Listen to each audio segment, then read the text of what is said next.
Well, hello everyone. Ran a little late today.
Morning, Kim.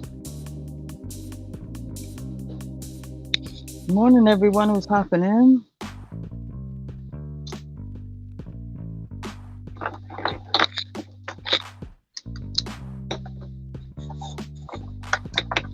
Say hello. Let me know who's joining us.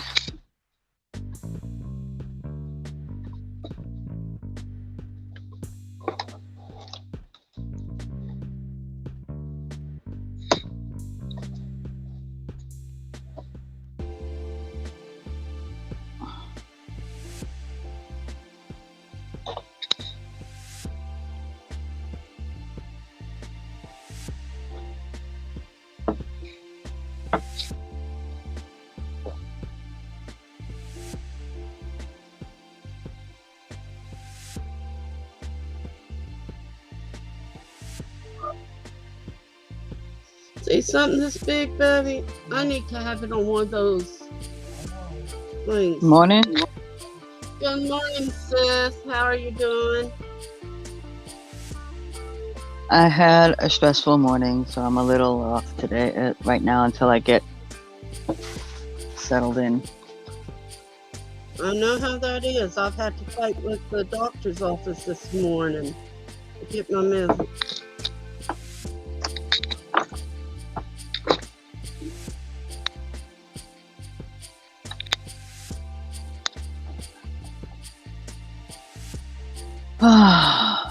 Well, it says I got a few people in here, but Kim's the only one that says hi so far, except you. Yeah, but at least they're in here. Yeah. There's only one. Can't you, me, and then Kim. Yeah. Well, it says I got 5. There's at least 2 other people lurking. Up for 1 other person lurking. Oh, there's Els. Good morning, Els. Hi, Els. How you doing this morning or today?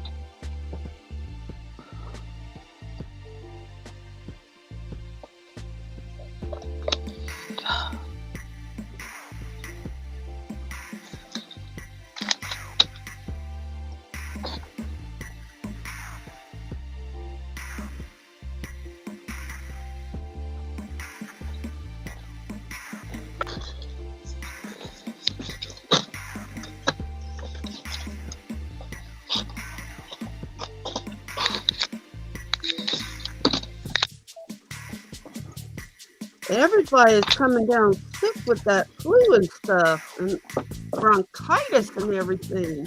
It's really spreading. Yeah, it's all over the place. Yeah. More and more people every day, yeah. I hear that they're not feeling well. Yeah.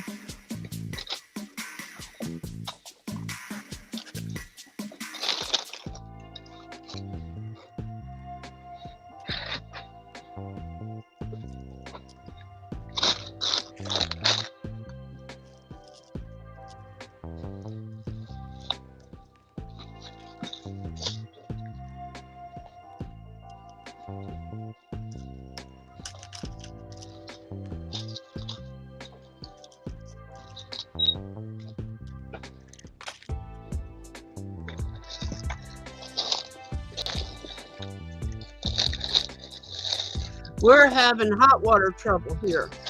We had to turn off the gas to do that spraying on the hot water tank. Now we can't get the hot water tank back on. It was like 1981 or 82 when they put it in. We don't know if they bought a used one or a new one or what. Good morning, Dan. How you doing today? Morning, Dan.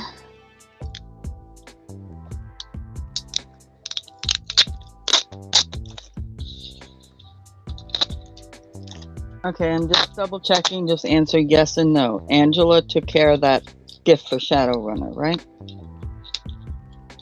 Yeah. Okay, that's all I need to know.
Yeah, I'm gonna get my coffee too, Dan.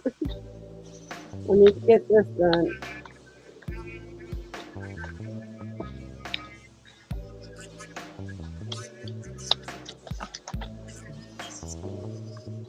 That ain't gonna work very well.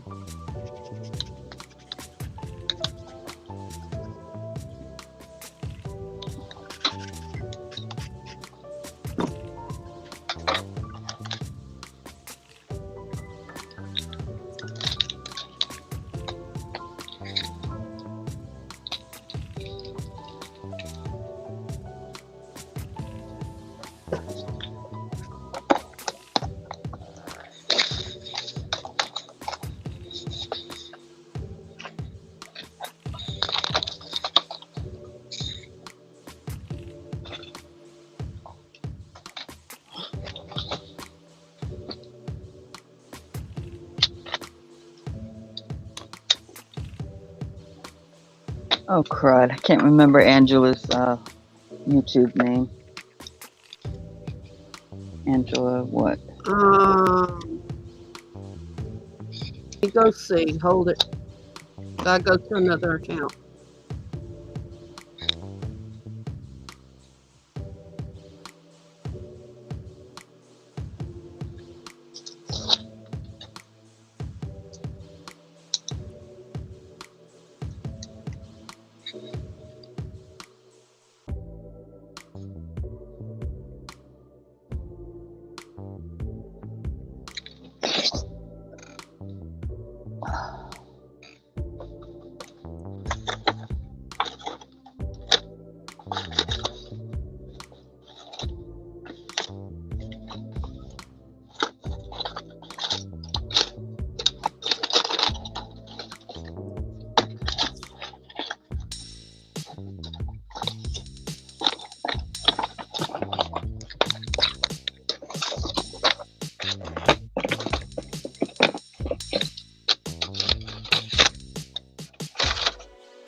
shoot. Get off of there.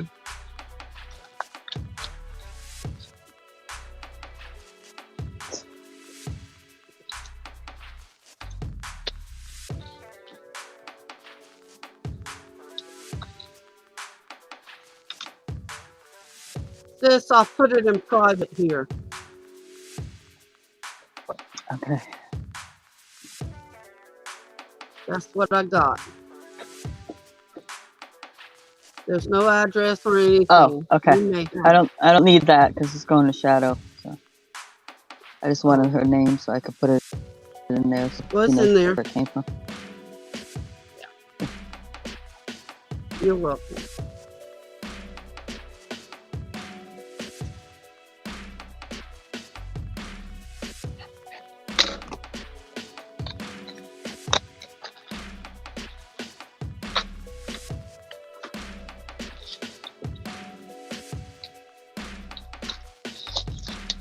Hi, everyone's joined us. Say hello. Let me know who's coming in to hang out.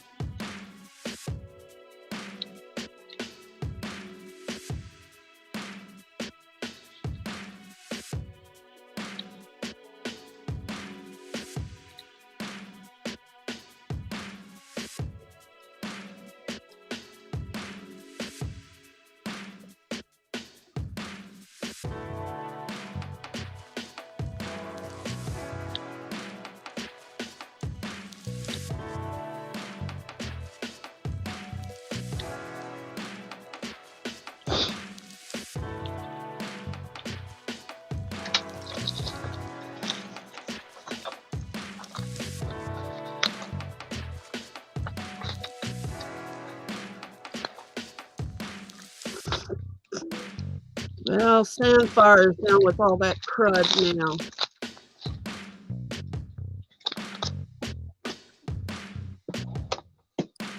That's 3 people. Whew. My hands are-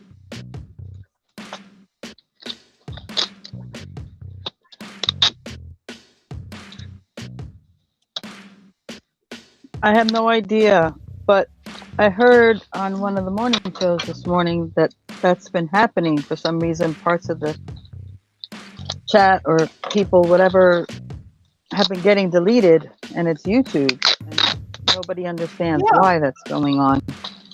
Yeah, I heard it last night. Their things are, I don't know. Something in what they said, but there was nothing in what she said. Yeah, And then I don't know if it booted her or what the heck happened. I don't know. She was on there last night. I seen her. I tried talking to her, but she didn't understand.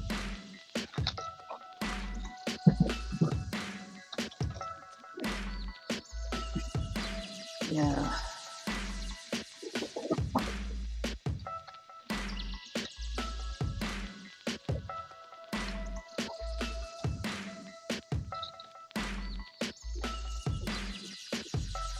Oh, so you've seen her online since then. Okay.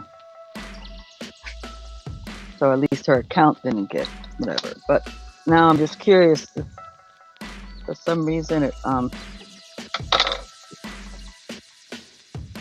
if she can't get back on my channel or something, you know? I don't know. Nothing I did.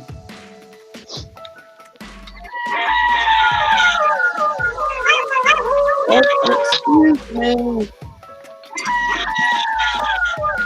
How you like my ringtone? I love your ringtone.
Is my mini Michelle hanging out in the background? Don't know because she hasn't said hi yet. Hey, Stacey pulled me up. Why? Because I'm doing something extremely boring at the moment. Oh, okay. Well, I am too. Okay, bye-bye.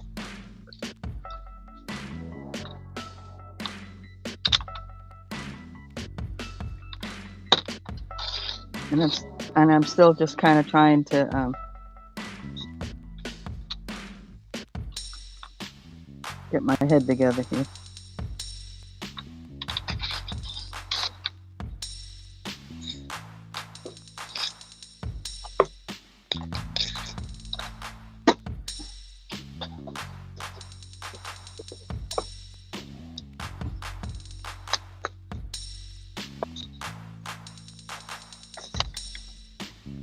Oh no, it's nothing that it's Okay. when you try to bang your head against the wall explaining something to somebody and they just don't get what you're saying.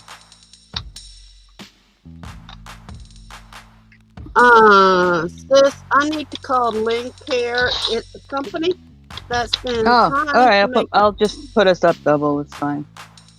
Okay. They're trying to get me to pay $500 for a CPAP machine that was recalled, and they're not supposed to do that. I'll be Oh shoot. Yeah, do what you gotta do. For a little while. Right, I got it. If you want to go out and come back in, you can do that too if you want. It's fine. I'll just chatter.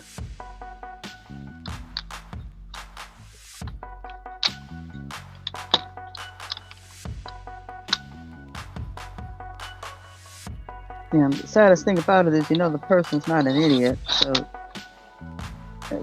they just don't grasp what I'm trying to say, no matter how I explain it, and it was just very frustrating this morning. Happens.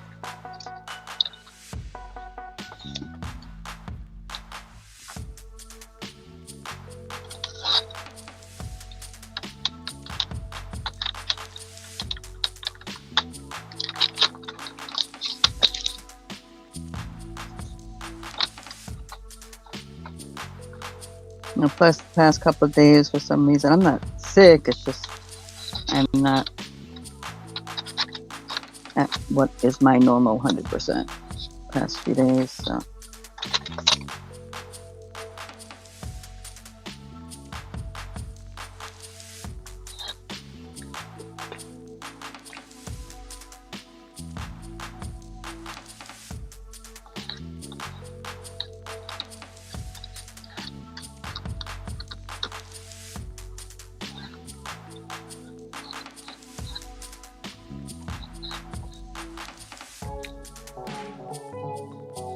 So what's going on with those of you out there?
Sis, I know how you feel now. Mm-hmm. You know, you get a bill for something and it was recalled and they gave you another one. It was recalled and then they're trying to charge you for it. You call the billing inquiries and it's nothing but recording after recording after recording after recording. Mm-hmm. Oh, it has nothing to do with, they're trying to sell you insurance and all kinds of stuff. Nothing to do with the bill. Ay, ay, ay.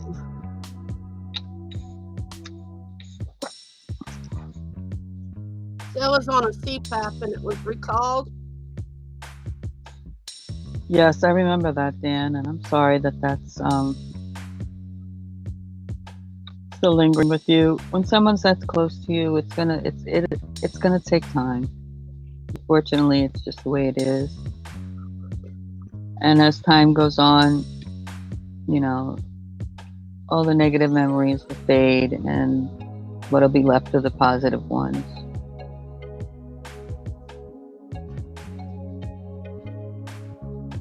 Then the way I look at it is, if they'd be here, what kind of quality of life they had. If they were sick or whatever, it's not so easy. I saw my mom and dad suffer. Well, Dad suffered for 16 years with a stroke and everything, and he had his right arm was missing, and the stroke had hit the left side. He enjoyed life with the grandkids and stuff like that, but he couldn't enjoy doing the things he used to do. Mom was legally blind and she was helping me take care of him. My life was miserable. You know, I loved my parents like that. That's it. It is for love. We love a lot of people and we hate to see them go, but sometimes going, I've had to realize I've lost so many. Sometimes going is a better answer for them. May not be for us. Do you know the definition of grieving is is feeling the loss and pain of someone we love or care for. But it's our own, it's us that are grieving for ourselves. We're not really grieving for them that passed. We grieve because we miss them so much. We love them Yep. so much. We want to hear their voice again. And if you can remember that, that helps with the grieving process. And I'm going to be going through my PTSD again. On the 19th will be 20 years my dad passed. On the 5th was 17 years my mom passed. And then the 22nd would have been their anniversary. So you see what I do to keep going? And some days it's like, okay, what are we actually doing here? Am I supposed to be doing this or am I supposed to be doing something else? And it hurts. It still hurts after all these years. But my mom and dad, and I have 3 good friends that passed, would not have wanted me to feel this way. They would said, if they could talk to me right now, they'd say, Barbara Ann, we had a good time together. We grew up together, or, whatever. And it was just my time to go. I had a different purpose in life than you did. That's how the Cajuns look. Cajun says you're born at a certain time for a reason and you die at a certain time for a reason. And that the spirit never leaves. Their spirit is with you every day, every day, every day. As long as you keep loving them and remembering the good times. The spirit leaves when you grieve too much. Those of us with bipolar, PTSD, whatever, it's harder on us. And,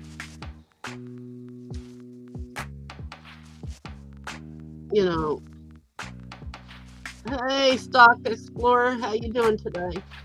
So if you Hi, can Nora. count and look at the reason they passed, was it from illness or were they just taken? We don't know, and we can't explain it, but we feel it. We feel it, and it's not going to be hard to pass through it unless you realize, this was meant to be. And that's what's been happening with me with the PTSD, and that's why I'm trying to keep on track with it. And I see my counselor. I talk to him when the PTSD gets too bad, and I start crying and things like that, because crying don't help the situation for sure. It sure don't. Because then my sinuses get infected more, and then I have to fight with that. But when you love somebody, take time and grieve them, but remember them.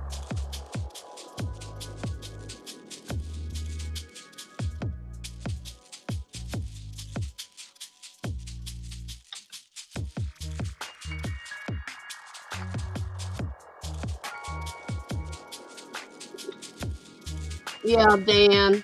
Yeah, Dan. I Nora. I do too. And it does intensify. But I have to remember, when it gets like that, I look back at the quality of life Dad had before his stroke. He'd go fishing, he cooked with one hand. Go fishing, cook, he was a carpenter, he could build a house, everything with one hand.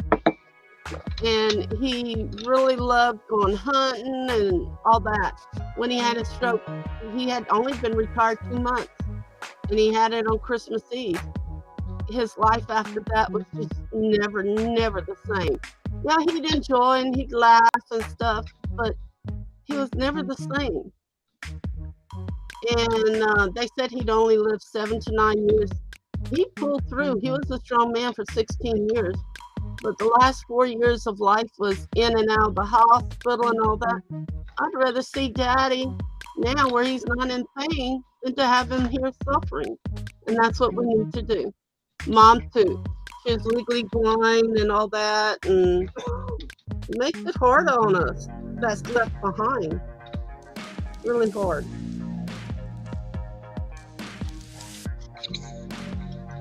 Well,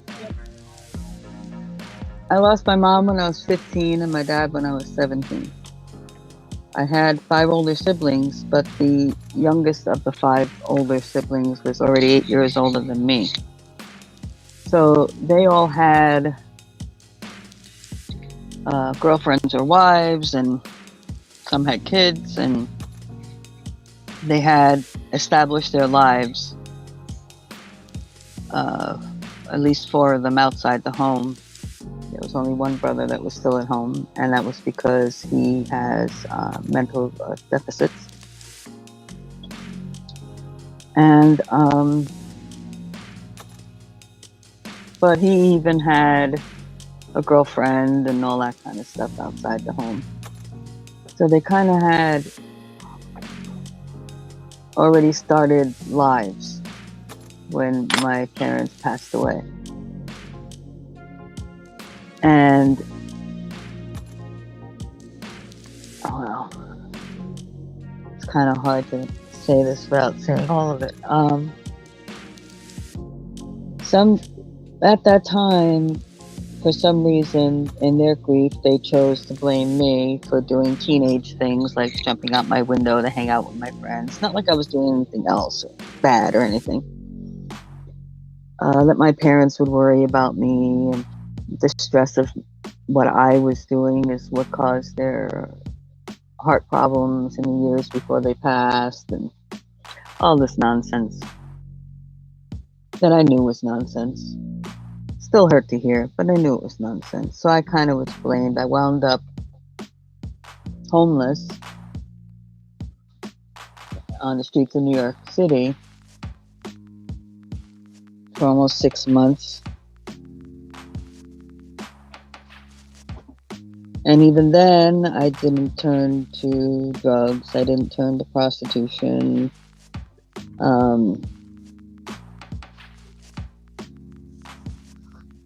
I figured out a way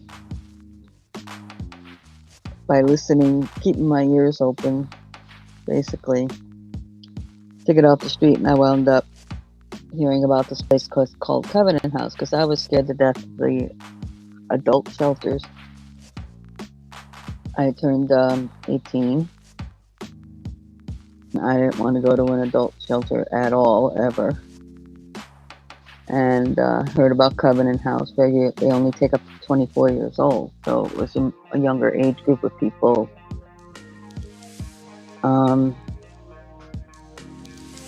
Now, I didn't really have time to fully grieve either of them because 10 days after my mom passed, my dad had his first heart attack. And from there he had a stroke, an additional heart attack, and the final stroke, which had him pass.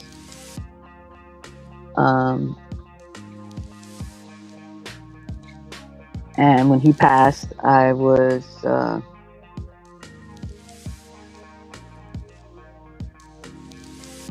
drinking and working, but I was drinking and working. And I got to see him before he passed, but that's a whole different story.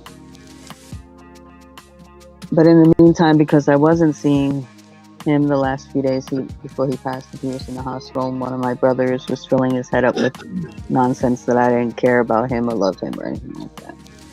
Yeah, my family dynamic was very messed up back then. Still is.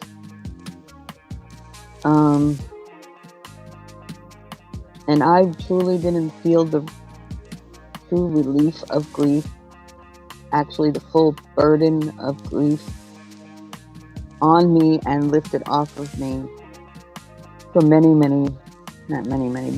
years later. When I was like 22, 23. And it took a song. And I literally listened to the song, and for some reason it just touched me perfectly. And I was able to just feel like I could let go of the weight of the grief. And it literally was like the man with the world on his shoulders and the world got taken off. It was an amazing moment in my life.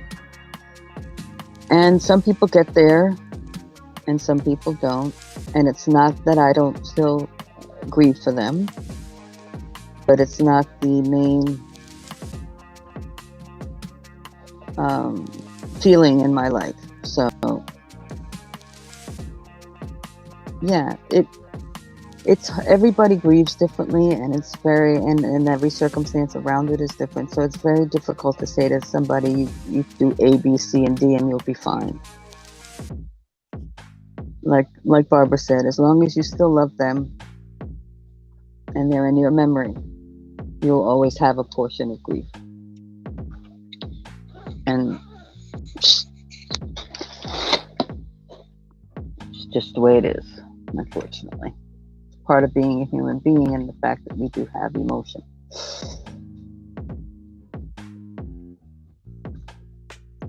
Actually, I was told it's the emotion of the grieving that's going to make you stronger. Because as you grieve, you release a negative response to the death, and it makes you stronger in the long run. And I find out it made me stronger. It's just because of the PTSD I had, you know, and what went on during the time all this was happening. You know, like I said, my dad passed away 3 days before their 60th wedding anniversary, but we had already had the party, so we said, hey, they were married 60 years. You can't say they weren't. They loved each other and all that, you know. And then when you have toxic family, Mm-hmm. you know, that's one of the worst things to have. My mom's half sister, Daddy had his funeral planned exactly how he wanted it, and Mama did too. So I carried out Daddy's instruction, and when everybody went by the body, the family, his immediate family was supposed to stay there. My mom's half sister has to be a know-it-all. She stayed, and Daddy wanted Amazing Grace to be played so everybody could say their last goodbyes as a family. You know, not just pass by the casket, you know, and all that. Mm-hmm. He started screaming, "Oh, you're gonna kill me! You're gonna kill me! Stop that!" And I turned around, I Oh, wanted to that's slap about her her. so bad, you know. And That Mom was was about there her. crying, and I had no emotions. When Yeah. something like this happens and I have to take over the preparations, I Yep. feel the sorrow, but I Yep. have so much strength. I just keep going, you know. I was the one. I found my dad when he had his stroke. Um, my brothers came in right after I did. Within a few minutes, we all happened to come in at the same time. My dad had come home from work, and I found him on the floor. My brothers came in. Two of my brothers came in shortly after that, and he's like, get me off this floor," because he was having a hard time picking himself up. And I was like, "No, leave him there." But they insisted on picking him up, putting him in a chair. And then my dad decided, I'm going to try to get up. He tried to get up, and I had to get in front of my dad to stop him from trying to get up from the chair and fall again. And I had to look him dead in his eyes and say, "Daddy, you're not going to get up like you used to. I had to tell him he had a stroke. Where my brothers had no clue they were just beside themselves, basically. And then my mom, before that, when my mom passed away, passed the house, and I was at the room when she passed with a good friend of the family, another lady who was a very good friend to her. All my brothers and my dad were in another section of the house, and the ambulance, pronounced her. I was the one that went out and told everybody that she was gone. Mind you, at that time, I'm a 15-year-old. Talking to all these grown men. And I was the one that helped my dad do her arrangements, and yeah.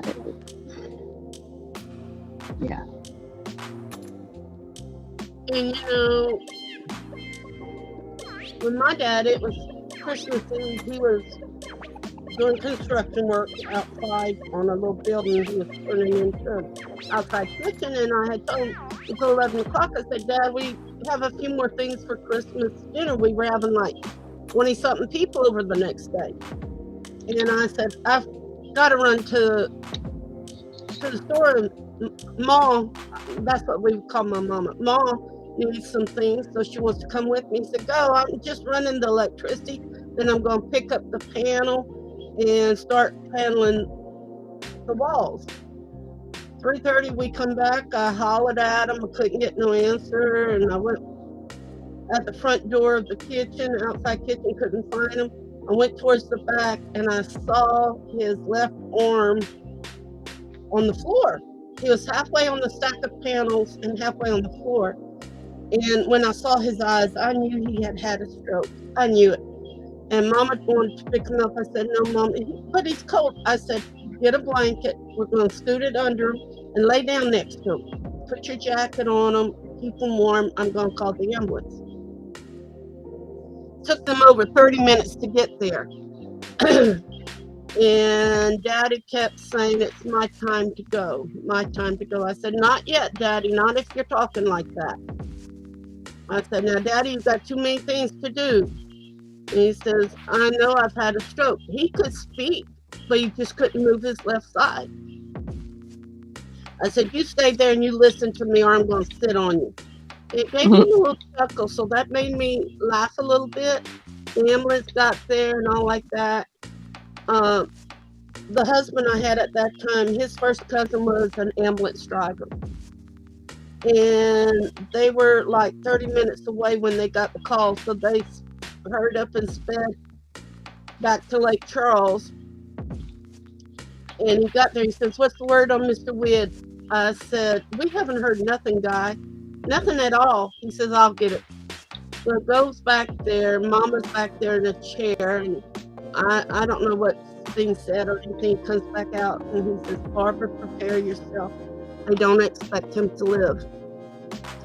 And I was flabbergasted because he was so alert. So he says, you need to go home. Don't you have family coming in? He says, listen, we won't bother you tomorrow with your family and all that. They need to be here instead. I said, no, Guy, you and Linda come. No, we'll go on somewhere else. I said, no, y'all still come and eat. There's plenty of food. He says, it's all cooked. I said, no, I'm going to stay up tonight cooking it. So we left there, and I said, oh, wait, Jean, Tante Jean, which is Aunt Jean. I said, she needs to know that was my mama's sister-in-law. She had already lost her husband. So we went over there, and they said, hey, Merry Christmas. We just finished opening up gifts. Come in and eat. I got halfway down they had a walkway from the door to the kitchen, and I just about passed out. And my aunt said, give me Catcher. And Joseph caught me, my husband at that time, and then Jimmy and Gerald caught me and said, what's the matter? And I just started crying. So I was away from the hospital, I could show emotion. But when I'm right there, I can't. I never could. So now it's getting better. It is getting better. But it's taken me years and years and years of counseling and stuff like that. But see, I was adopted when I was 3, so my real family means nothing to me. And this is the family that I was raised with. I'm 67 years old. So Aunt John says, Jimmy, Jerry, y'all drive me to the hospital. And Carol and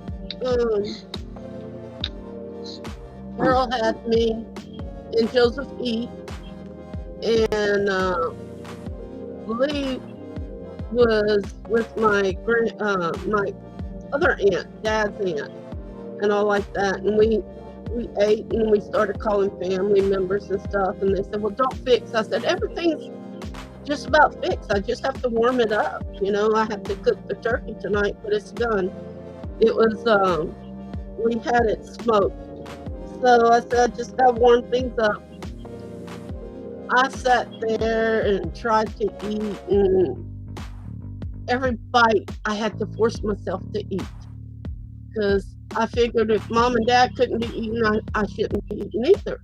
And I'm an adult married with a son, I mean, everybody takes it a different way. And both for Daddy and Mom's funeral, I had to find Mama's half sister. And when we went to do the funeral for Mama, it was just to sign the papers because it was all already planned. And she was there, and I told her there was no need for her to be at the meeting to plan the funeral.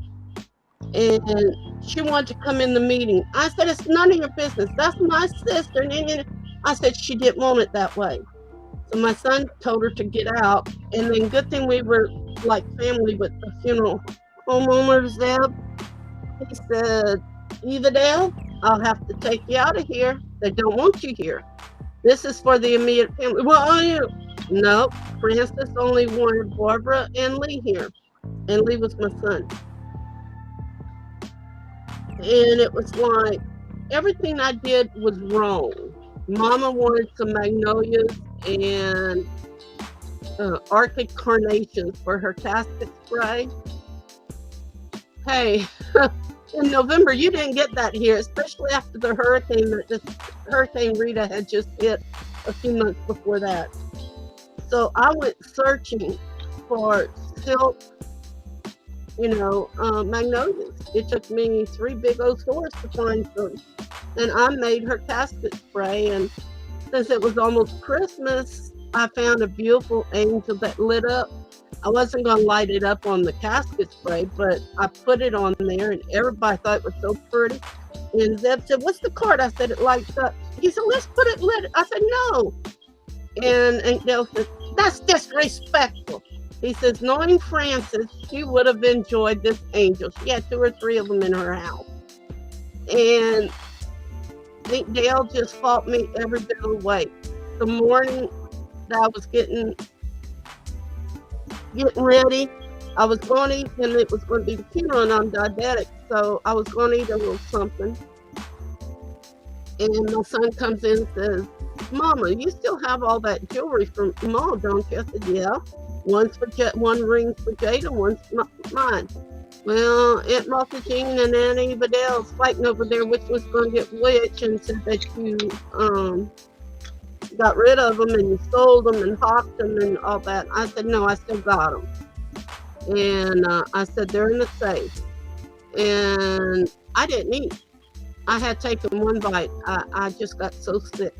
Then when I walked out, they confronted me and said, "You better not play the Amazing Grace." I said, "Mama wanted it. She's going to have it. If you don't want to hear it, get out of here." So, like I said, I will be a lioness or a mother bear or whatever you want to call it when things happen. I am the sound one that puts all emotions off aside and I will get it done. But it's afterwards I break. And that's the worst thing to do. And I've tried, saying, okay, this and that, and it's helped. But you know what? We were told that Mama would die within 5 months, and she made it from February to November. And Aunt John was there the Thursday night. Now, she died the Saturday morning, but Aunt John was there the Thursday night, and I was there, and she kept saying, "Frances, listen, you've been saying you want to be with Wid. Go with Wid. Go home. You don't like this life like that." She had her second stroke, and she was double clawed, and I had to put her on do not resuscitate. And she says, "Look how strong Barbara is. You can see her. You can hear her. And she's doing everything that needs to be done to help." And all of a sudden, my mama took in a breath and held it. We thought she had died.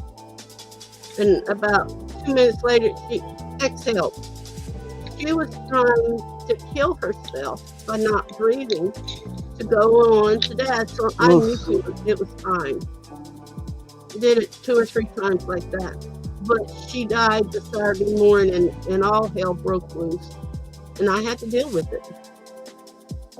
And about 5 days, see, Hurricane Rita hit before she died. Her house was destroyed. I was having to fight with getting the furniture from her house and getting it moved. It was being vandalized.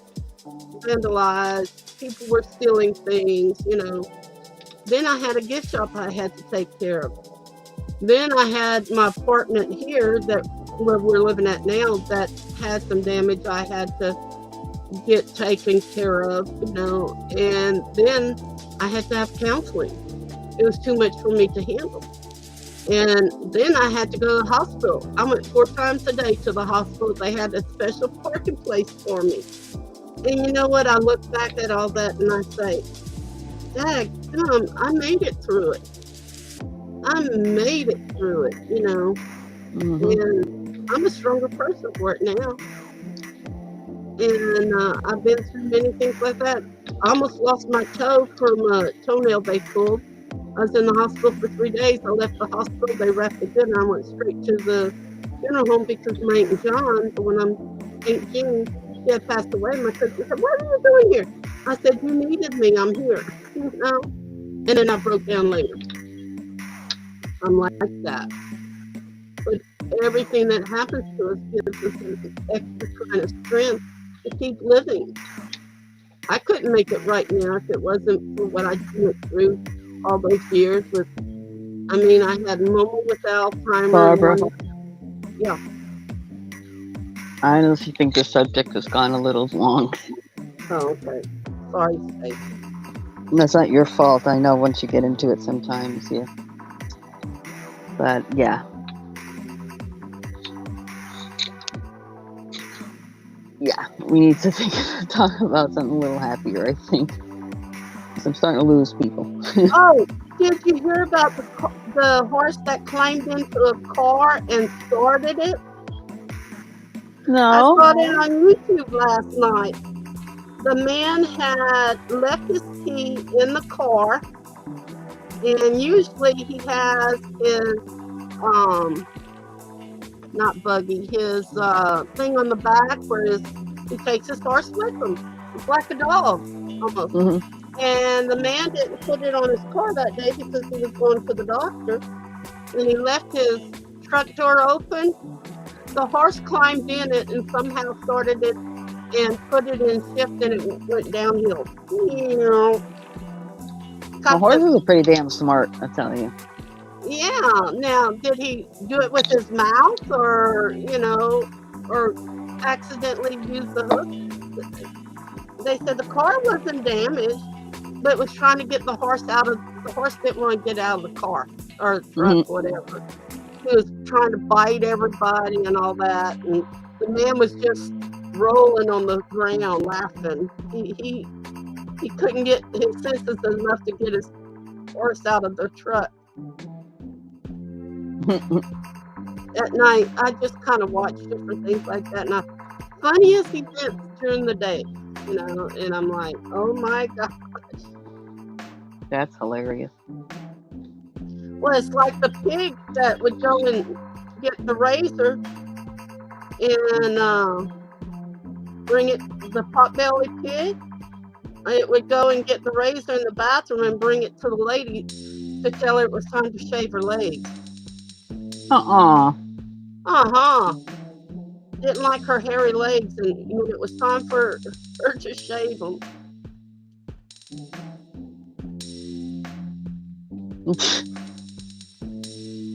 Animals are smart. Mm-hmm.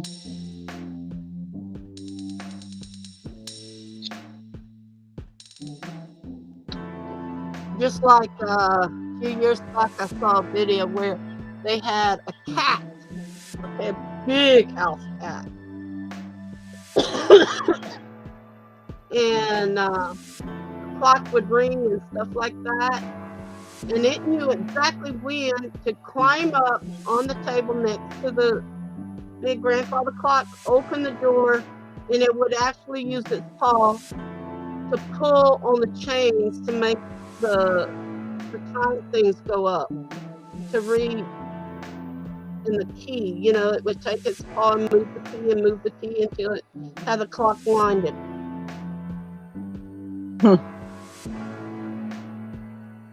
They were saying the cat sensed it,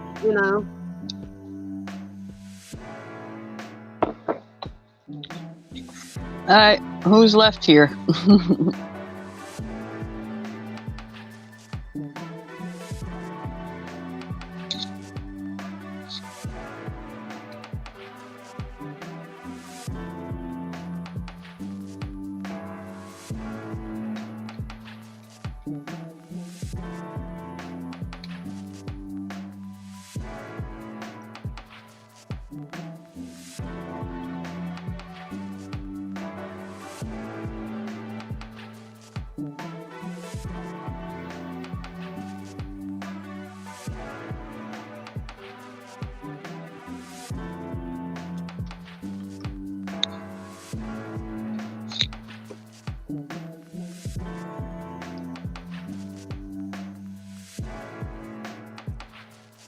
I started this little crochet thing last night. I crocheted some little cotton ones. I said I'm going to do 6 of them. I started this last night and using regular cotton, regular, Acrylic thread yarn. yeah. And I want to each row a little different color. I'm wondering how big I'm going to make it though, and what I'm going to use it for. I thought, well, maybe I could make 2 of them the same, or I don't know. I'm just crocheting. I'm to the end to where I got so much jewelry off the side, and I got so much of this made, and so much that made, and sometimes you wonder if any of this is worth it. But this is therapy. Yep. Well, like I said, I'd be doing this anyway, whether I was on here or not. So.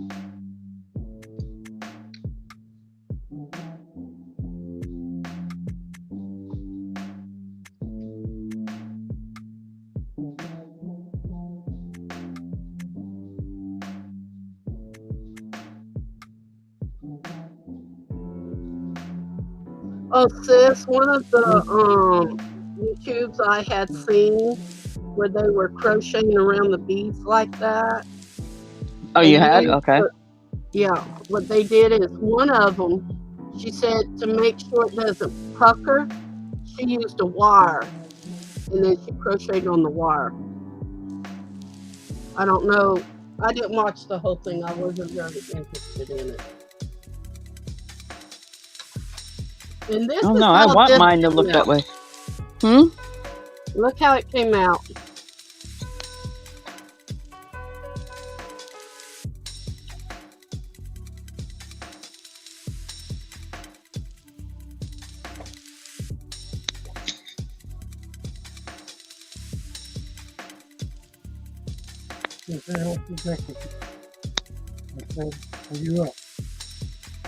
Oh, how pretty. So it came out good. We need to get a part. Yep. He texts me back. I have hot water. That little bit behind and the little bit around the edge. Perfect. Yeah, it did. It did just right. Did you go tell him why? Oh, let me get this.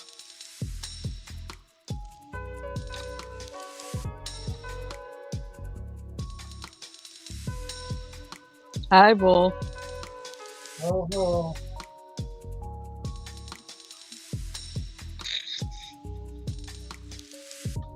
Hi, Stephen.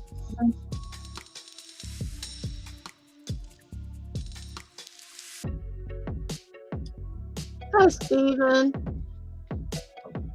I need to make a phone call real quick. We're doing all right. It's just a day.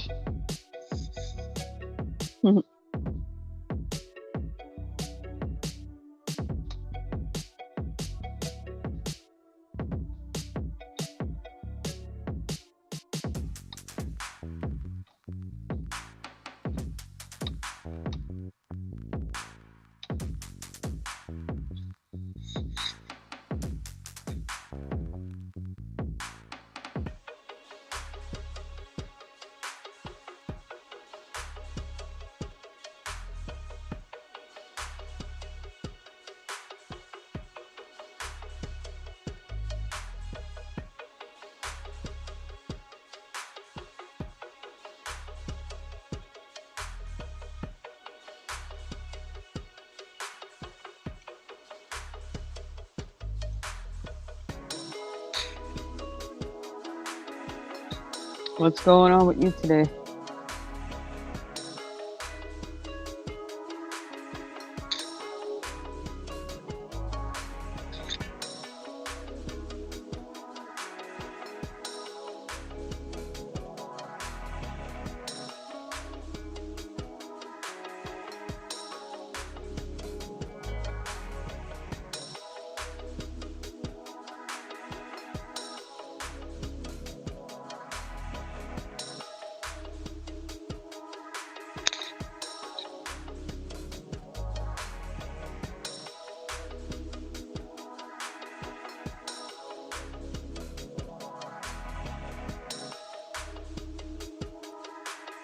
Hey, Stacey, I'm just gonna step out and put my video off. We ain't got Alright. no hot water, so we're gonna deal with that for a minute. Okay? All right. Mm-hmm.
Michelle, are you hanging out in the background?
No, guess not. Oh, it says I got lots of folks in here. They just must have me on in the background.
Oh.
Hi, Helen. Thanks for joining us.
Mm.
Hi, everyone hanging out. If you haven't said hello yet, please say hello so I know who's chilling in the room.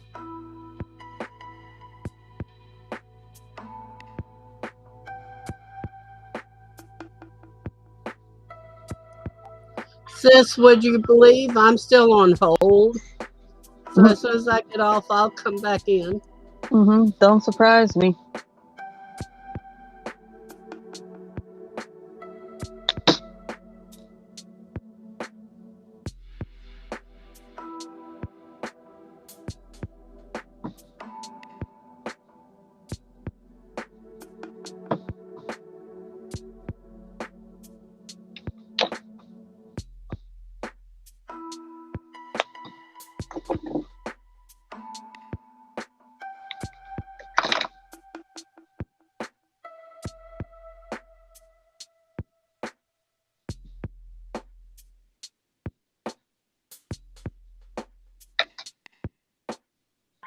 And I'm sitting here laughing. I just noticed something.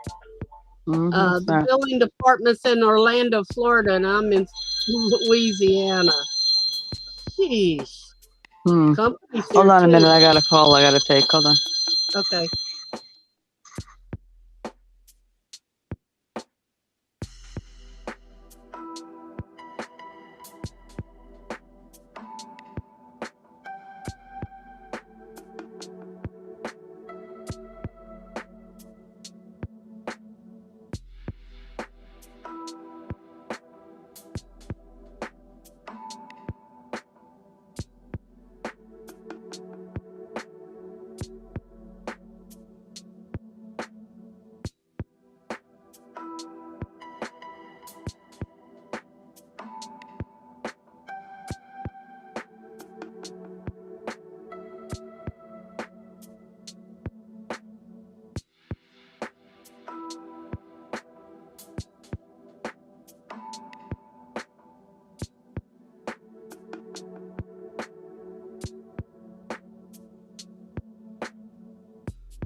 I'm back.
It's not working.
Cheryl!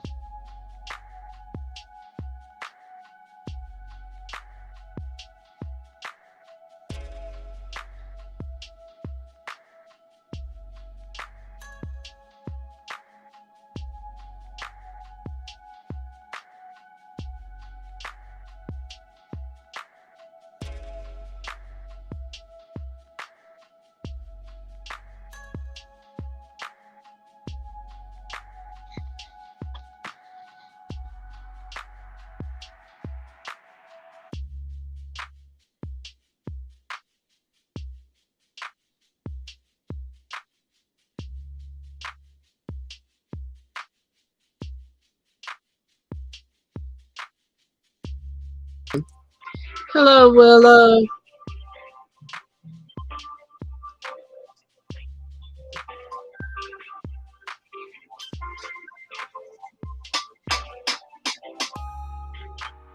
Did you know you can make payments online without waiting on hold?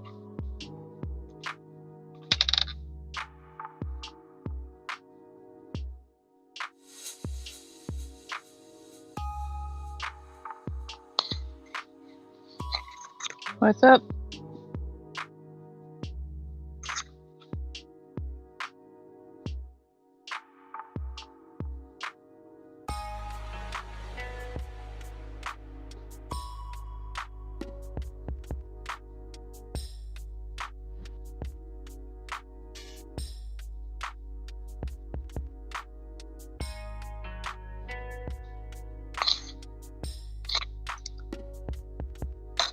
Oh, I just got done.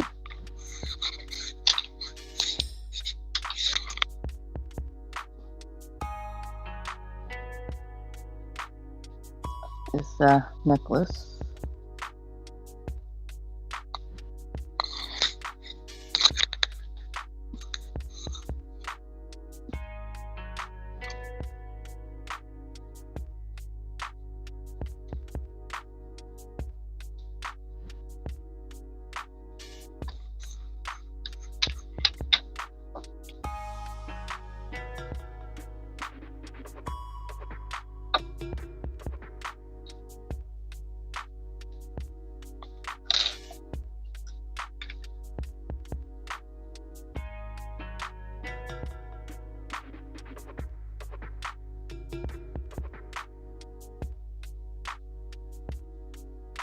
Actually, it's around them. It's those dreaded string beads melted onto the string.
No, she's she's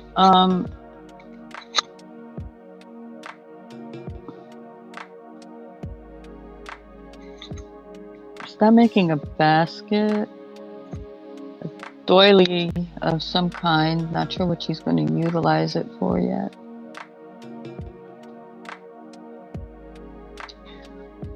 Yeah, she's on hold with the water company or whatever right now. That's why she's got her speaker. Her sound isn't on right now. So.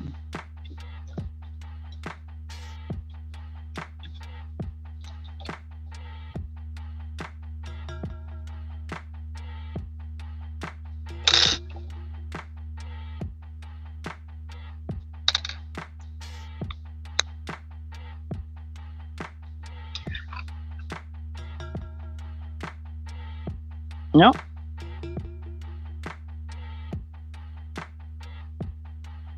I think it's pretty.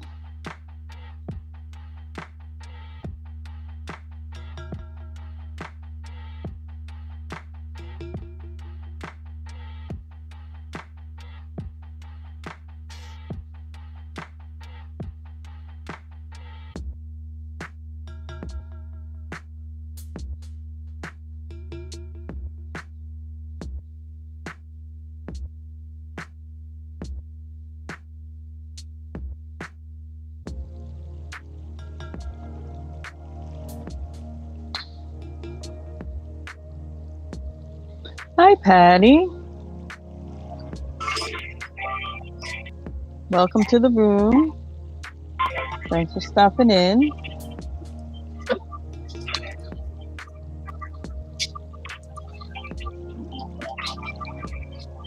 I believe this is your first time here, so let me explain what happens. Basically, I go on live and I do what I would have been doing anyway. Some of my friends join me up here, but it is an open panel. I do invite others to come up here, including those who are doing just paperwork or packing and shipping or whatever, you know. Cleaning your kitchen. I don't care what you're doing. If you want to come up here and share, that's fine. In order to do that, you'd have to send me an email at the email that's should be going across the screen. And I would send you the link because I don't post it in the chat. And everybody else, some people just come in and stay in the crowd and chill, just to have me on in the background, pop in when they want to say something or hear something that they want to comment on. And all I ask is that you say hi when you come in the room so I know you're here. That's it. Easy. So welcome in. Did you know you can make payments online without waiting on hold? Just go to www.linkshare.com and click on the Make a Payment button in the Quick Link section. It's fast, Barbara, it's easy, and secure. your sound's on, I'm Barbara. here. Okay. Yeah, I can hear the...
Yeah, she's on hold with the water company. That's why her sound isn't on right now, Patty.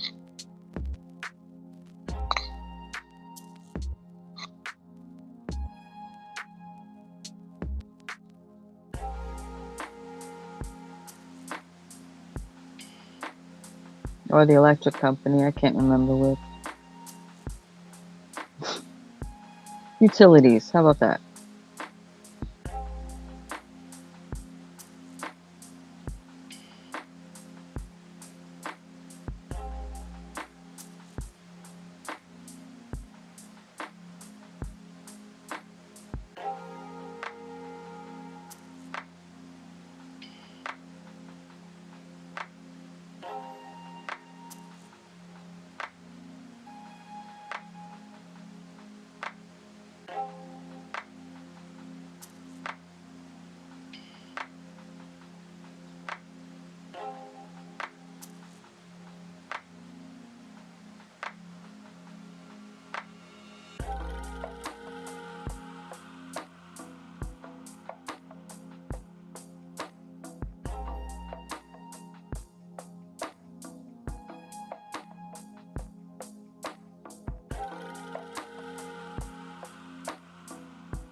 Okay, I give up. 45 minutes on hold. That's my limit.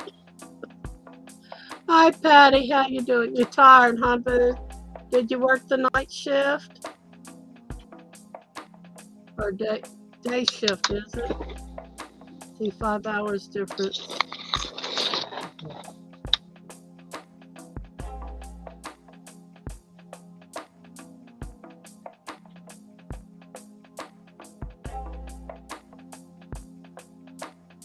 Willow, how you doing today?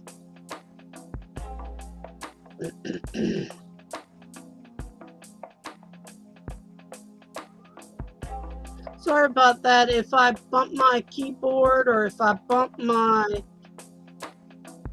desktop, it clicks off. I'm sorry about that, sis, about the sound.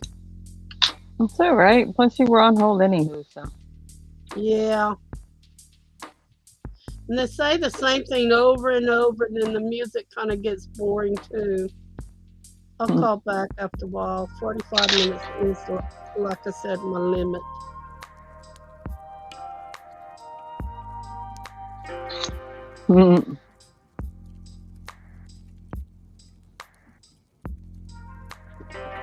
I'm patient, but not that patient.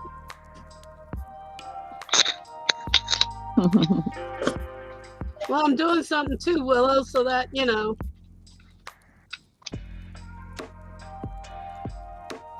Oh, okay, Patty.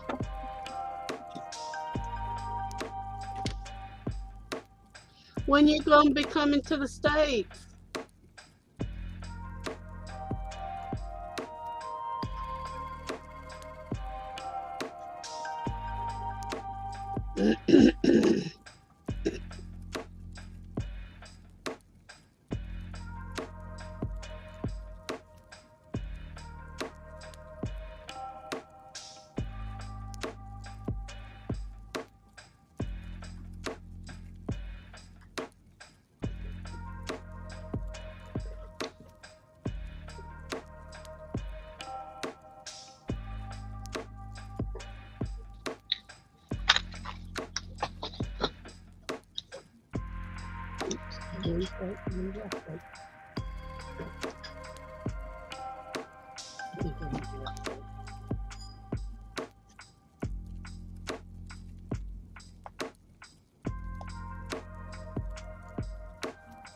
Even it's the same, so it doesn't matter.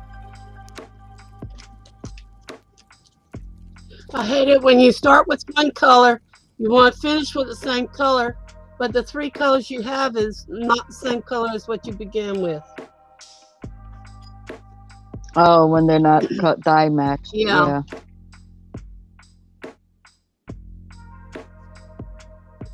Well, this is cotton, and then I went from the cotton. I was going to make them all cotton, and then, but my hand got so sore, I said, well, that ain't gonna work either. I gotta change to a bigger crochet hook. And then it looked too sloppy, so that's why I went to the acrylic yarn. Yeah, I can only work with cotton and acrylic. I can't do any other, especially Yeah. wool. Oh my god. I get contact dermatitis so bad. Yeah.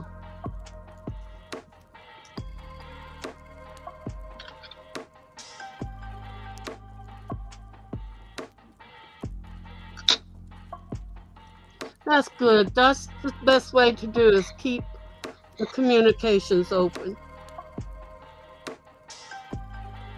I'm happy for you too.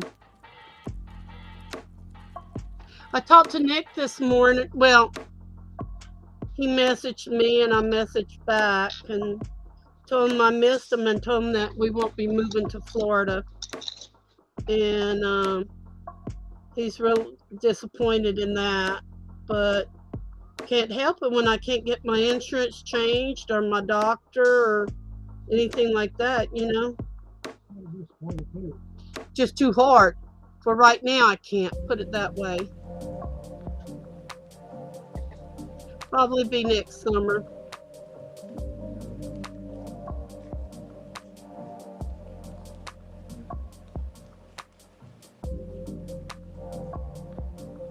We all have our disappointments in life.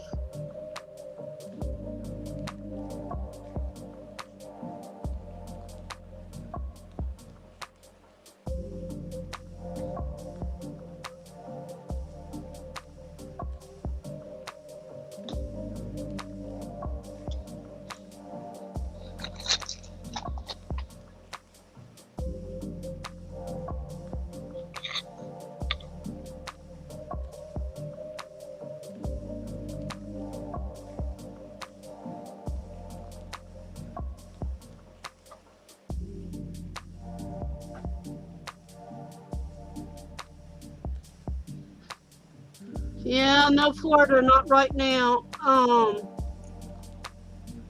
Okay, we bid on something, we get it. I moved from here. Have to change my living address to Florida instead of Louisiana. So it takes about 90 days for the insurance to pick me back up and 120 days for Medicaid or food stamps or anything I would need over there. Because the money I'm getting is only a little bit to buy a house, you know, and to buy a new car, stuff I really need, you know. It's not going to hurt my insurance or anything, but then after that, slow but surely little checks would come through. And I'd have to save up for about 6 months, the checks coming in, to do anything bigger I would want. So we decided, get me out of Lake Charles. We're going to look around Shreveport or Alexandria, something like that. So another reason is my health. I do need insurance. So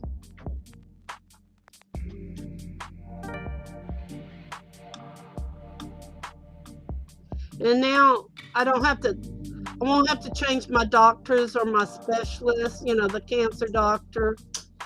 And if I'm in around Shreveport, it's only about a 20-minute drive, 30-minute drive to a doctor.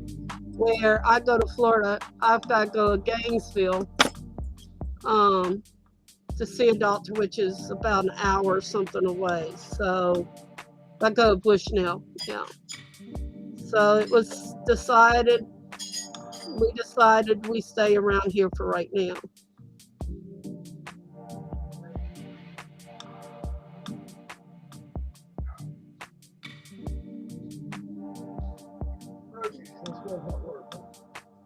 You got hot water?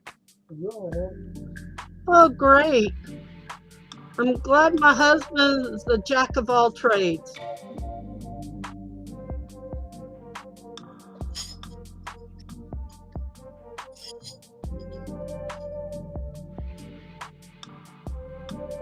Oh, we got it working? Yeah. They went and got Cool. a part. Sorry about that, when it goes out. Kind of stuff. Are you okay? Yeah, I know you've been on the floor too long.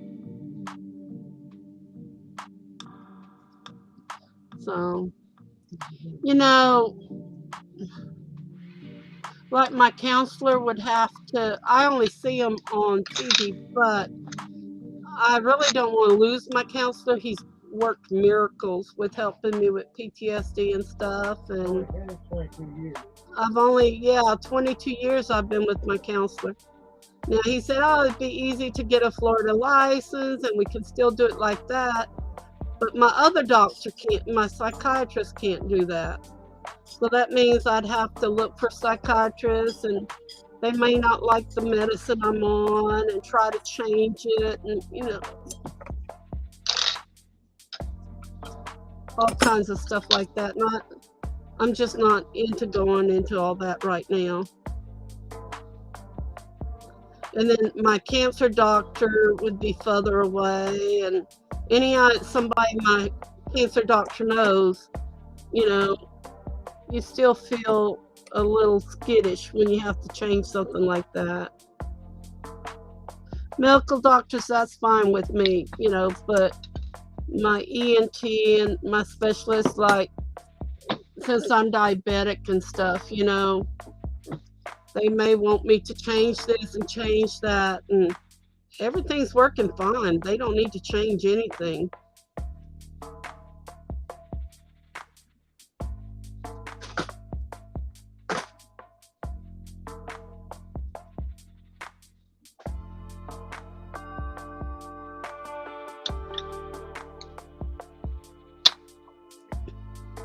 And with the illness I just had,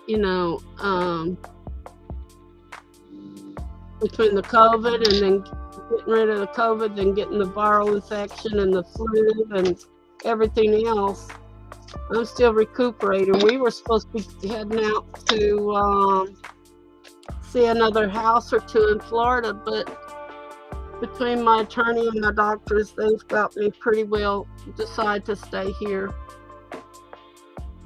Well, that's right. The Creator will put me where I need to be. Yep.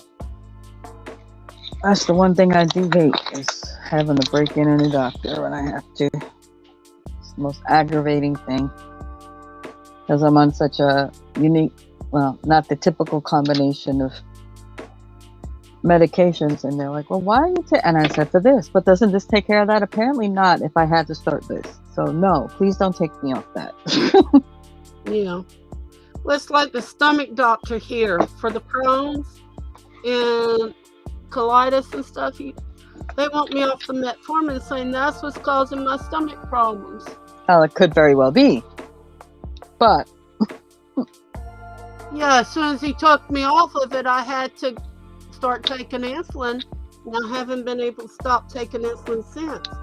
Now, I got back on it, stomach acted up, but since the flu and everything, my stomach's not acting up as much, because of the antibiotics and stuff. Will it hit that way again? It may not,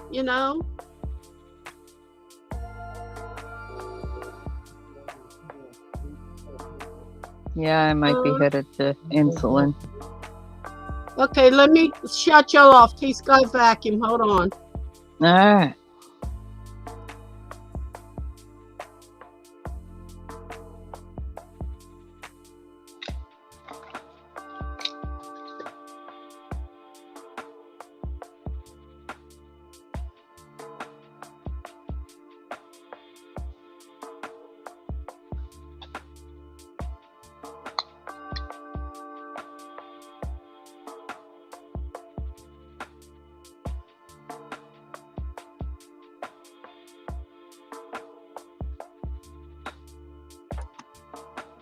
I didn't think y'all need to hear the noise of the vacuum cleaner. Nope.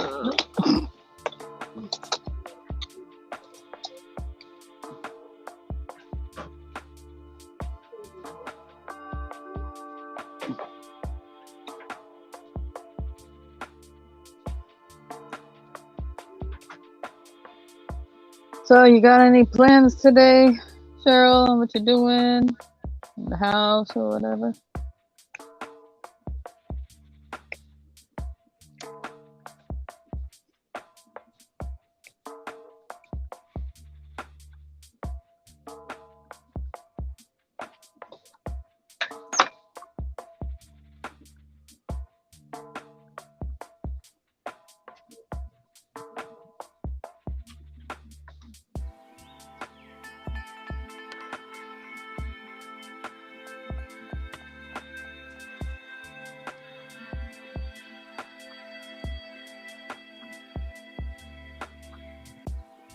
Boy, my carpal tunnel is really bothering me today. This is my last row, so I'm trying to finish it.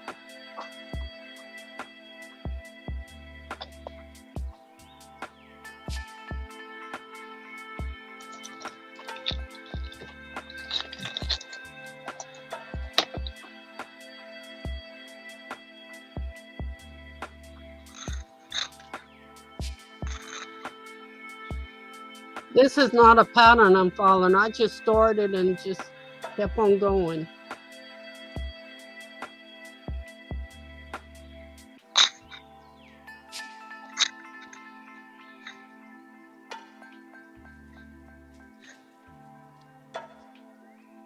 I need my glass. Okay.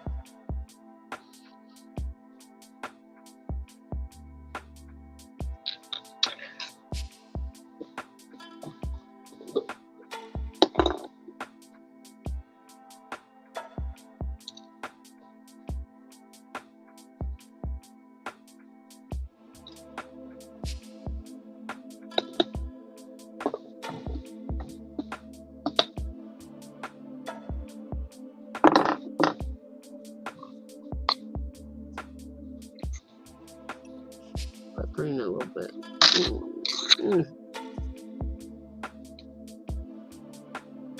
Maybe it was a lot more than that. Maybe it won't be after I finish.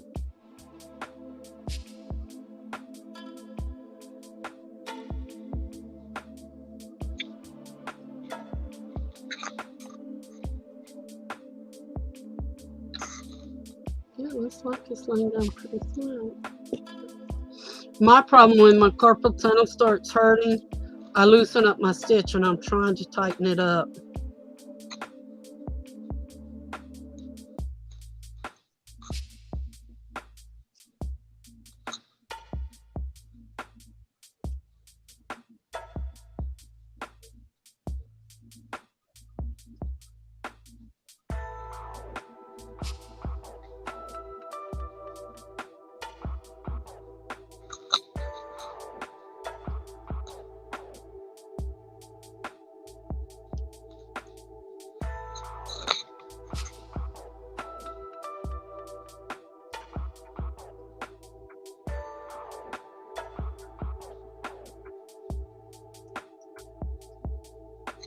Yep.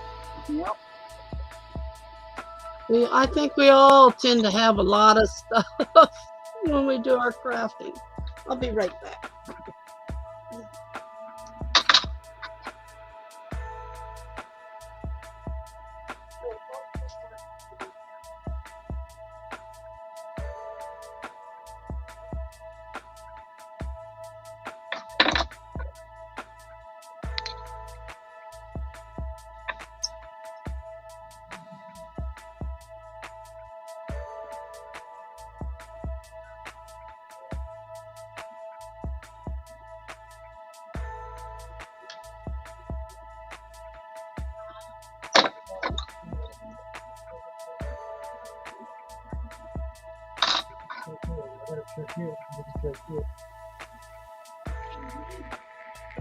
Yeah.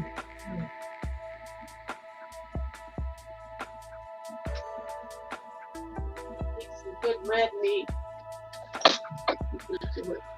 Okay, you put all that over there. Okay. I'm going to go through that because we're going to have our sale tomorrow.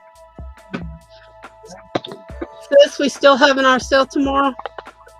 As far as I know, unless something changes. Okay. I've been sharing it.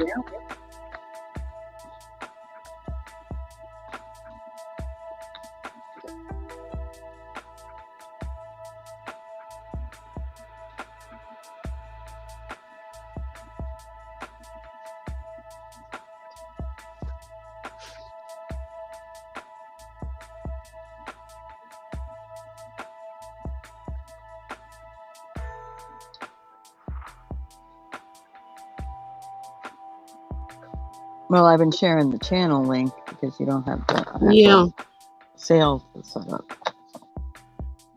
I'm going to put up the notification through StreamYard and, you know, send it out after a while. I'm going to finish this.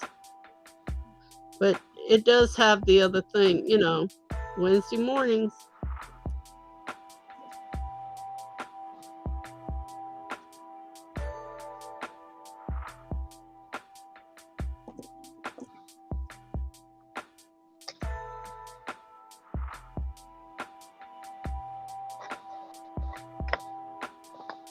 Someone said, Barbara, you got so much stuff, you need to do a box auction. I said, they ain't gonna buy it no matter what, you know. But yesterday I mailed off packages and stuff. $109 of stuff. And on a few of them, I only made like $2. And that's just not my time to do it like that, you know.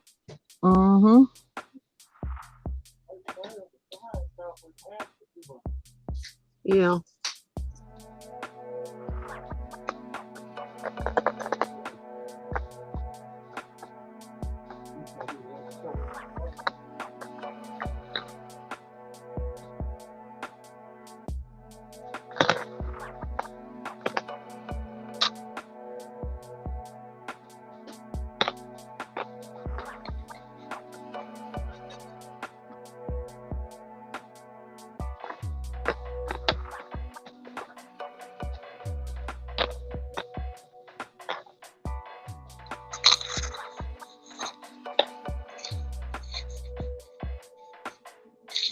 I like that, sis.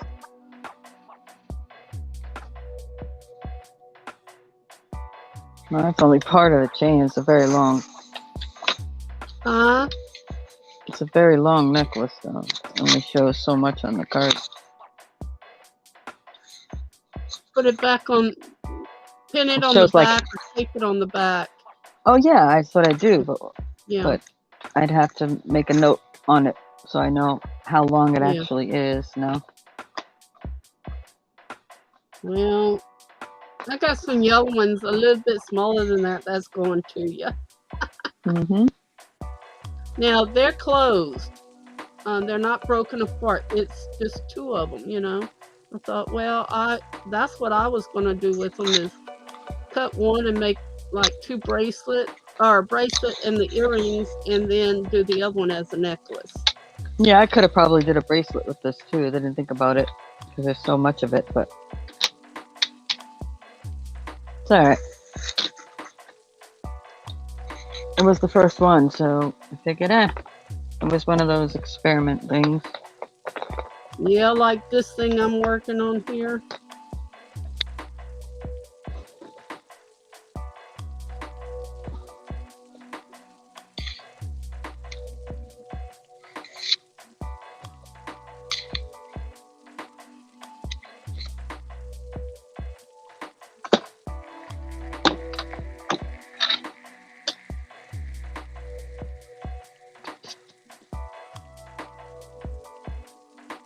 Oh, thank you, Willow. Carol. I'm in such a habit of calling you Willow for so long now. It's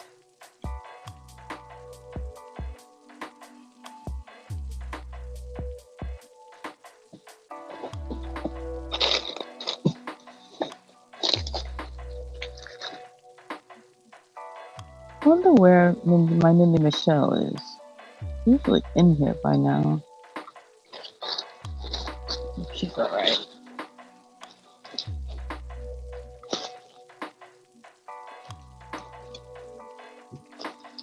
The only thing is, when I do something like this, I hate the sweat it and stretching of it, blocking it.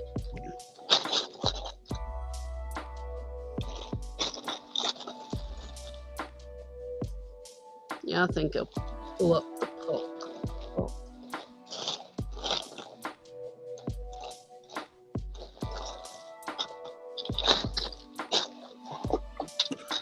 Oh, you got some yellow ones too.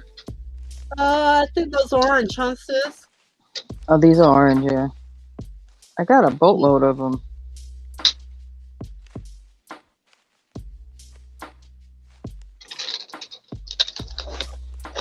So I was trying to think of something to do with it. I mean, I had a whole Oh my God! bag of them. You know, rather than just using them in my media art as, you know, string through pieces or whatever, you know. Remember, we had said you could start it and make coasters and. Yeah, I know, but it's acrylic and the heat sometimes. Not from a coffee cup, you know. I've never had one do anything like that.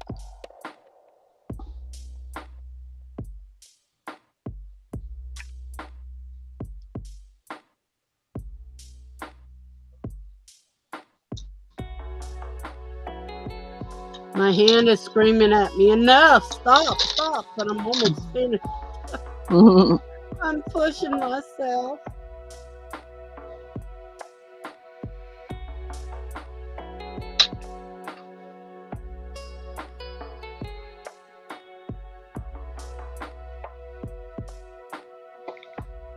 I had a lady that told me, well, you know what I do with mine? I take it and what I do is I take a small hand drill, and I drill a hole back in it. I went, that's a little bit too much for me to handle. Well, shoot, I gotta make a note of that, Cheryl, because I think I got a few of those. Not a boatload, but I got a few that I could send over to you once I get a little package going of those silk wrap ones.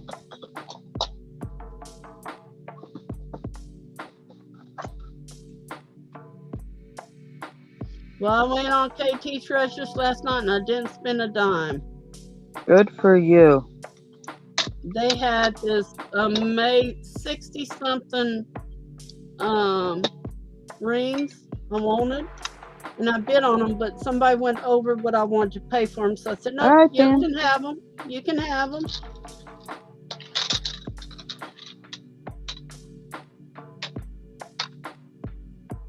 Yep, she didn't spend a dime. Not because she didn't try. Yes, I had an amount I wanted to spend. I was hoping for some more jewelry because I'm getting a lot of the bangle bracelets, and what I'm doing is I'm using them for the dream catchers. Yep. Resellers love you buying all their bangle bracelets because a lot of them throw them out. If they don't have a name on it of any kind, they're throwing them out. Yeah. Well, Rosie went after a lot, and I got it. And I told her, I said, there's of watches, okay? I said, there's 15 watches. There's only 2 or 3 of them I want in it. I'll give you the rest. And she got mad. But when she got them, she said, oh, boy, I can sell these easy. And she hasn't been able to. She tried to get me to buy them back. I said, you can give them back. Mm-hmm. You gave them to her and she tried to have you buy. Never mind. Not having that conversation. That just, never mind. And I gave her a lot of bangle bracelets. And I never thought at the time that I could use them for the dream catchers. And somebody says, Barbara, why aren't you using the bangle bracelets? I said, okay, I'm keeping them. So I got a box full of them. But I'm making, right now I'm having trouble with this thing. It's wanting to buckle too much. No, I think it'll be okay after I flatten it out. See, like I had showed you, I'm going really off weird colors here, but I had nothing to show with this green one, with the yellow and green. And I just put a little silver. I'm doing them for the Christmas trees, I put the little silver hook in that. They want another hook, I'll put another hook where they can put it on a chain. That's one of them. I think that's great the way it is. With the two things with the beads, I think that looks great. Yeah. Using the charms like that is perfect without using so many of them, each thing going down or all that, because you're trying to make it where more people can find it affordable to get your items. Yeah. I mean, like this. It looks beautiful. It's $3.42 to ship this, or $3.88, depends on where it's going. Okay, so you can say $4. And if I'm selling them for $3, that's just $7, right? Or $8. Right. I would do like 8 at least. Yeah. Ship included, at least 8 or 9.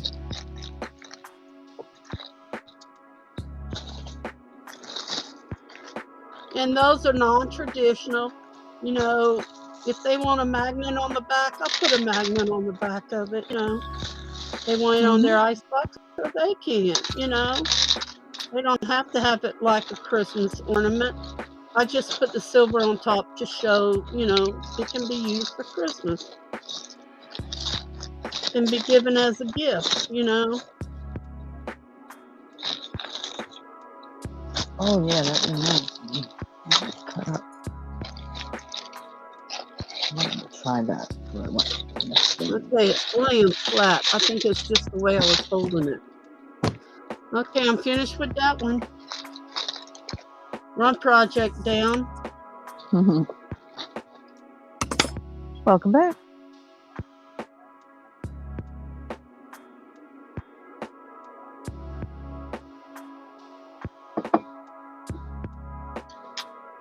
Are you crafty, Patty? Oh, I'd love that, granddaughter. I would love that so much. If she ain't, she would be after she would move there. If I was there.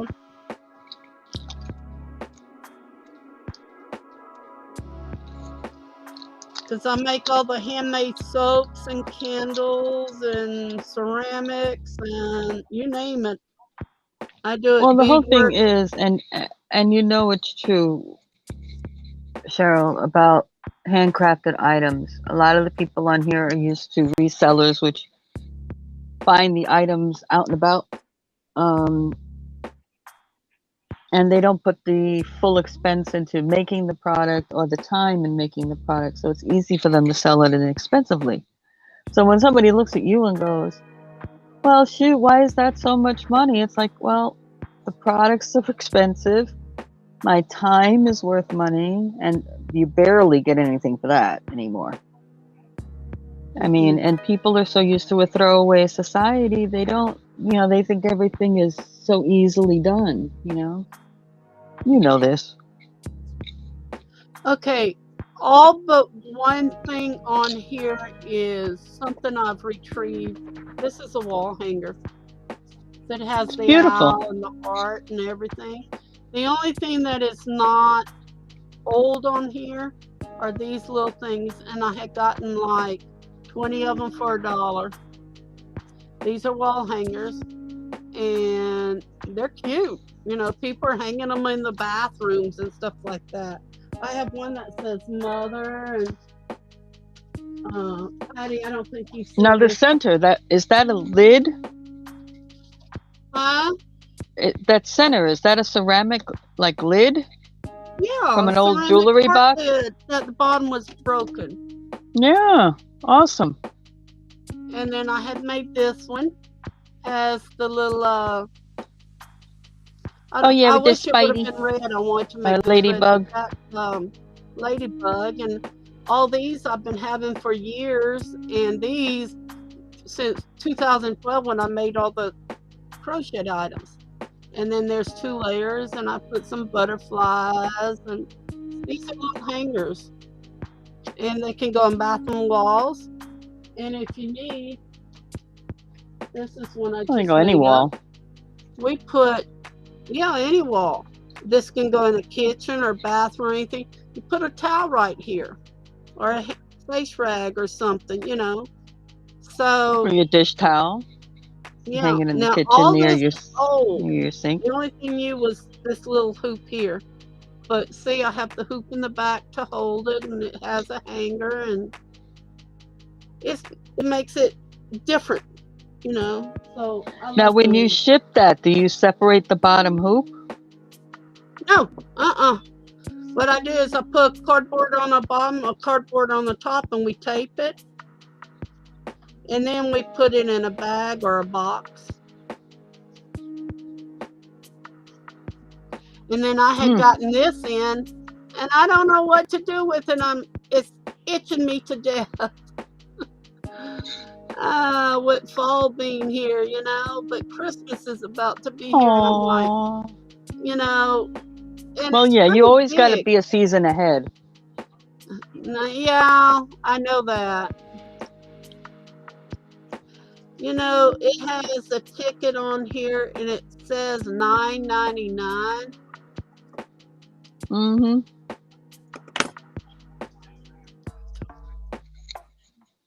And I got Well, it for $3. mm-hmm.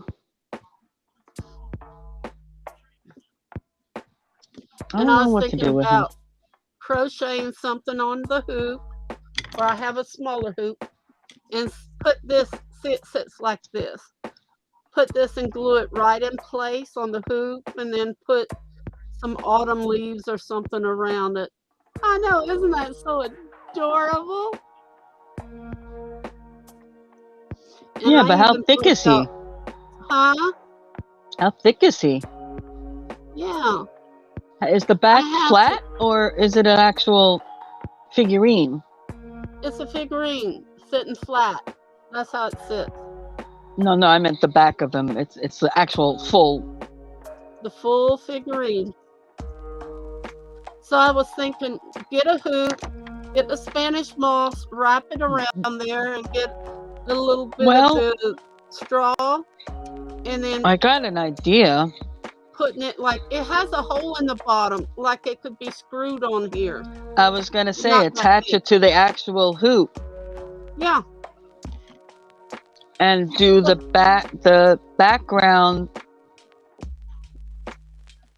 in orange You and can brown. do whatever, but what you do is you put if you use a doily type, if you got any of those big enough left, put like the doily, but put it like backward, like he would be sitting on the indentation part, but See, it has look, to be long enough to come out through the hoop. You know what I'm saying? So like the frill that's is how around it the edge. sits. I had thought, Can you well, understand what I'm I trying to like say? this on a smaller hoop, but it looks like it's falling, and that's how it's supposed to look. But I thought, where am I going to get the straw? And Spanish moss, Z had got me a bag of Spanish moss. It's right there, and I can loop it around the hoop. And let me see. I thought maybe put some little orange leaves or autumn leaves Darn it! around I it. don't know where I put those right now. Okay. This is my problem with the hoop. But Okay. There's a hoop. Right.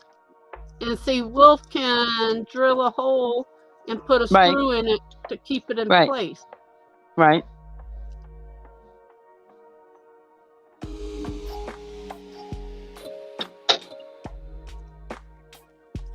Nope, I ain't got it on its side yet.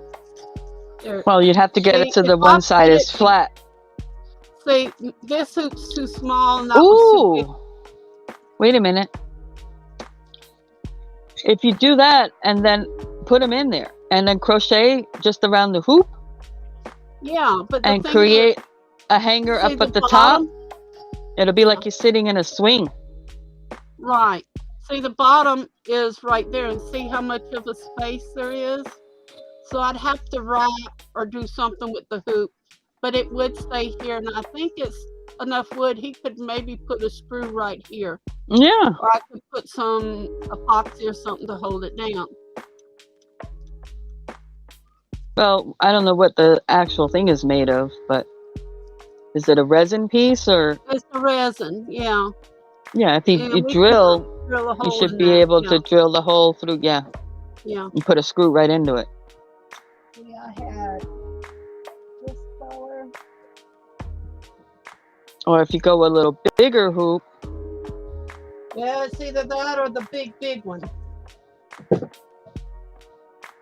Or, see, I have one smaller. I'm missing the one to fix in between because I've been using it. right? The only other one to fix in between, which goes there, is a middle one. And then that would cause a problem on trying to Right. get that on there. See, that would look pretty as a swing too.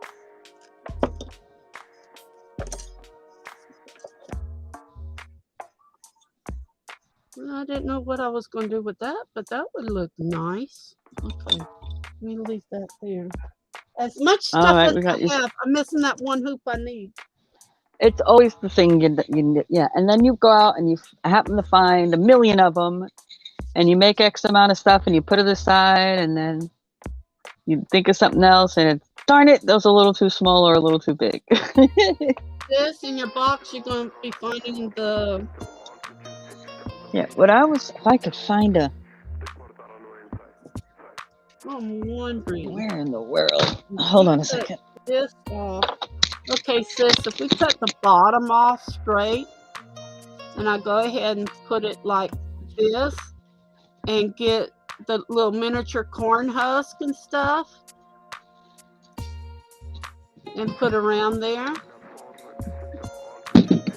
and maybe a little scarecrow on each side, or the little pumpkin or something. And I have a miniature pumpkin somewhere.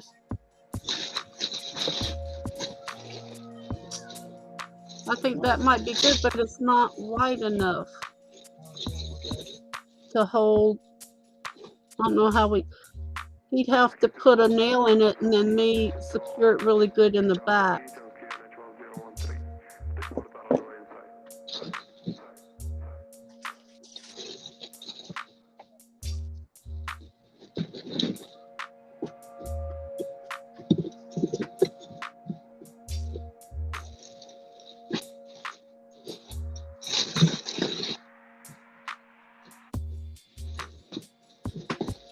No.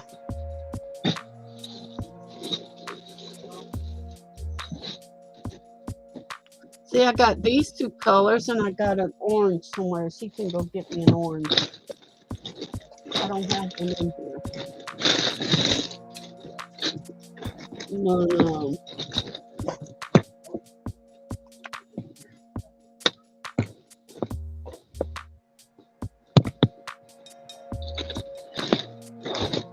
See, that would, I have almost this orange color that's on her butt.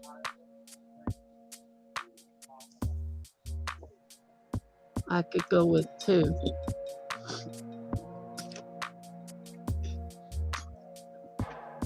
See, this would be the size I would really need.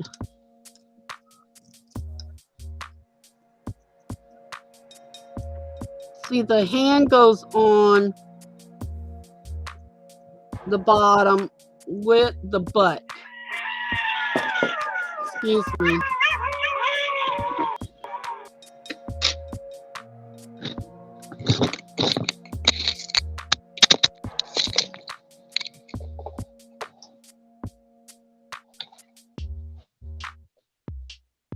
All right, this is going to be too small, but it'll give you the idea of what I'm thinking.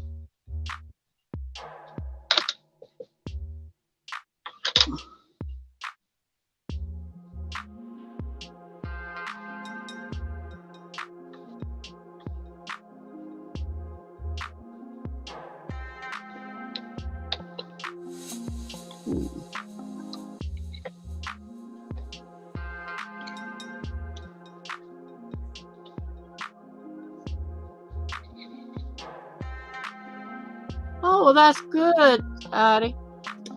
We're getting all kinds of calls in now. Willow, that's my ringtone. It's a wolf howling at the moon.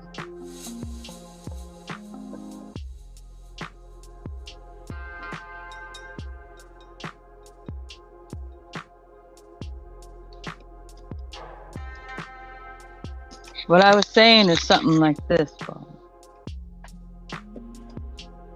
Like, if you had a doily big enough Well, I to got where one big it's enough. like, no, I'm saying like you could use a hoop like this, the hoop, Yeah, I don't and have the any doily big edge Willow. come out Yeah. like this, and then you could screw him in here.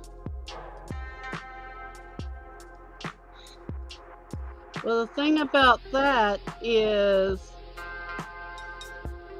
I'd have to have Wolf kind of sand it down a little bit.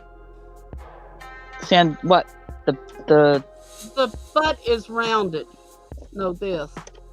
I'd have to have him cut a little edge off of here where it sits flat. Right here.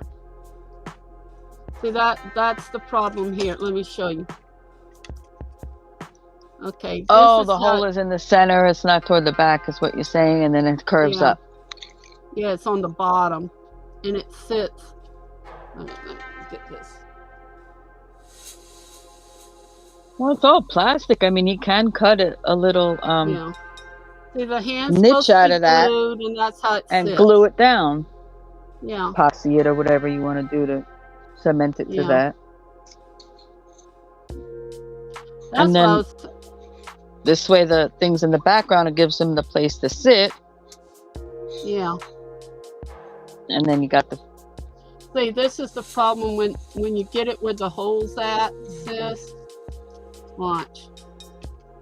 When you get where the holes at and the hand's supposed to be at, look how much is sticking out the back. I'd have to have Wolf. Go ahead, Willow. He's coming up. Okay. Ah, I could easily have him Hello, cut dear. that back off. Can you flatten that out? Yeah. Bring And still that, leave me the hole where it can be drilled at? bring that purse handle back. I guess what I purse could. handle? She had a brown purse handle Oh, wow. earlier. Oh, you had a purse handle, Barbara? Yeah. Willow, Wait, well, Willow don't wants do to see that. anything yet. But see, it's not thick enough here. Yes, I know. Cut that bottom off and round those edges where your hands are at. Right. Use That's that what. bottom piece. Use But that this bottom is plastic. strip. Yes, I We know. cut It's too much cuttable. off, it's gonna break. The I've purse cut them Okay. handle. before. It can be Listen to, done. hold on. Listen to what Yeah. she's saying. Hold on. Use that bottom strip. Cut it off of there and round the edges. Use that bottom piece. Warm it slightly, like, just to dip in hot water with a pair of pliers, and mold it just enough to lay on that inside bottom and epoxy it in place, and you'll have a wider base. But that was way bigger than what I wanted because that's even bigger than the wooden hoop. Yeah, but it gives you a platform to put like flowers, acorns, pumpkins, leaves. Well, Yeah. that was going to be the other thing too that I was going to say on the other part was like basically add a platform, Yeah. Yeah, just a little wedge of wood. just straight across even. hmm Where you just cut this into this and you just. Yeah, even if it's balsa wood, which you can cut with a box cutter, just cut a See little curved crescent where it fits the hoop, and then flat across, the top of it. It's And then hollow? Right. in place. Yeah, like a little piece like that would fit going straight across and fill in here. Okay. Right. Yeah. He can cut this. This whole bottom is hollow. Take the needle in there and move it around. Something you could always do is use wire. You can have the wire extend out a bit to poke into the little holes on the back of it, but still have it to where it'll center on the hoop. Just drill 2 little holes in the bottom of the hoop and fold and poke up in there a piece of wire about 6 inches long. That's and then what you he can use does. that. See, that's what he does on this. Yeah. For my towels and stuff. Yeah. Yeah, it gives you plenty of wire to, bend it or shape it however you need to, or even just create a loop with the wire that the butt can sit on, and then just glue that. Yeah, that ring to that's the butt. another idea too. Basically, like P6000 would hold. back in the day when you made eggs with the wire hangers, and you used the wire hangers, and you made the circle to hold the egg so you could dip it in the dye. Same principle, just holding the little guy. Dipper. Yeah, they give those in egg kits nowadays, but they're flimsy. I was thinking about a hoop within a hoop. That way I could put a really good tight screw in there. Ooh, she's gonna make a go-go. The center one colored crocheted around it. The lighter color. And then put the dolly on here. And then another color there. And put the straw and stuff all the way around and get a scarecrow. Oh, well, that's neat. All right, I want to step away for just a moment, ladies. I'll be back. Okay. Okay. Something you could do with that smaller hoop where you need it a little bit bigger, splice it on one side, add a piece of wood, and glue the 2 ends to the piece of wood, and it would open it up a bit and give you a little more room. You think that'd be easy, but these are some really solid hoops. It's not like the cross stitch hoops. These are actually handmade. Yeah, I know. And they're thick. You'd be surprised what I can do with a hoop. Yeah, well, he tried cutting one and spreading it out a little bit, and it never worked. It kept breaking. So, you have to I'm soak it in hot water. Out. Hey, Wolf, could you make me a little strip like you do my mixing sticks? Make me a little strip where we can go ahead and nail it, and then we can glue it. Okay, here. I don't want it any longer than let me see your index finger. That's how long I want the piece. Okay. And we can make a platform for it. Yeah, that'd be. But no, those hardened hoops. If you need to be able to manipulate them like that, you cut it. Yeah. Then put it in hot water. Yeah, and let it sit for about 10 minutes. Yeah. Then you can manipulate the wood. Well, he makes my stirring sticks, like paint sticks, but with good wood for my epoxy. So I asked him about the length of your finger. Make one, and we'll put it on here. And then we'll put this on it, then I can decorate it. And that way I'll give it a sitting platform, because I don't want to lose the butt. This is hollow. You go cutting on that, you may split the whole thing, and it's too cute to split it.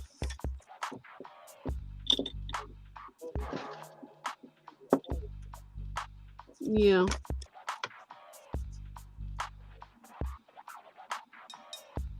And I can crochet some little corn on the cobs and put on there. And what you could do also in the wreath, you're doing the fall harvest theme. Take that smallest hoop and put it up towards the top at about 2 o'clock, and somehow fill it, with yellow color, and you'd have your moon.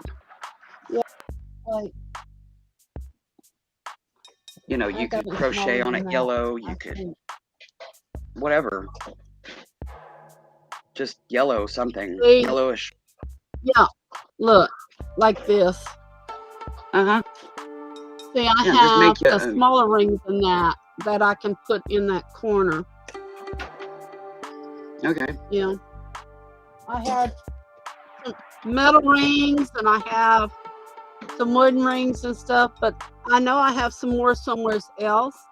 Now I can take this doily on the wooden one or that one, stitch it, okay, and then put the yellow all the way around it and stick that in the top. Mm-hmm. Usually your moons are, you know, but I can also do it in the yellow. Because I have, if I do it in the yellow, I have a little charm it's a half moon with some stars. I can glue it in the center of that. That would take care of that. Yeah. So, and I can put some little orange butterflies and some little miniature corn on the cob here and there, you know. Mm-hmm. I could run to the dollar store a block away and just pick up 2 or 3 little items to make it. See, my dolly, I've used up just about all of them. These are too big or too small, or it's too white. And really, I would have rather the off-white, and I can crochet one. See, this one's just fits on the inside. What I have to do is I have to glue it, and I have to stretch it to fit over the wood, like this. The problem with that is then I don't have that sitting edge. I have to go on the opposite side. Yeah. I Oh, if you have just to turn crochet it just upside a down. round one, Yeah, you know, that didn't have scallops, yeah. and And I do don't. enough loops I of could it crochet just to one, fit. but yeah. Right now, my carpal tunnel, I don't think would. Aside from My like computer's miniature really too doilies, short. just stitching them onto like a crazy quilt, crochet just Right. doesn't hit my radar. But I am a woodworker, you know, so manipulating wood I'm good at, you know. Yeah. It's just a different, you know, we both Patty, do the different problem. things. Yeah. Patty, the problem with the willow wreath, ever since the hurricanes 2 years ago here, most of the willow trees were down. They didn't hold up to the winds of the 2 hurricanes that hit here. Yeah. And I won't fit in that little wreath or that little hoop. No. Just saying, Patty. Okay. Let me see. I'm gonna step away a minute. Willow, can you watch the room? Sure. Thank you.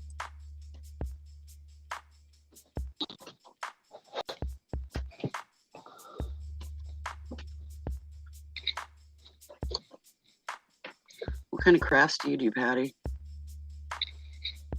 I'm back. I'm just going to be muted for a moment. Okay, dear. We have some willow trees here, but it's only like 1 or 2 of the more sturdier breeds because we're snow country. So, you know, the more dainty, fragile ones don't live here. They don't survive.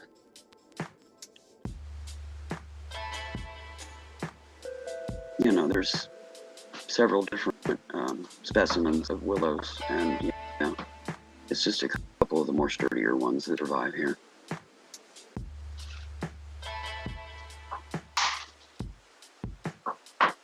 Oh.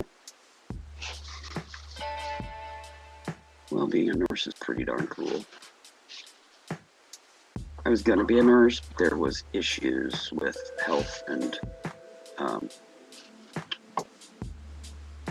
put it this way, blood can be everywhere and I'm fine. Suck it into a tube and I drop like a hot potato. Not a good thing to have when you're a nurse. I mean, I can deal with major wrecks and a whole lot of blood and a whole lot of, you know, body matter, brain matter. I'm fine there. Suck it into a tube and down I go. Who knows? I don't get it. It is what it is. But I was a very good caregiver for over 30 years. I did in-home. I worked in a rest home that was the first job I ever had when I was 16 years old. This was back before they had to be certified. And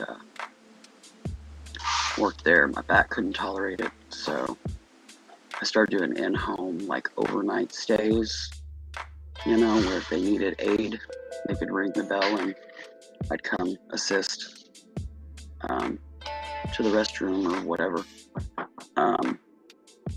And get their breakfast, put out the trash if they needed, dust the house. I mean, I didn't have to dust the house, but I'd do it anyways because that's just me. And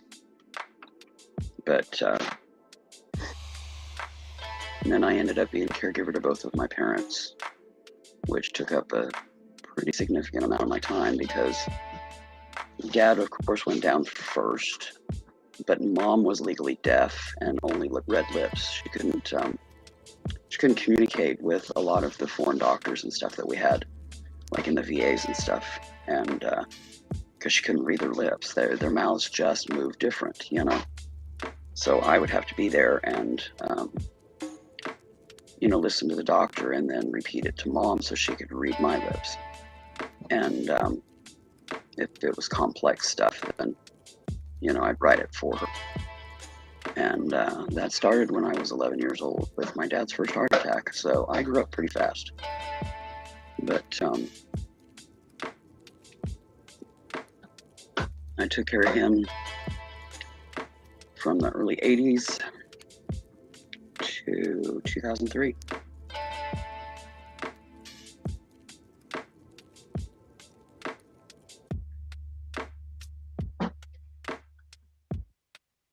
Ooh, are you going to do like traveling, be a traveling nurse? I know they've got a fancy name for it, but I don't know what it is. It's just wherever you're called to service. It's pretty awesome, though, that you'll be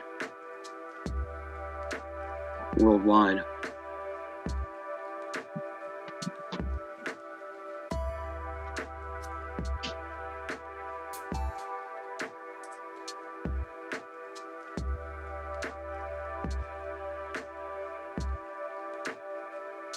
Oh, well, okay.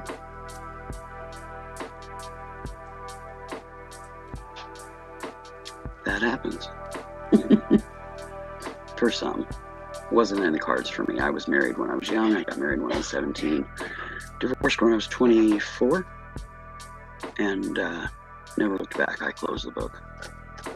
I got engaged one other time, and all it did was remind me of why I wasn't getting married again anyways.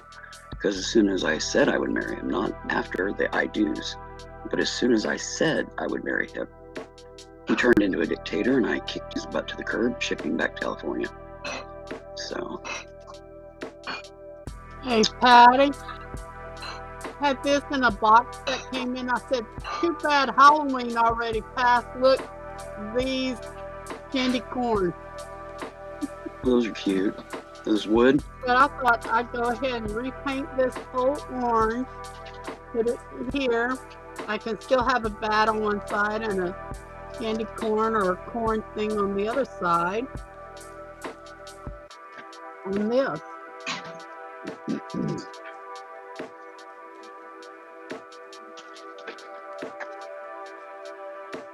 Let me go see. I'll be right back. Okay, dear.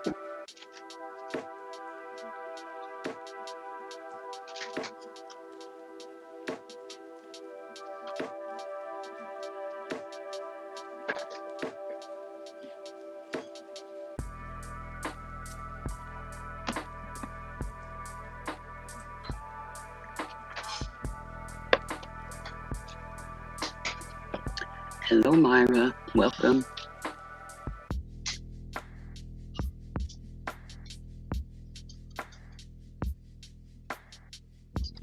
I believe Stacey's back. She's still muted, though. And Barbara had to step away for a moment. She'll be I'm back. here. Yay. Hi, Myra.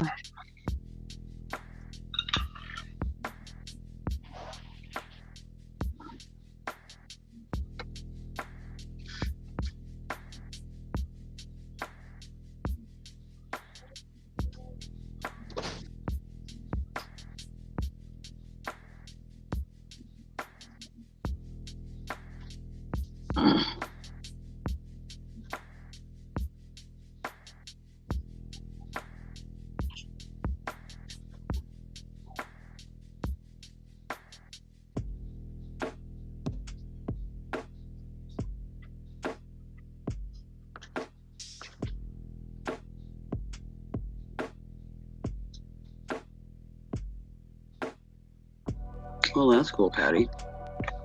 There's a patient you'll never forget.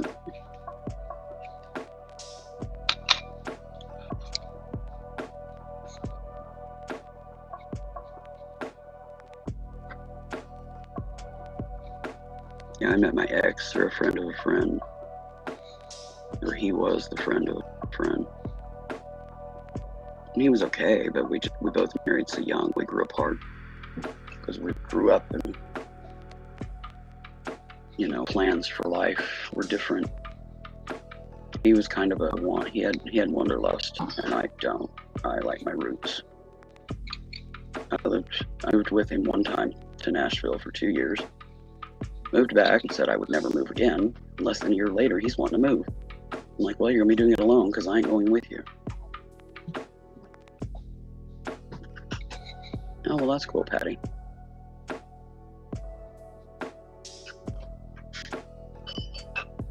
Yeah, I lost my mom in 2014. Between 2014 and 2015, I dropped 120 pounds on purpose, and was doing really well. Was more mobile and all of that. And then my spine blew. And pain tolerance wise, I have a lot of issues that cause a lot of severe chronic pain.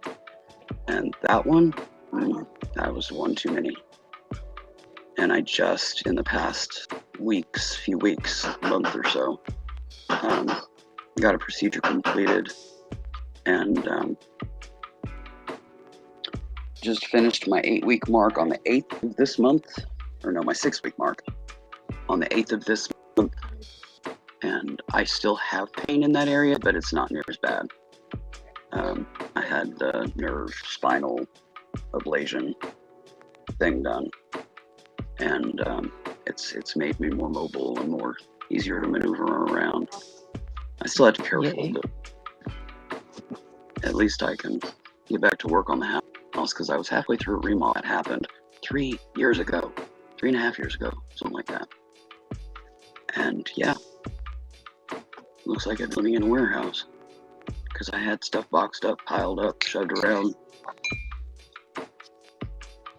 You know, because when we moved here, lost the childhood home when Mom passed, and we bought this place and moved here, double wide mobile. And I had 50 plus years of stuff to go through. So, you know, on my eyeballs and sorting and culling and all that. And ammo. And now, basically since about the 1st of the month, so what, 2 weeks or less, I've been back at it. And I am sorting and culling to the moon, and then once I've cleared floor space and what have you so that I can maneuver better, then I've got a couple partition walls, a full and a half, or actually a 3/4 and a half, to put in, and a shower to remove and turn that pocket into a utility, or not utility, a linen closet. And I'll finally have storage in my master bath. And got to finish Sis's shower, which I just need to replace the fixtures and do the trim, which the trim I'm going to steal from the old shower in my bathroom that is still there. I have 2 showers in my bathroom right now because my insurance put in a handicap accessible, but they wouldn't remove the old one. I was like, okay. They removed the bathtub so they'd have a place to put that shower, but they didn't remove the old shower because it wasn't medically necessary. Okay. But anyways, I'll take that shower out and build shelves and frame it out and what have you, and that will be a linen closet, a very much needed linen closet. Hey sis, look what I just found. Madeira thread that I had made all those flowers with. I got 1, 2, 3, 4, 5, 6, 7, 8, 9, 10, 11, 12 bolts of that, and That crap ain't cheap. more yarn.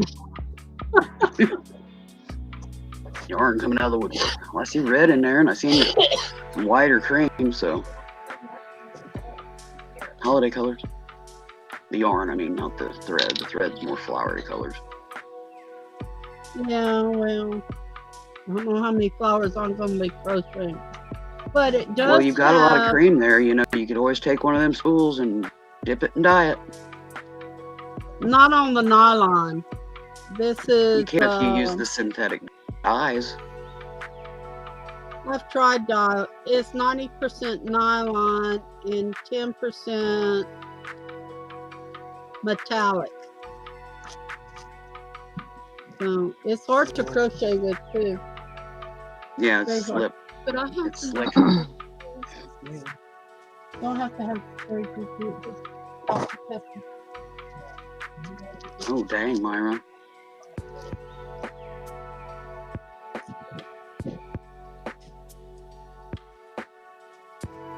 You do what you gotta do, hon. You get through it.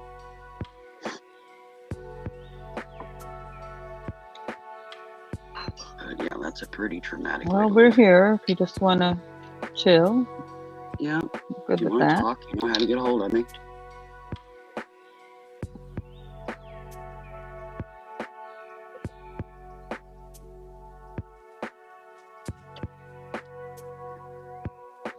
The only motorcycle I've ever been on was one of those touring bikes. I don't even know what brand it was or anything. It was when I was a kid.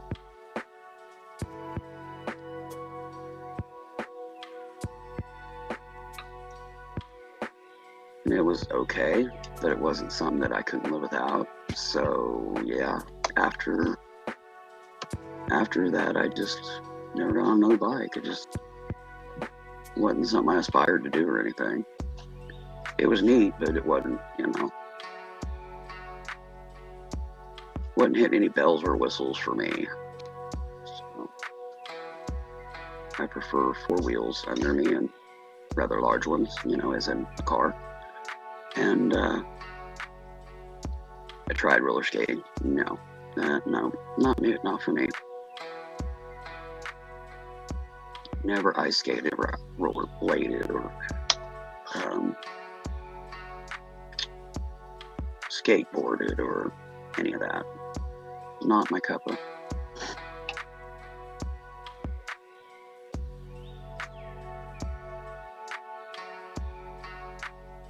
AKA not much of an adrenaline junkie in that regard.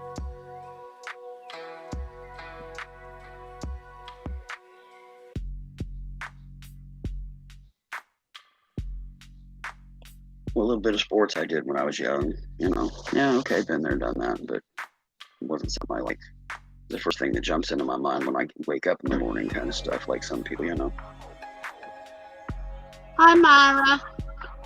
For me, I craft in my sleep. I don't slide down a hill or something, you know. Mm-hmm. Be right back.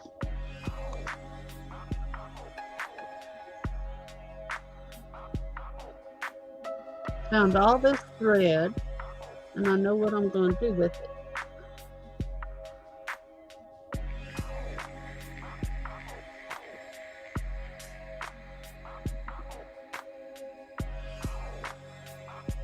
But to get it thick enough so I can crochet it, I'm going to have to double it up.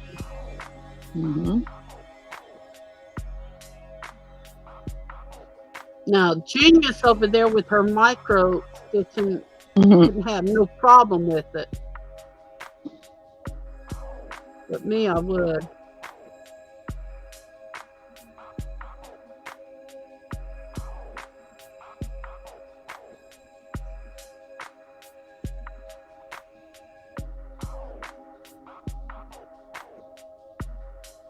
Okay. Yellow would be the moon. Okay, the moon in yellow or off-white? Or cream? Cream. Okay.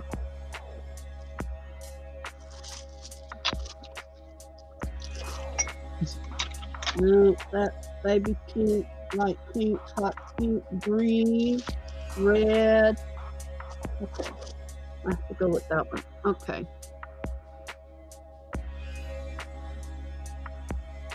Okay, where am I starting off with this now?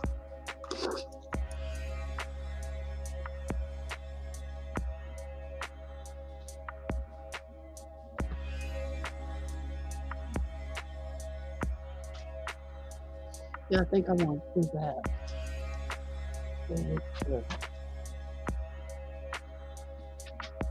You can't find it?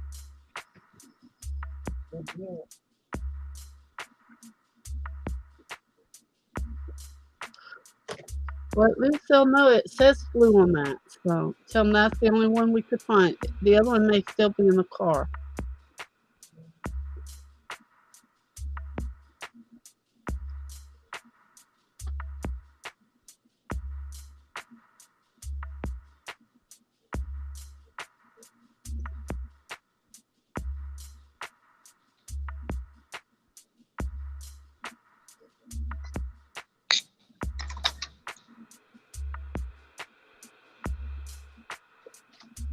Look there.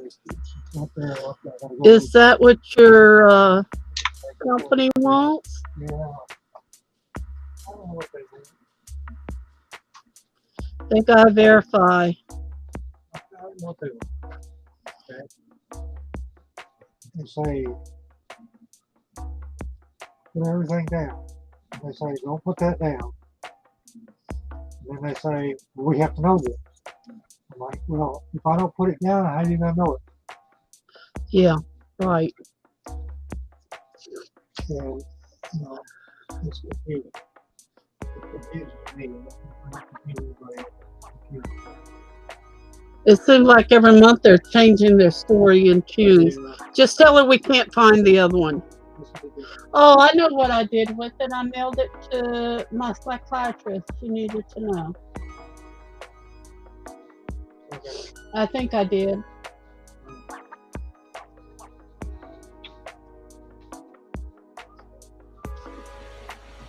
When you get into healthcare stuff, they want this and that and this and that. They say write it down, and then once you write it down, you can't do it. Now we need proof, and it's agitating.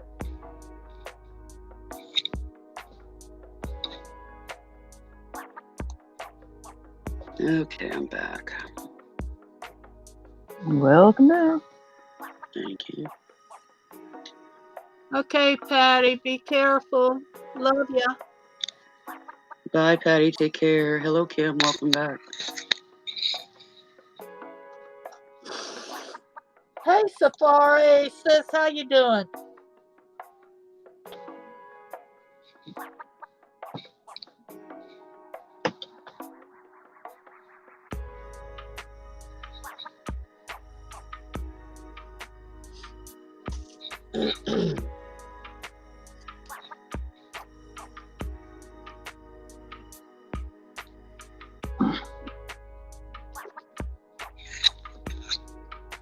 Welcome back, Kim.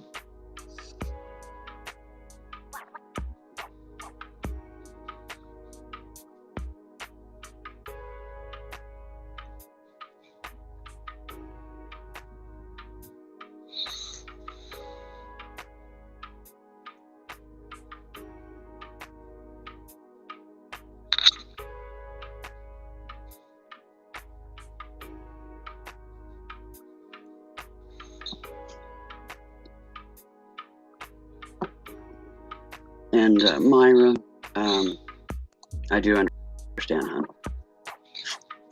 Because in 3 days, my dad passed 19 years ago. So, or no. Oh, I can't even do math today. Patty, we'd all be mad. He's my spiritual grandson, and now you're my spiritual granddaughter. We worry about y'all both.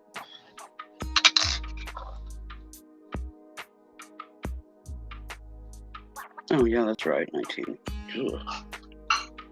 The right answer pops in my head, but then it doesn't look right. It doesn't sound right, you know. One of those days. I woke up like that, Willow.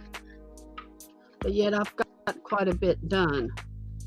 Well, I only had like 2.5, maybe hours of sleep. I had a rough night. But it doesn't stop me. Might be more level-headed, but it doesn't stop me. Oh, dry cough, where's Kim? I deal with them a lot because of air concentration, quote-unquote oxygen, basically. And inhalers, nebulizers, blah, blah, blah. COPD. Hey, MJ. Hey, MJ. Jeannie and Mark, I think, is their names. If my brain is working in that direction today, let me know, MJ.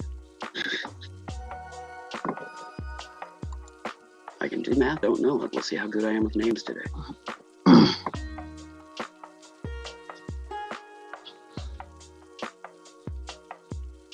Jeannie and Mike, okay. So I'm getting you and two old guys, Mark and Mike. I'm getting hands mixed up. Yeah. Jeannie and Mike. Yeah, 3 months is very soon, Kim. Yeah. It takes a while, the mourning process does.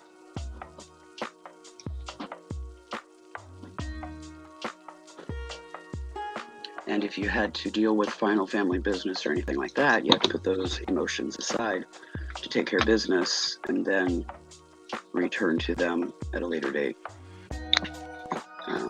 So that can cause delays, for lack of a better term. You know, in you actually starting that process. Okay, question, everybody. Okay, I'm going to go with the green in the center. Then I'm going to go with burnt orange. Would I go with red or burgundy? I thought red.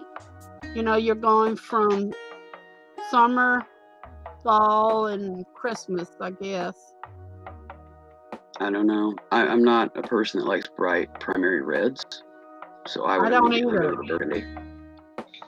But other people do. Yeah, I know. I don't make further anymore, though. All right, let me see what's going on. What are you doing now? I'm sorry, I was. Okay, I'm going to put, Wolf has cut me a little piece of wood to nail this on so I can nail it on here so it sits up. And then I thought green, then orange, green, gold, orange, and then the red. And then I'm going to get right there at the little dollar store. What red? That She's bright got that red? and she's got burgundy. No, I do burgundy. You do burgundy? Okay. Because that's more fall than that bright. You brought it? Yeah, Oh, she's gonna put okay. some yellow in there too, Jeannie. And then she's also And then gonna I'm put a going to little put the moon yellow with a little bitty ring up in the corner like this. I'll glue it on there after I crochet it.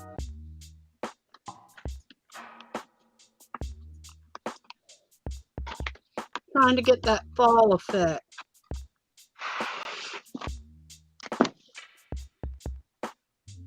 Yeah, I mean there is some bright red in like the leaves, but not Christmas red, different red. It's more of an orangey burn umber kind of red. I only got one dress that's red and one that's white with a little bit of red in it. I don't like red. Yeah, I do red. I do a little bit of pink, but not much. I don't, you know. All the other colors don't bother me. It's just red. But yeah. I love orange. I can't wear orange because it makes me look seriously jaundiced.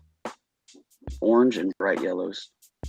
I can get away with pastel yellow. Make me look that. Yeah.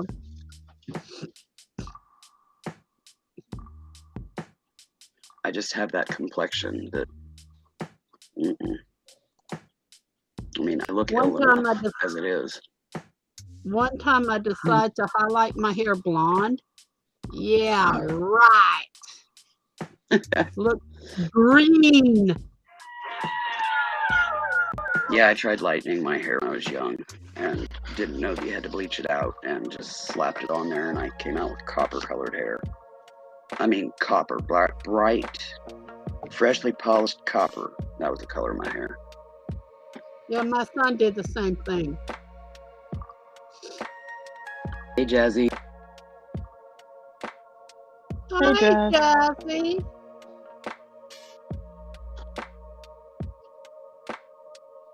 You just start with one and work your way out, Jazzy.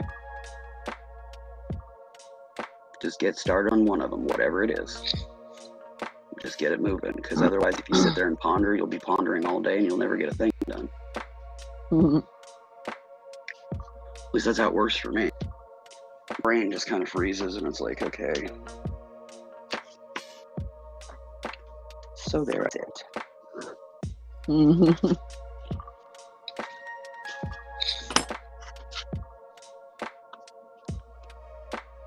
Okay. Yeah. Oh, the nap sounds good, Jazzy. Yeah, that's usually Naps where I always end up sound if I good. ponder too long. Naps always sound like the best idea.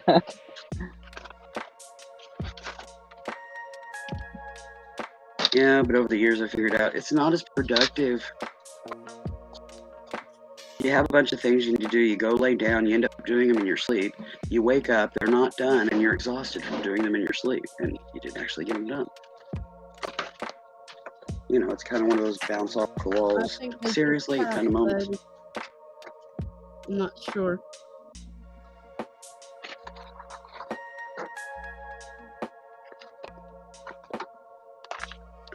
That's why I didn't get much sleep last night, because my mind wouldn't shut down.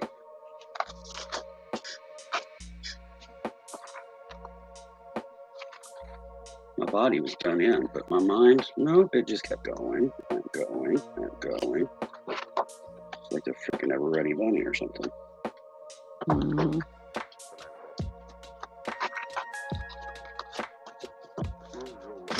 The only thing productive out of that was a couple of conundrums that I had in the way I'm organizing all these images.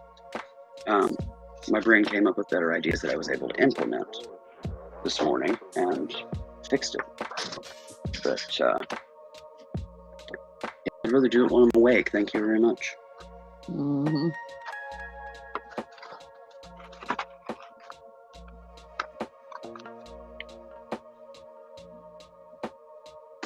When I go to sleep, my grandfather's spirit, my cousin's spirits, and all calls me, and I go and spirit walk. So that keeps me in a deeper sleep. I wake up more tired because they put so many things in my mind that I need to do or not do, and you know. Yeah, I shield from dream walking. Unless I am meditating and astral projecting or whatever on purpose, yeah, I shut it down so I can sleep. But it's just my brain when it gets crafty, organizing type thought process going. Sometimes it don't want to shut down, and sometimes I just can't stop that.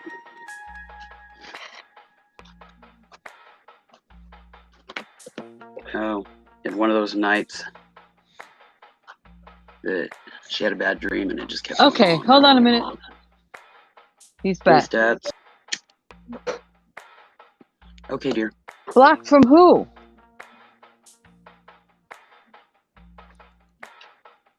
Because you even lost your wrench. That was the weirdest thing. All your stuff, everything you typed in yesterday got deleted.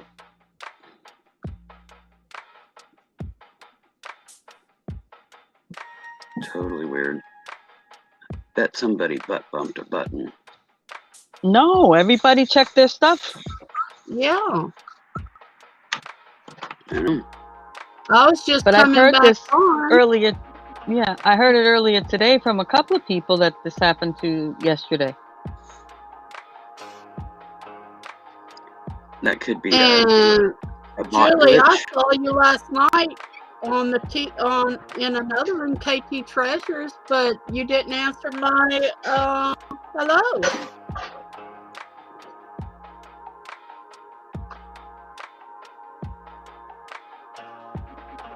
Yeah, it sounds like YouTube was probably glitching then.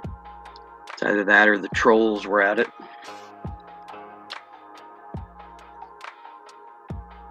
The YouTube ones, I mean. Yeah, but it didn't show that she was deleted. Didn't show that her messages was deleted. It didn't show that she And was it didn't putting say by mine who out. either. It just said that they were deleted. Yeah. It doesn't always do that. If it's a YouTube bot, it's not going to say, you know, such and such hid such and such. They just do it and nothing shows up. It happens. Sometimes the bots get a little ambitious. Well, it disturbed us really bad yesterday. Yeah, it really did. It sounds like it was just a bot glitch thing going on. It's happened before. Doesn't happen very often with that, but it does happen every once in a while. Especially on small channels where they know everybody. Nobody gets a wrench unless they get to know them. And you've had 0 lurkers kind of thing, but yet something like that happens. It's usually a bot because they don't always count in how many people are watching. Yeah. But you know what, sis, I did notice? Right before stats went off, you had a troll. Come on. Oh yeah, but it was one of those automatic whatever trolls. Yeah. That pop in the junk. Spam bot. And it wasn't just before. It was a little bit before. She was chatting away. We're having a whole conversation. And next thing I know, I look down, all her stuff's gone. She's out of the room, totally booted. I'm like, That's what in the world? That is wild. But, you know, I don't put anything past YouTube. Barbara, type in the chat for a moment. Okay, I gotta go to the other one. Yeah. But I just want to see if Julie can see you.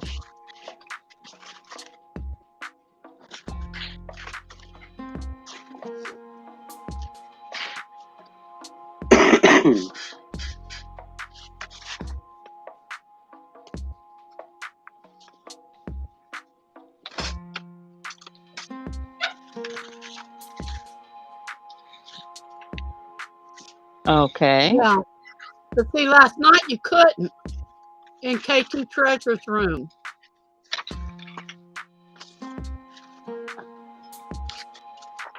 Because I said, hey, sis, what's happening? What happened in Stacey's room? And you never answered me. I really think it's just YouTube messing up again. That would be my guess. I heard a few new rules coming down with YouTube. And they're trying to pass it by January the 1st, which is going to cut out a lot of us. Do you know that they're going to set that you can only be subscribed to 25 channels now? What? Yes. That's ridiculous. And That's nuts. Yeah, like some of us have 2 or 3 different channels that we do things on. They're going to allow you only 3 channels. What do you mean? Okay, like me and you here, then my selling channel, Wolf Clans, you know, and then I do Roses. That would be the 3 that I could pick.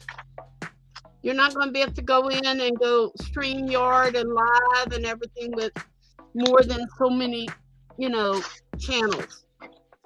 They said it's overloading their system. That's kind of hard to control. I don't know how they do that. Yeah, exactly. Sounds like fear stuff to me. Kick people out of rooms, you know, and stuff like that. They often put a lot of fear stuff out. Basically 4th quarter. And nothing ever happens. And that's not going to expand the channel, or expand the website. Well, what they were saying was this, Willow, people wants more than that. They're going to have to join for 25, 29. I'm already a member like that, so that wouldn't even, I pay YouTube and I pay StreamYard.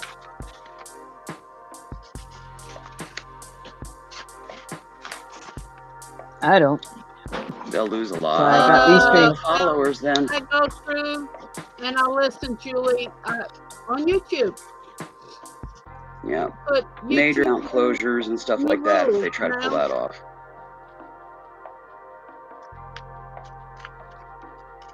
I think they're just Sounds trying like they to do that, clip they're them. getting greedy. Oops.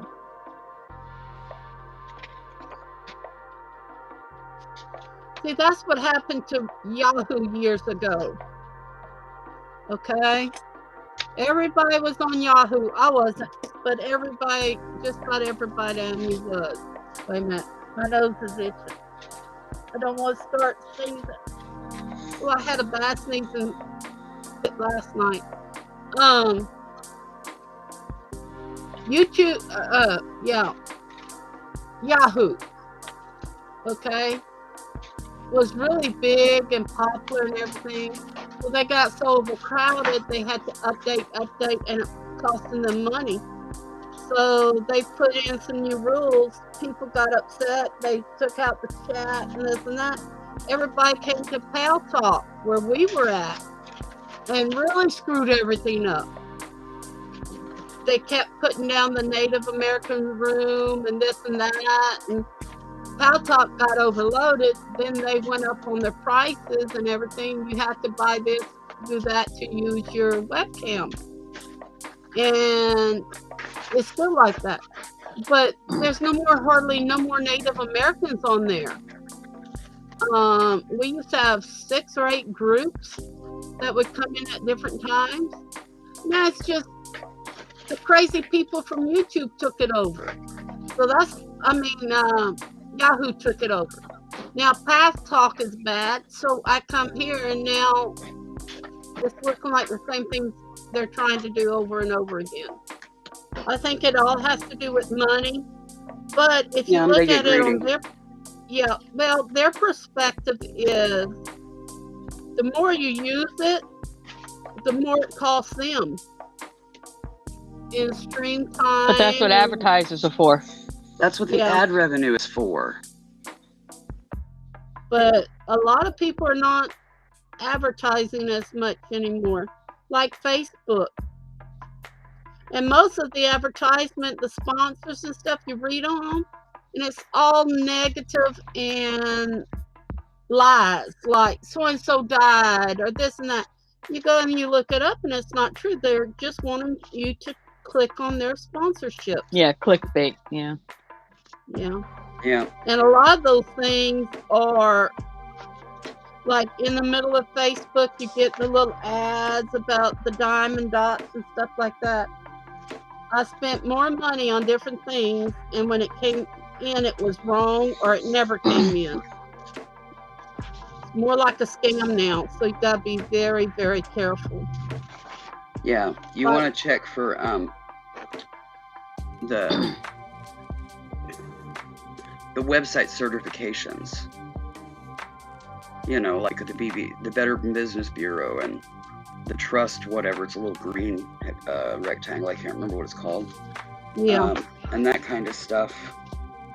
If they don't have those, don't buy, because there's no guarantee you're going to get it. That means you're giving your financial information to somebody that could be just looking to scam you. That's all they want.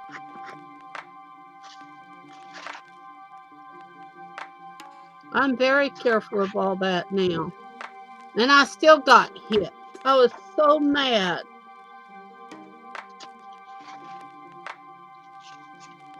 Yeah, I use my spidey sense a lot on that. If I get a funky vibe, I just close it and go on. Oh, they that's ain't getting money, they ain't getting my info, they ain't even getting my time.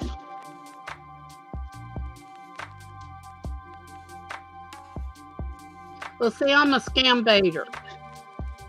So when I called Dallas to find out some information, they usually give me the go round on what's going on here, there, yonder. I don't do much of it anymore because that takes a lot of time. And I feel like my time's more precious than that because out of every 100, only 2 get caught. Mm-hmm.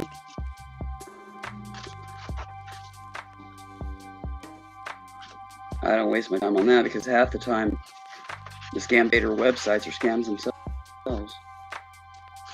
Well, I'm working directly with the sheriff department. They'll tag my computer, my phone, whatever I'm using. I call them and type in a code. And but I wrote about 15 books on it, you know. Yeah. I'm just not interested. They don't care. They don't heed the warnings or nothing like that. Yeah, you definitely gotta be careful nowadays. Just too much creepy stuff going on. Well, thanks for stopping in, Jeannie. Come in and hang out anytime. Take care, Jeannie.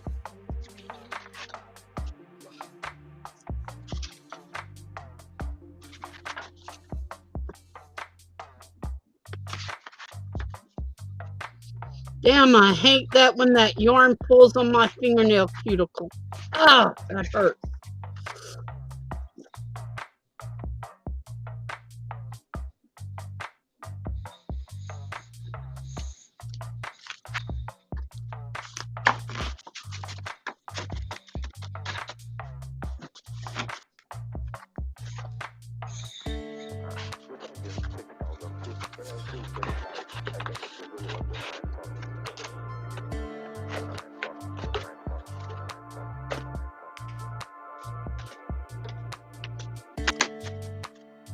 It's going to be so cute. Look at that.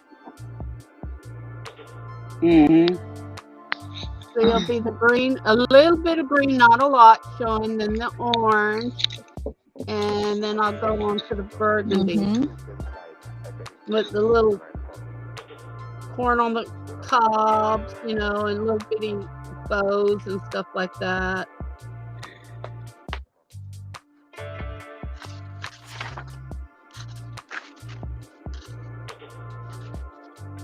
I was wondering where I could get a haystack from. I could make one, but my allergies would go nuts. Michael's or Hobby Lobby. Yeah. Yeah, you look can in the usually- actual they're usually- floral section. Yeah. They're That's usually, what I went looking for. I thought maybe I had something like that, but I didn't. they're usually sealed in plastic, so Yeah. Thing is, you can peel the label off and leave the plastic on if you want. no, people won't buy it like that. Not from me. I found that out before. I'm gonna go. The mailman's getting here. I got some packages to pick up. I'll be back in a little bit. Okay, dear.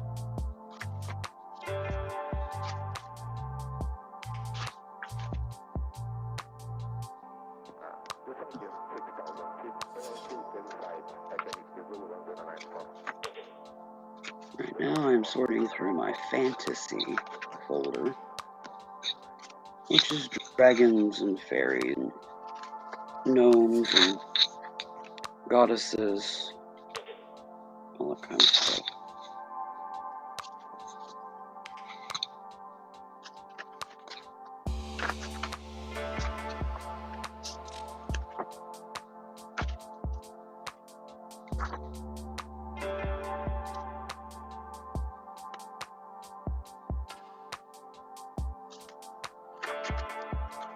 Like, how could they restrict what other channels you go on if it's somebody else's?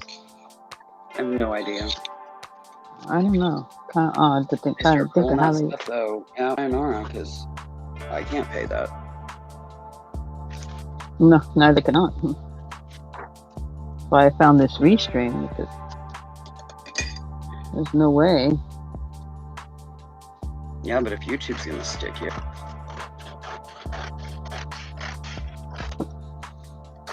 Not a good thing.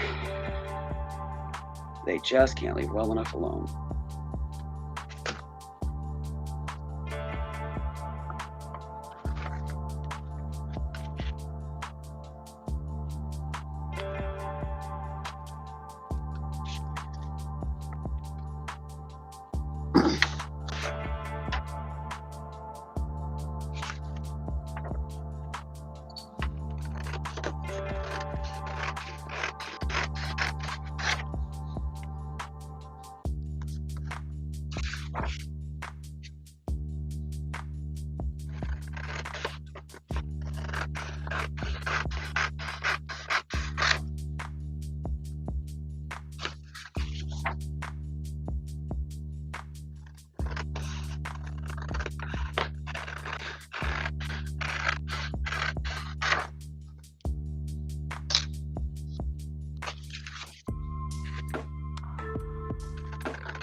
Oh yeah, I have this idea, but I'd have to get with you, Cheryl, on it.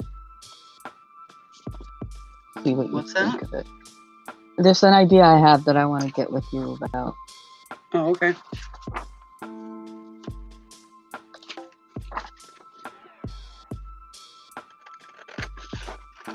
Now just remember, I don't do IG, and you do have me on your Facebook. Yes. Or backroom. I do.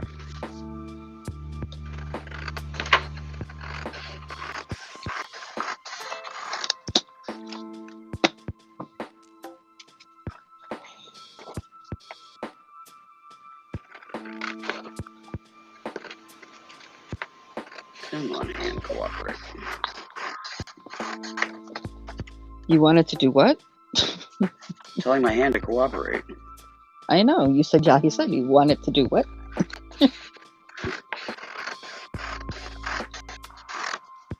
Yep, it gets moody. It's slowly, very slowly getting a little stronger, but Well, you've been out of commission for a while with it, really. So. well, And actually, what you thing I'm saying, in my actually, left hand. I'm saying everything in general. You got to build back up muscle strength and everything because you haven't been utilizing.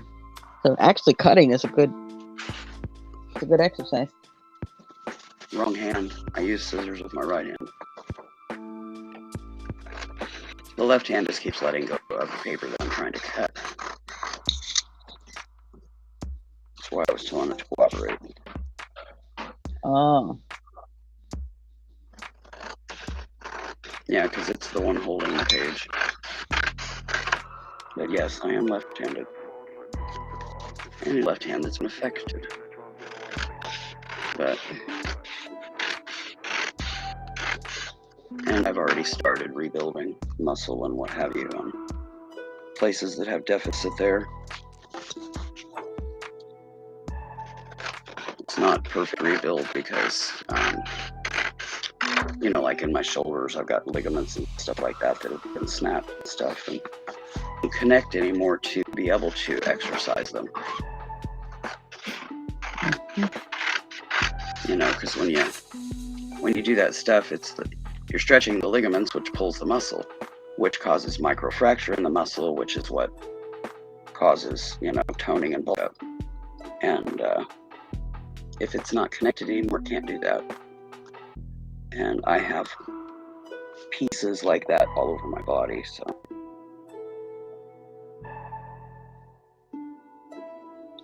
Just my shoulders. But I'm bulking up, or toning, I should say, what I can. If it works, it's getting a workout. Good. That's all I can do.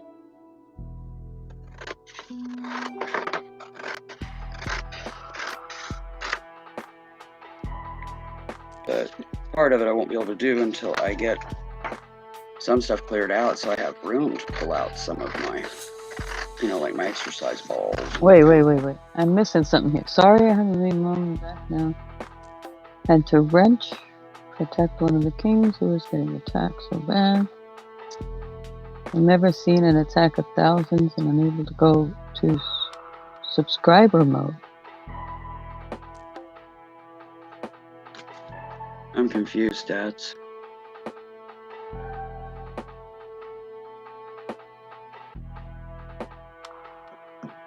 Not sure what the It almost looks like there was a channel she had to go in and basically boot people and oh.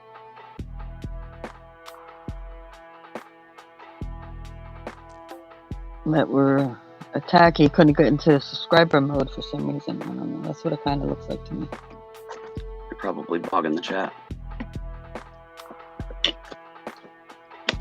So he couldn't get subscriber mode to take. They hammered the chat so hard that yeah, you can't get it to take. You can click on it, but it just won't go because the chat's in overload.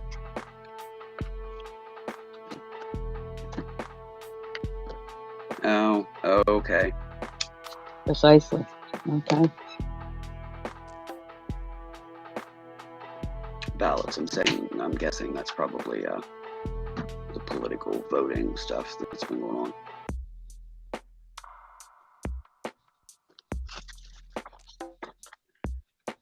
Yeah, unfortunately, sometimes it gets to the point where you just have to shut it down. Give it 10 minutes, restart, make sure it's in subscriber mode on the new stream, and call it done, because the live that you had going on, you just lost control of, and you can't rein it back in. And the safest thing to do in those situations is a quick message in the chat, tell everybody I will be back, give me a few. And unless, your chat already knows that, then you don't even have to say it. And then when you come back in, have those safeguards in place, when you restart. So way, even if the trolls are watching and waiting for you to come back up again, they're put on constraints that they don't necessarily want to deal with, so they move on to somebody else and bug them. I hate to see, that happen, but in certain circumstances, better you than me, kind of thing, where you just put enough constraints that they move on to somebody. You report them to the moon, they ain't gonna go away and they ain't gonna stop. And I'm sorry, YouTube. Yes, you agreed. I get it. But the majority of your subscribers that are overloading your channel are the ones that have 50 accounts, because they're trolls. If you put a little more focus on taking care of that, a good 35 to 40% of what you've got as accounts is probably trolls. Get rid of those. It cleans up your channel. Saying YouTube. Well, a lot of my people, every one of my people have pretty much been vetted somewhere else, basically. I really don't have anybody that I've not met. I think one person I have not met before. But I waited like 3 times for them to come in and all that before I even... Yeah, but there's other channels that every time they go live, it's not if, it's when. They're going to get hammered with, the come to my channel for, a hot day or whatever kind of stuff. spamming the chat and stuff like that. That's where mods are an asset, but a lot of channels don't have mods, or a lot of channels disrespect their mods, treat them like, the toilet bowl cleaners, scum of the earth, kind of. You're not going to keep mods that way. Experience much?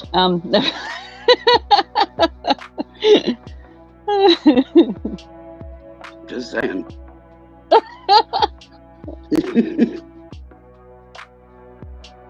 That came out to the point. It was like, yep.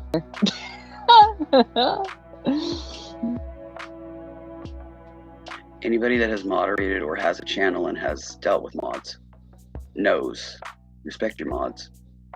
And I'm not talking you don't have to, pay them necessarily. There are paying mods though. But, just respect them for the work that they do to help you and your channel grow. It's not complicated. Don't the minute you're in the back room with them, you start ripping them and reaming them. It's not the way to go.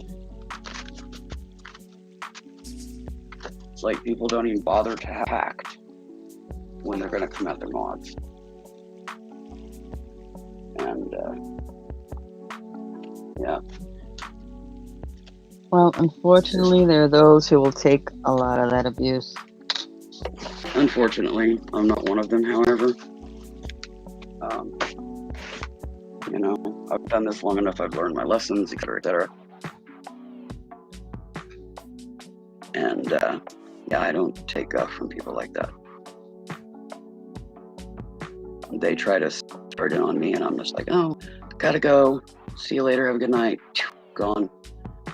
And they can ask me 100 times if I will moderate for them. And the answer is going to be no. And if they finally are like, well, you're always saying no, is there a problem? Well, yeah, here's the problem. Then they hear about it. They get their dose. Well, you can't treat me that way. I'm like, well, you treated me that way. So, what comes around goes around, or whatever they call it. And that is why I will not mod for you. And I don't go back. I don't. I do it to help people. I do it to keep my brain active. I do it to pass the time sometimes. I don't profit from it. I don't gain from it. I don't want mod notoriety or any of that bullcrap. No. I just help here and there. So if I'm not the mod for you, then I'm not the mod for you. Simple as that. A little respect is not asking a lot, because I've already given it to you. So, You know what I'm saying? Yeah. But some people don't get. I'm like, if you treat your mods this way, how do you treat employees?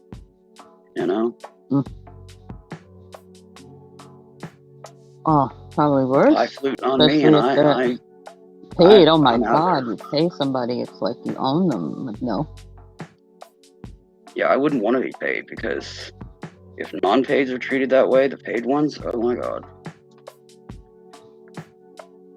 I ain't jumping through hoops for you.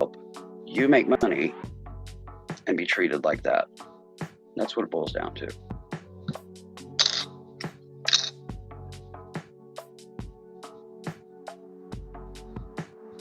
Simple as that. Welcome back, Kim. Uh-oh. Did she retract that message? Yes, she did. It was typoed. Or did this just happen again? Oh, okay. Yeah, it was typoed. I just looked down. It was like, you said, hello, Kim. I looked down and the message you tried. I'm like, oh my gosh. Yeah. Yeah, it was typoed, so I think that's why. I'm very flexible too, Stat, but, basically give me 5 minutes in the back room so that I can ask questions as to how you want things done, and you can ask questions as to whether or not I'm willing to do things, and get that sorted out before the show. Most of them don't want to take the time to do that. They don't want to go over anything. They just want to chunk you out there, and then, no, we don't that way. I'm like, okay, can spare 5 minutes before the show, let me know that. You know, they just want to keep coming at you. You know, do it this way. No, do it this way. During the show, that's professional.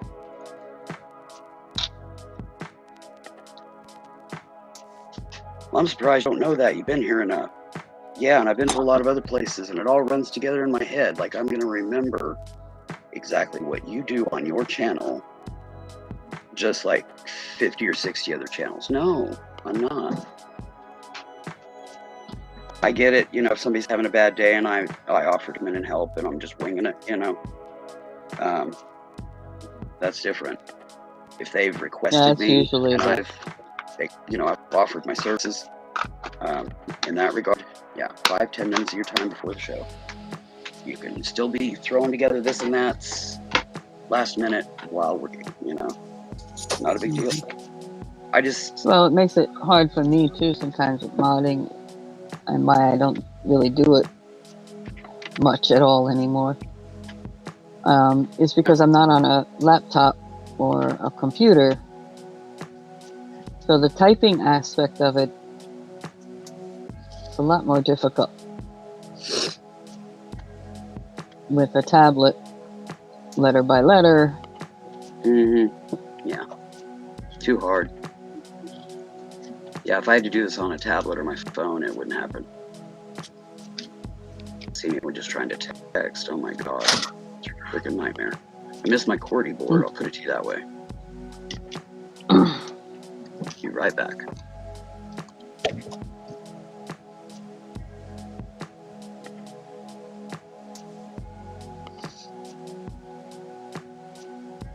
Yeah, we had to chase down the mailman again.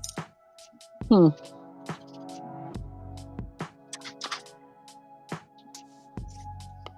Oh.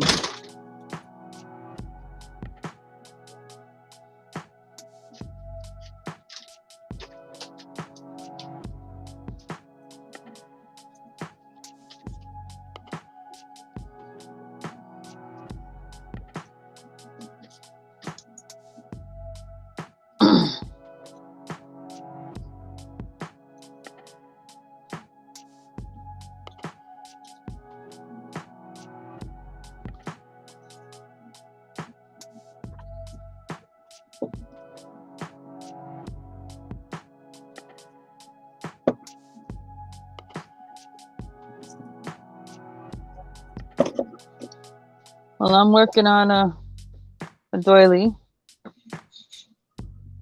How you doing, Chrissy? Hi, Christy.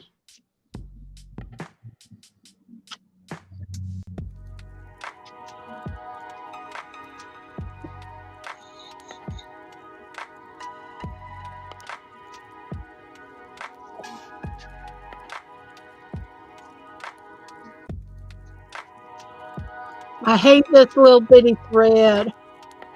I don't. I got, yeah, but I got 2 of them so I can work with it to make it thick enough where I don't have to have a micro thing on it.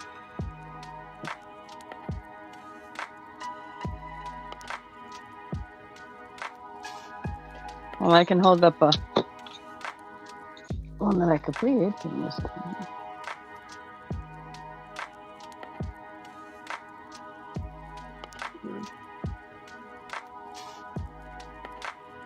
The one I'm working on is semi-experimental. I'm kind of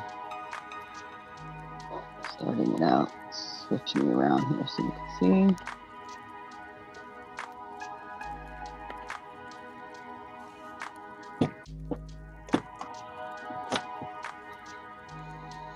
Come on. Oh, come on.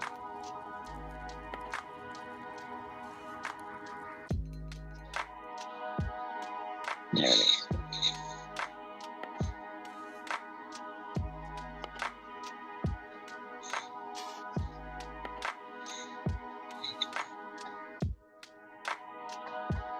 Thank you.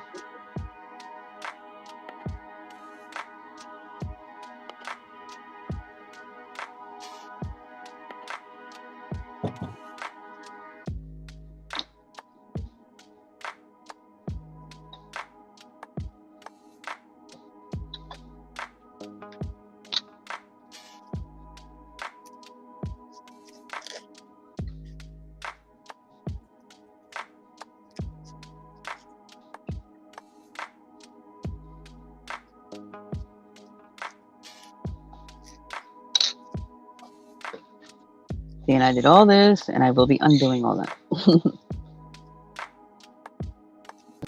Yeah, right.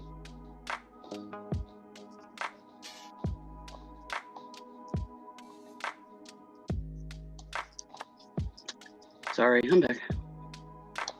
Okay. Nothing Hey, else. Chrissy.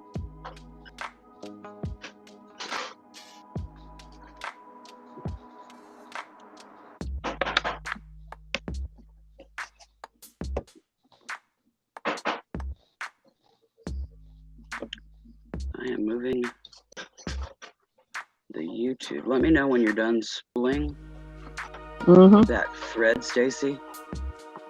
I moved the YouTube chat in front of you because it was giving me vertigo. Watching Oh, your sorry, hands done. I'm done. Close to the camera. Sorry. I was like, ooh. Yeah, I don't want to see my I breakfast didn't think sausage about again. that. I'm so sorry, whoever that might have affected. I gotta think about that sometimes. I did. I came back, looked up, and I was like, whoa. Okay, move the YouTube chat over. That's why I even if I'm not calling an auction, I always pop the YouTube chat out. And oftentimes it's because of that. Certain things, it'll give me vertigo, and I can grab the chat and just slide it over in front of that person's little box until they're done. And I ain't doing a fast waddle to the crapper to offload my breakfast.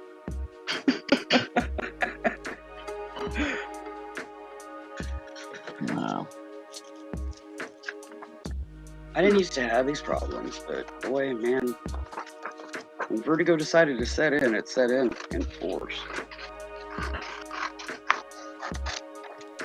And like at bingo, when Johnny shuffles the balls, that's why he's always like, Willow, mute, because the tone of that shuffle, I have some tone deafness, but I also have some tone hypersensitive. And that's one of my hypersensitive tones. And that's why he's kind enough to let me know he's going to shuffle so I can mute. Because it's like instant migraine. I hear that.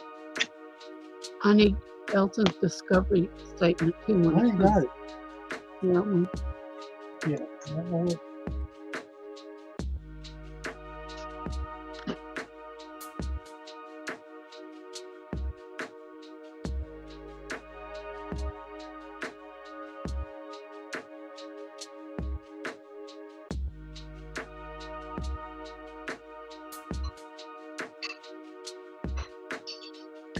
Well, it was nice to see you, Chrissy, even if it was just for a short time. She's got to get in before work tonight. Do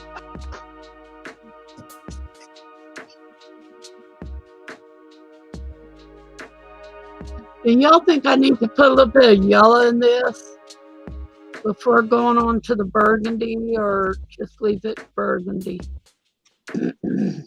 Well, I'll tell you, the first thing somebody said in the chat was, you're putting yellow in that. Yeah. Yeah, Yellow is a fall color.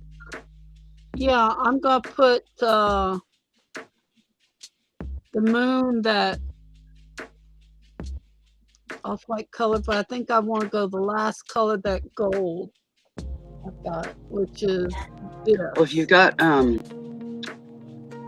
like a muted yellow for the moon and like a harvest gold for the gold in your weave. That's the gold I've got. And I got red and peach in the thread I'm using now. But I do have an orange like that, the gold. This is goldenrod, and then this is burgundy. And I'm thinking about putting some brown on the very edge to pick up the brown in the little person.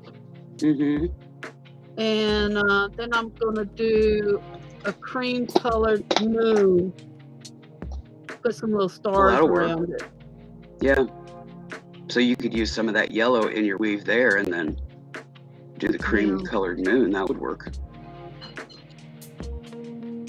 Pale harvest moon. Starting with one of my migraines.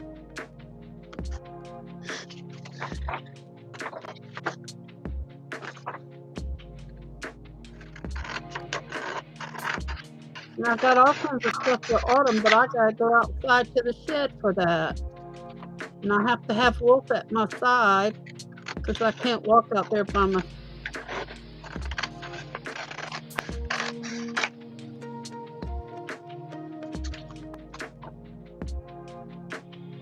I know I have a lot of autumn stuff over there.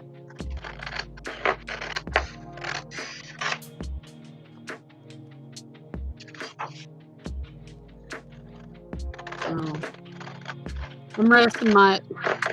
Well, I've gone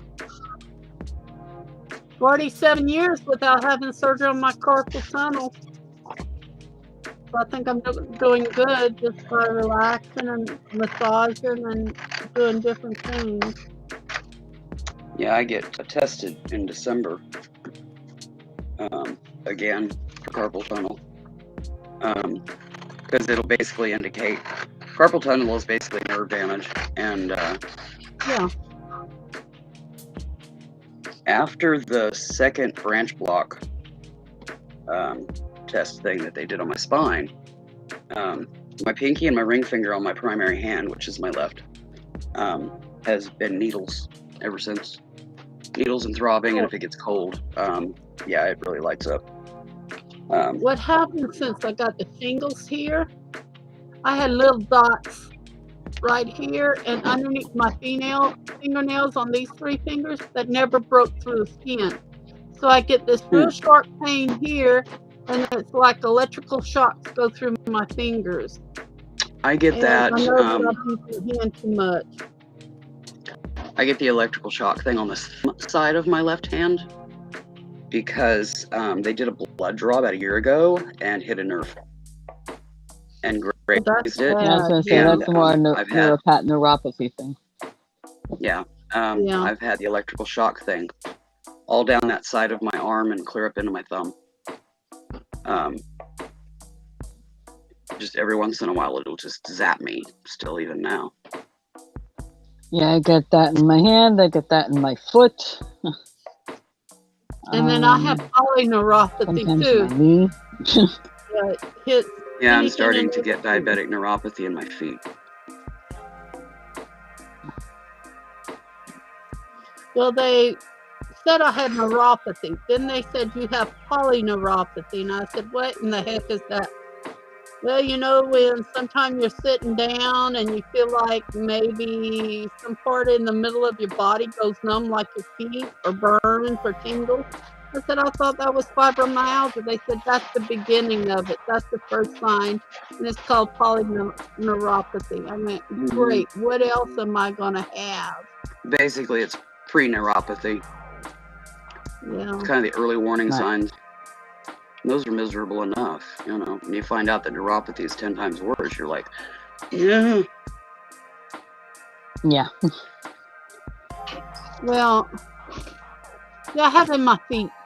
But we've learned if I put my feet soaking or wipe them down right before bed with some cold water with a little bit of mouthwash on it or something, it helps ease that.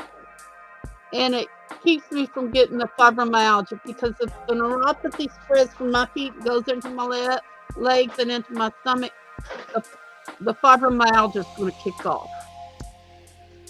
So I've learned the warning signs, you know. Yeah.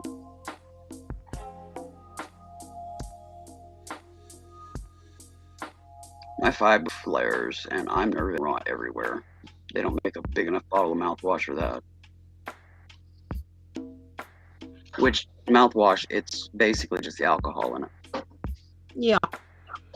Also, the mint oil. Yeah. They put a little mint oil or whatever, you know, so.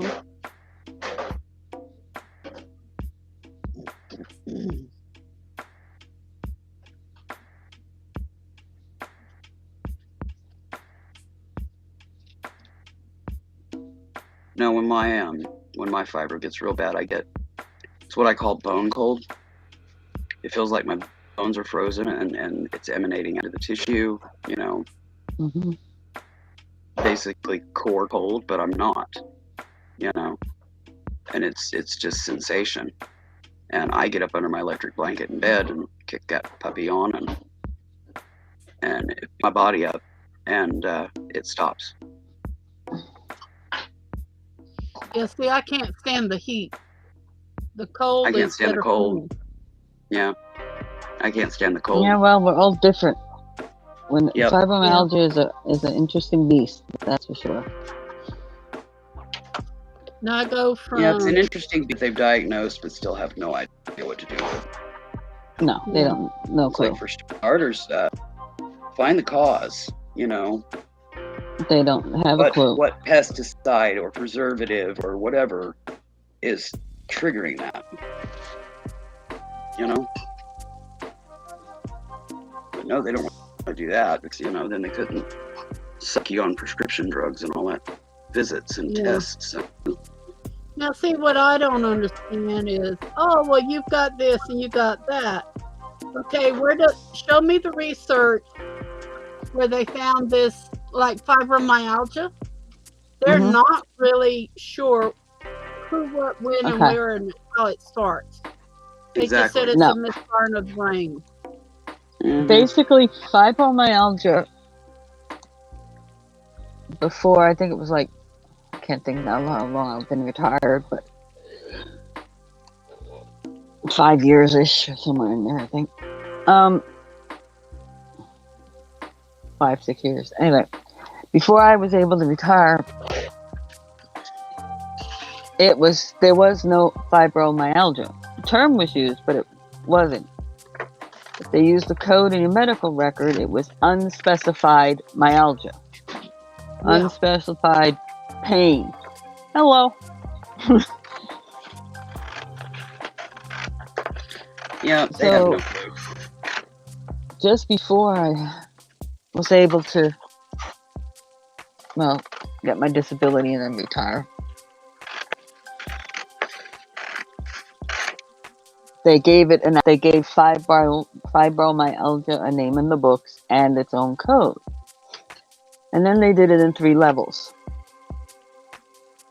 You just got the body achy stuff. Or you got the body achy stuff and you have the gastrointestinal problem. Yeah. Or you have that and another thing associated, what they consider associated with fibromyalgia. Well, the first one you don't get anything for. The second one you don't get anything for. You gotta have the third one. And I did. But that was just before I went to court. Well, see, And my medical records were already proved out with it because I was on top of making sure everything got documented. yeah. See, in 2008, when I had my stroke, they said, well, you have neuropathy. Well, I knew I had neuropathy. But while I was in the hospital, what happened was I hurt and I burned. They couldn't touch me. I was throwing the sheet off of me and everything. And they said, what's wrong with you? Do you need a hormone shot? I said, no, I'm burning from like the nerve endings on the end of my hand. Oh, you have neuropathy. I said, it's something more than that. It's my whole body. Well, neuropathy can't move through your whole body at one time.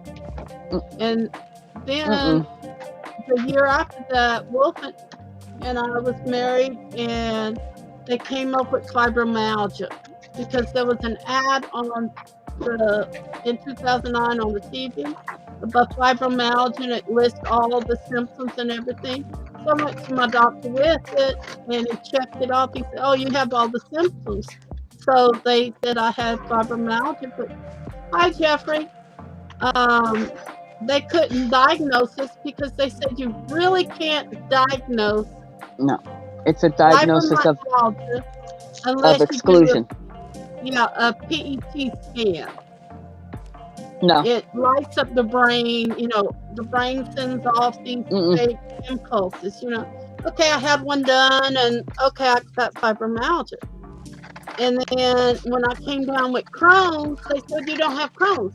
But all my life I've had colitis, diverticulitis, small intestines inflammation, I had IBD or IBS, whatever they Mhm. call it these days. I've got all the symptoms, but every time they go to catch it, they find that the blood work is a little off. Well, it takes 2 to 3 weeks for them to get you in to see a doctor, then 2 or 3 weeks for them to run the test, and by that time the inflammation's gone. It runs Mhm. its cycle. But I do have all the symptoms of it, and an old doctor said, "Oh yeah, you have it." Well, they don't want to put it as that because then they have, you know, like call in and say, "Oh, well, I'm going into the hospital. I have attack." They're gonna have to keep me in, and they don't want to bother with people like us. But people No, like me, that I don't ever stay in hospital because of my fibromyalgia anymore. Initially, they would do that, but I don't even bother anymore because basically, because I don't take. Maybe it's because you already take a pain medication, where I don't take a pain medication regularly. So I don't either. Me okay, neither. so okay, so I think when our I know that when my pain gets to that a level to the point where I feel I have to go to an emergency room, it's bad. Yeah. So Yeah, I that's will, me. but a lot of times with fibromyalgia, it's cylindrical, the pain. It just keeps cycling. And the pain may not be at the same level even, but you're feeling the pain at the same level because it just keeps electrically regenerating that sensation to your brain saying you're in that much pain. Yeah. And I can't take a bunch of the pain medications, so I have to do morphine. And I don't even take the full dose of morphine. I have the dose of morphine when I go. And I'm like, listen, give me half the dose of the morphine. Because basically, I have to break that cycle. Yeah. Sound like me. If I go to the hospital, he said, "Oh, I'm going to give you morphine." I said, "How much?" He said, 5 units. 2. 5. Yeah, I said, 2. Yeah. yeah, Okay, 4. 2. right, 3. exactly. 2. It's on my records in there. Yeah. They know me Morphine so makes, well now over the years that my records state that I don't get, because down here in Florida, I think it's 4 milligrams is like the standard dose in the emergency room. right. And I'm like, I say it every time though, and they always say, "Yep, I see it." No, I only get half that because if the pain, because morphine is a shorter acting drug in the system, so if in 45 minutes to an hour and a half ish, anywhere in that time period, the pain level amps back up, they'll give you the other 2. If you take 4 and it doesn't last in your system, doesn't in mine, as long, and it lasts shorter, they won't give you anything further for time. Now you're sitting there suffering the same pain you just had initially come in with, because they have a certain time frame in which they would give you another dose. Right. And see, So I've learned sometimes I that. go in and I only need the 2, and it stops the cycle enough for me to be able to Keep living. deal with the level of pain I've got, go home and deal with it. There's been a couple of occasions where I had, after the 45 minutes, half hour-ish period in the 45-minute, hour and a half period, that pain would come back just as bad as initial, and I've had to take the other 2. But that's rare. Usually 2 will stop that cylindrical pain feeling from my brain and go, oh, you're really not that much pain anymore. You're only in this much pain, the pain I'm used to, you know? Yeah, well, like the time I was hurting so bad and we left here, we were on Get Swamped that night. I couldn't move. My whole back and my hip, everything. They had to get me in an ambulance and bring me up there. They didn't take x-rays or anything like that. The thing is, like morphine, when I'm really hurting like that night that I was hurting, they didn't take x-rays, but they gave me morphine, they gave me a muscle relaxer, and then they gave me something for nausea because the morphine does make me nauseated. Yeah, it doesn't bother me when it's a small dose like that. Yeah. Right. And we were going back and forth, and when he went down to 3, I went down, okay, 1. He said, okay, I'll give you 2. Mm-hmm. I barter with him, you know. If I take the 4 or the 5, I feel like I'm floating, then all of a sudden, whoop, I drop, and it's like, okay, I jump, and that makes me hurt even worse. So, and see, that would What be is the better, problem video with. streaming or video show people? But I am making and trying to up to you. When it comes to making in videos, I'm sorry, this came up, but I'm trying to help her out because Willow's on top of it too. You know, when you're inexperienced in that and editing and all that kind of stuff, sometimes it's difficult to do like you're making it video like that. That's why I like doing lives, because if I mess up, here I am, I'm live, I messed up, oh well. Like I just undid this whole thing and I'm redoing it again. It's the way it is.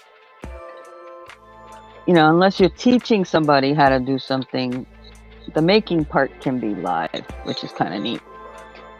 But the selling part, until you get established, you probably want to start with a pre-recorded video. Your That's item what I and did. how much, right. Yeah. Make sure each item has a clear labeling, either a code name or a number or a letter, whatever it may be. Each item is distinct so that when somebody puts it in the chat, it's obvious what they want. You know, you can also make sure that your information's on that particular video and the information portion, and you know how to contact you, send their information to you, things like that.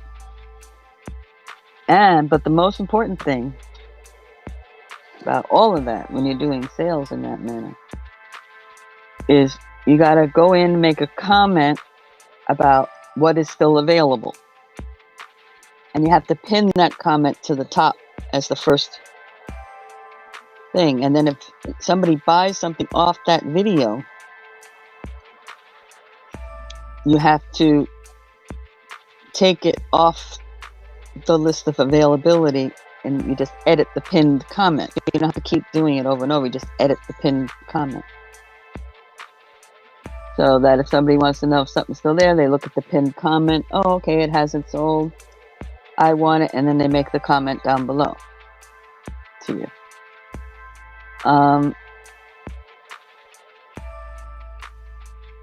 And then hopefully they send you an email or whatever your directions are. And be sure you state your directions too. Well, at the beginning of the video. Please email me once you select an item. Please email me your information and item number. And so the message portion is just like a backup of them saying they want this number. Just to be sure your email information and that information is the same, and make sure you got the right product.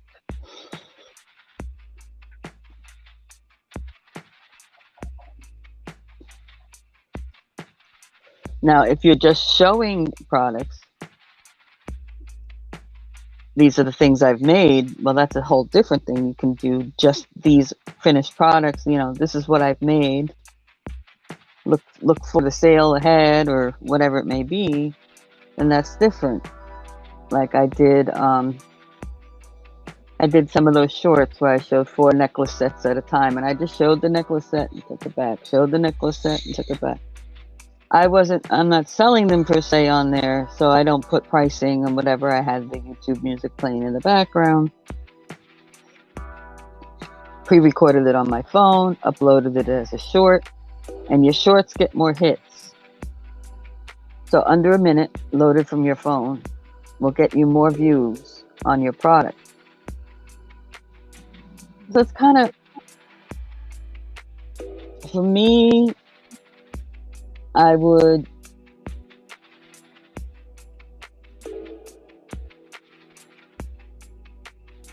do, I don't know how many days a week you want to do this, but maybe a once a week at first till you get it down on how you're going to do and how you're going to handle the orders that come through a video sale.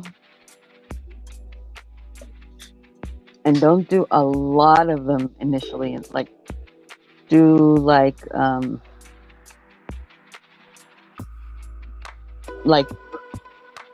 5 items or whatever in your initial sale. And then maybe the next sale do 6 and build up to where you find it's a comfortable number for you to do in the video and be able to handle looking back at it and taking the time to do all that kind of stuff.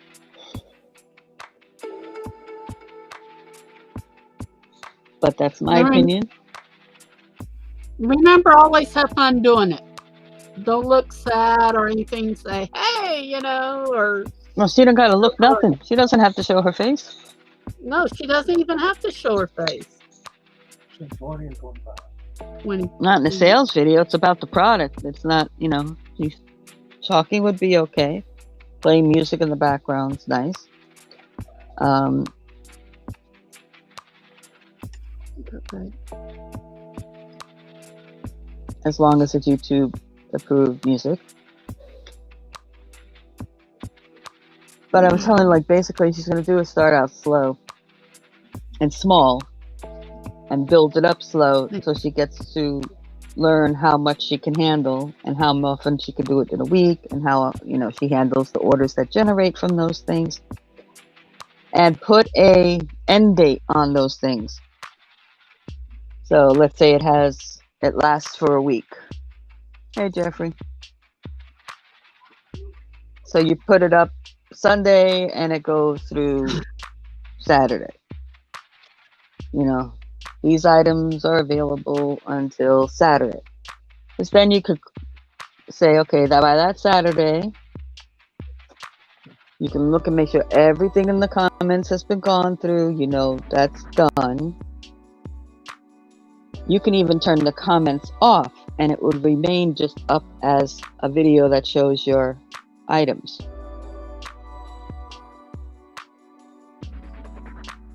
Because you've already collected the data you needed out of that. Totally up to you. Or just put up a, you know, pinned message saying all items are either sold or will return, or items unsold will return in the future, or something like that on a future sale. So then you can rotate that back into another sale instead of relying on that old video to try to sell that item.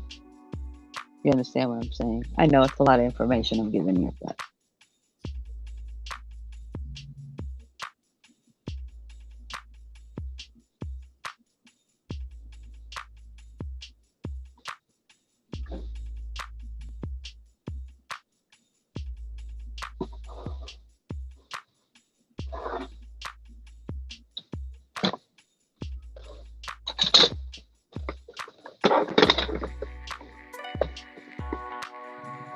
yeah, just watch this back and listen to what I had to say, because I know I just threw out a whole bunch of information out there. I also have an idea of something that I might start doing on my channel that I want to talk with Willow about. But I gotta deal with that with her first before I say anything about it. And if that comes to pass, then I will make an announcement about it. If not, oh well, it was an idea that I had and it go away. But That sounds scary. it's not scary. And I think you'd actually find it interesting. I just gotta talk with you about it. Okay. Not a problem. I'm just joking. Oh, okay. I'm like, wait a minute, don't be scared now. I haven't even got the whole conversation out with you yet about it.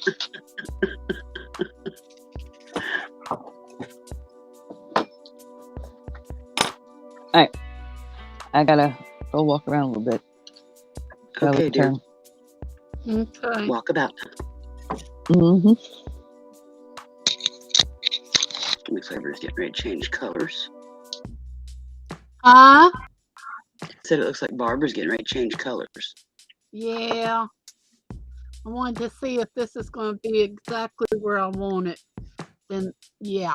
I'm going to put the yellow, then the burgundy. So instead of burgundy, maybe the brown. I think the burgundy is going to make it pop. And then I'll take one of these, the little ones I got, and put it on Okay, Jeffrey. the ring, make it look like a moon. Okay, Jeffrey.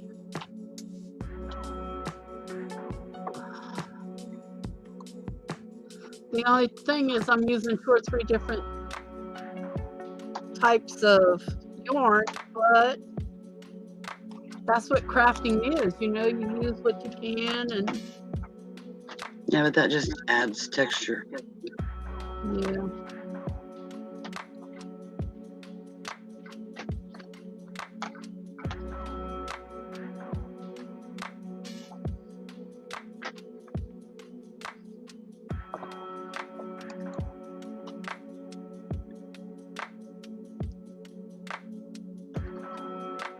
No falling asleep in the shower then, Jeffrey.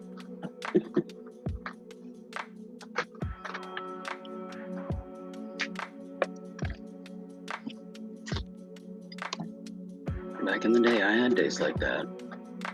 You stand fairly stationary in the shower, and then that I'm stationary, I'm falling asleep. I mean, I had ER runs with the folks, and I'd be leaning against a wall, standing up, dozing, having a power nap, you know. Yeah, hold on.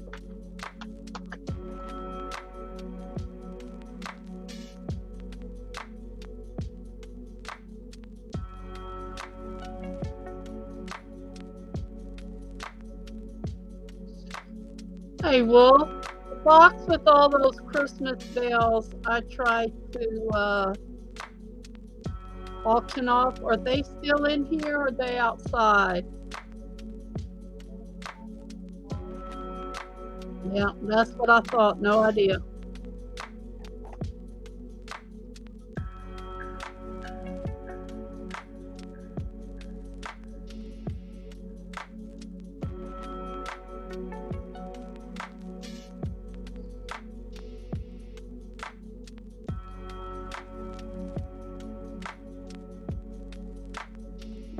That looks like it's gonna pucker. Oh, I have to spread it out anyhow. That'll be okay.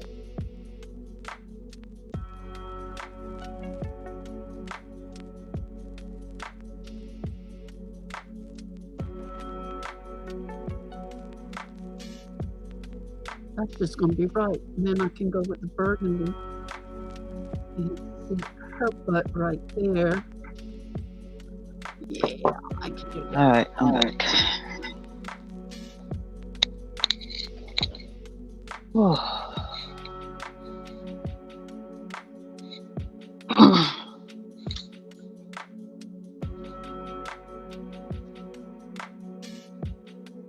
Oh, sorry to hear that, Jeffrey. You're tired. I think that's kind of been hitting everybody. Just even if they're not sick, it's just a little dragging. Yeah.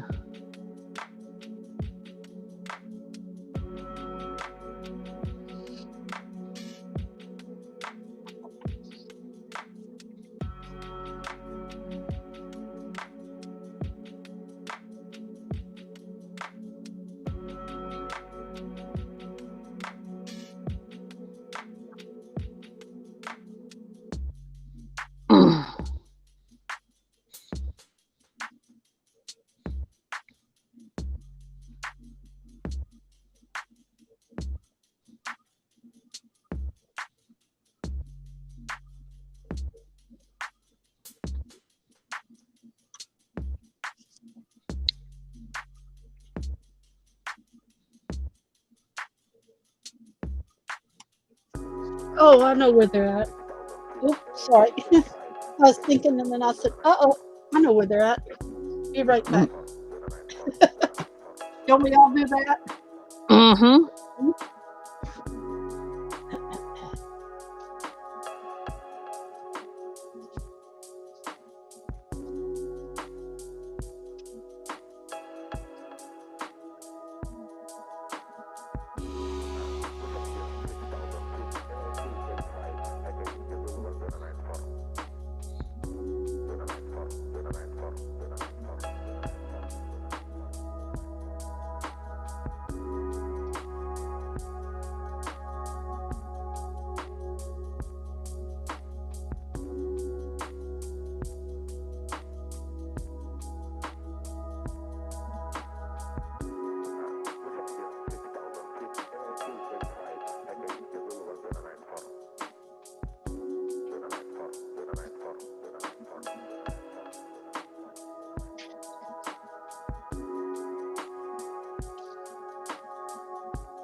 I thought I had solved my problem, but I don't think so.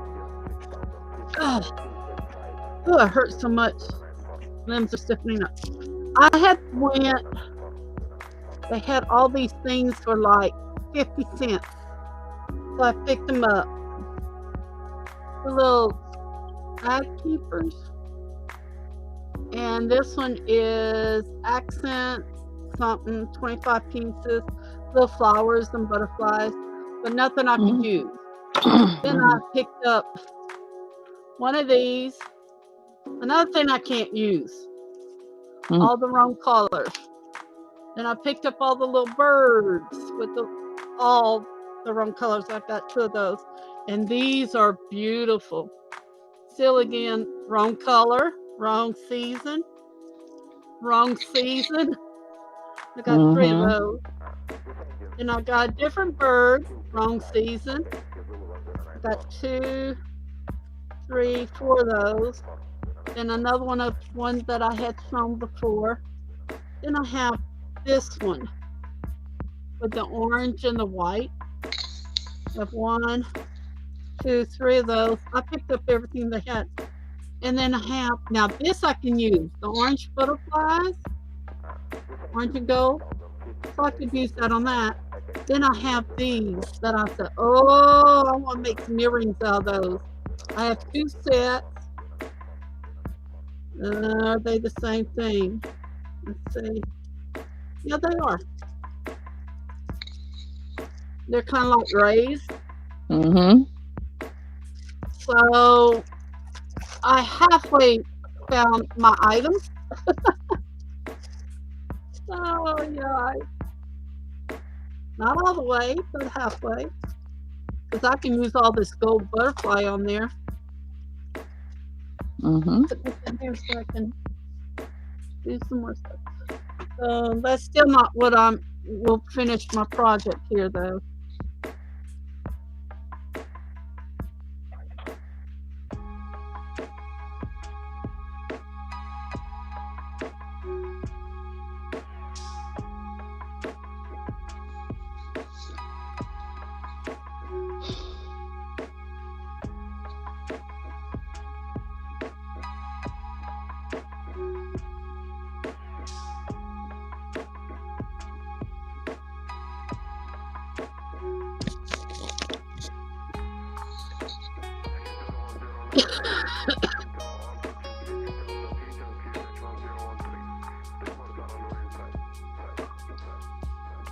Yeah, Julie, it's my experience is more, I've watched so much stuff here. I've done a couple of sales. But I own my own business. I own my own business for 24 years. I had a car service. When you have that kind of business mindset, you can look at things in a different manner. And when you own your own, you make mistakes early, you learn, you take too much on. And it becomes overwhelming, and it doesn't become a pleasurable thing. It was what you want any business you're in to be for yourself. So I learned all those lessons the hard way years and years ago. But taking your time doing it, it'll grow. It'll be good. You'll have your steady clientele. You'll get some new clientele over time. You know, you don't have to rush and be. I think you could be like a big dog in here, because 9 times out of 10, that big dog has like 2, 3, 4, or 5 other people working behind the scenes for them, doing all kinds of stuff, and they're pretty much just showing.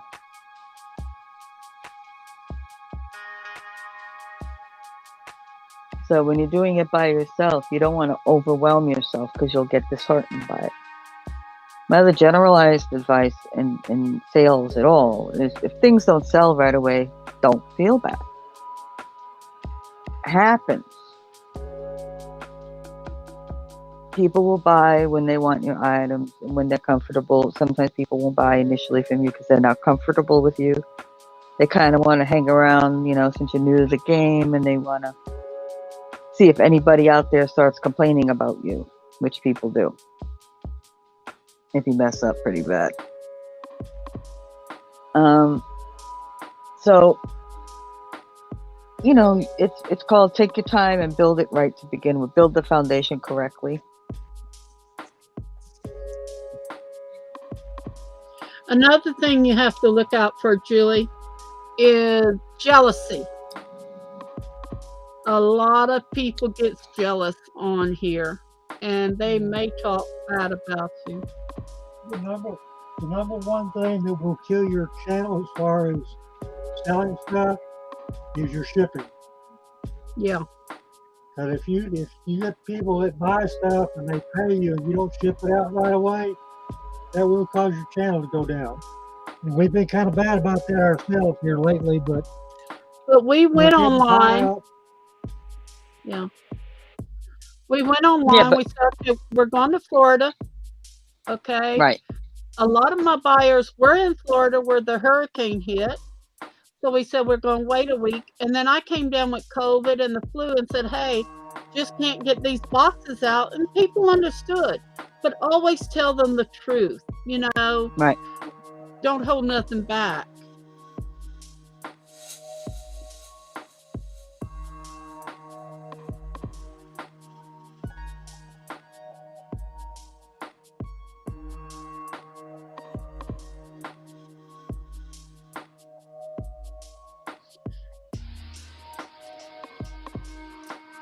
Like here, we have to wait. If it's pouring down rain, I'm not going to make Wolf go clear across town to get to a post office. Our mailman picks up our packages here. So if it's pouring down rain for 2 days and we can't get boxes out, I'm going to let them know, hey, it's been raining, if it rains, it's going to be a day or two before, because of the hurricane. They have private delivery people now, which sometimes they won't come to the house and pick up a package if it's raining. If I don't have mail, they just keep on going. And it shouldn't be like that, but that's how it is. And that's not our fault. That's not your fault. It's not the person buying. But these are some kinks that can happen in your daily life, and just be upfront with everybody. Say, hey, I have 3 sales a week at the end of the week, 3 auctions a week at the end of the week. I'll invoice you, and then you can pay me, and I'll ship it out within 48 hours. So if I have a Monday, Wednesday, and Thursday sale, Friday and Saturday I'll be invoicing. Let's do the Monday. By the time you pay it, it clears. The person pays it and it clears. It may be Wednesday before we're shipping it out. So we tell people that, and they understand that. UPS and drugs. I'll be right back.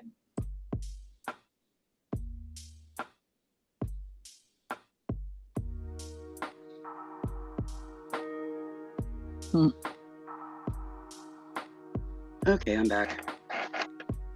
Yeah, and that's my other thing too. When you do your videos, just be I get yourself. You don't have to adopt a persona or anything delivered like that. frozen meals. Oh, okay. Every 3 weeks, I get a shipment. I can do 2 meals a day. Right now, I'm just doing 1 a day. And they needed to touch base. That's who was calling me. When I was talking on here earlier, the phone went off, but that's why I had to disappear. I had to call her back because I didn't make the phone fast enough. Mm-hmm. Well, you got it taken care of. Oh, I'm talking to myself. I unmuted the restream, but I forgot to unmute the computer. Sitting here talking to myself. No, we heard you. Oh, okay. So you got it all taken care of? Yep. Yep, she just needed an update. Several months ago, supply issues became a problem with the food source and what they could get. And I put in an order like I normally do, and I got an email, well, this isn't available, this isn't available. It's like 80% of what I'd ordered was not available. And I told them, I said, just do what you can. And left it at that. No stress, no phone tag, no email tag, just do what you can. And they've been doing great, but she just wanted to touch base because she hadn't heard from me for a bit. And, but a couple of modifications for the winter food stuff that, if they have it available, I'd really like some kind of thing. But besides that, no, we're good. Okay, Safari Lover. I was doing YouTube. When you do StreamYard or Restream, it also puts it on YouTube, but you only get 20 hours. What is it, a month, sis? Yeah, it's 20 hours a month free. If you if you are doing a live, say you start a live in 19 hours, and that live goes like 3 hours, they let it run. They generally don't cut you off unless they're like server overloaded. Then they'll cut off the free people to allow room for the paid. But that doesn't happen very often. But yeah, just the standard 20 hours a month free. If you exceed that with multiple streams kind of thing where you're not live when it hits the 20-hour mark, then they require a paid account. Right, where Restream is unlimited live. Yeah. And you can have more guests, and they give you a little bit more to play with in the background. You'd have to look at it when you get it. There's things on here I don't even use. Oh, yeah, the perks. Yeah, like things for the screen, foregrounds and backgrounds and extra doodads. Yeah. And then music. The only thing I'd use is the music.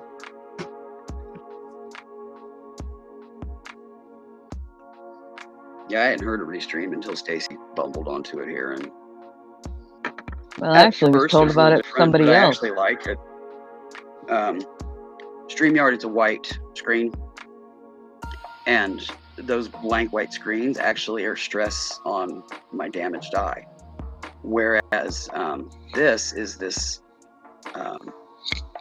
kind of a country slate blue in 2 different shades.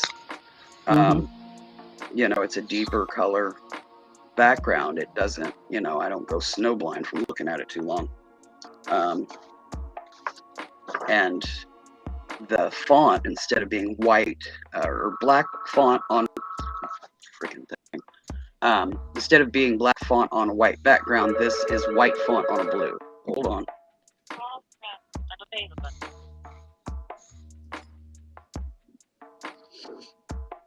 See, I can't change. It won't let me change the background. It's white with the black letters on mine.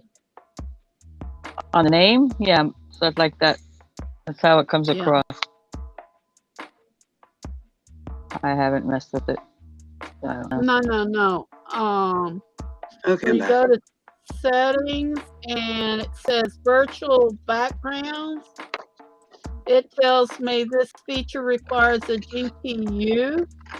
Make sure to also enable hardware acceleration in your browser settings. See our support article for more help. And when I go there, it said it is not supported on your system. Oh, well, it's your system that's not able to do it. I don't know. I have the top one. I mean, I'm at 600 gigabytes or something like that. Oh no, I'm a gigabyte on my system, so I don't know why.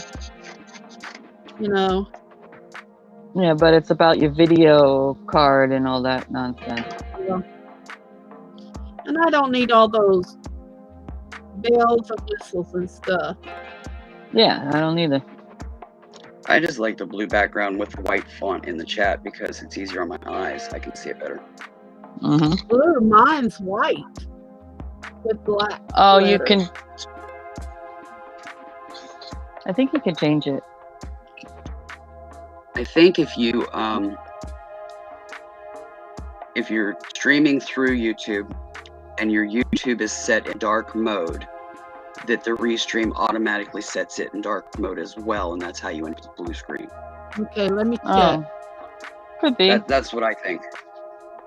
From talking to people and what have you, I ask them if they're in dark mode. If they're in dark mode, their screen's blue. Okay, let's see. On I don't know YouTube, it's blue streaming with white letters. It's still white on black. I wouldn't know how to go and change that, so I'm leaving it. I don't want to mess it up. I don't know. I mean, I do dark mode on YouTube. Yeah, so I do too. My background on YouTube in chats and otherwise is black with white lettering because I read better. Oh, that would hurt me worse. It's less stress on my eyes, way less stress. Yeah, I like it better too. That's what I'm set to. I had to go dark mode after the autoimmune attacked the back of the eye. The front of the eye, I was still okay with white, but when it attacked the back of the eye, then yeah, I'm light sensitive.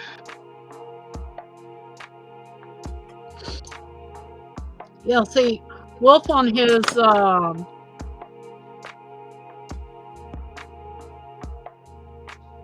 Kim has a question, Stacey. I'm trying to read it. What is the name on this phone that?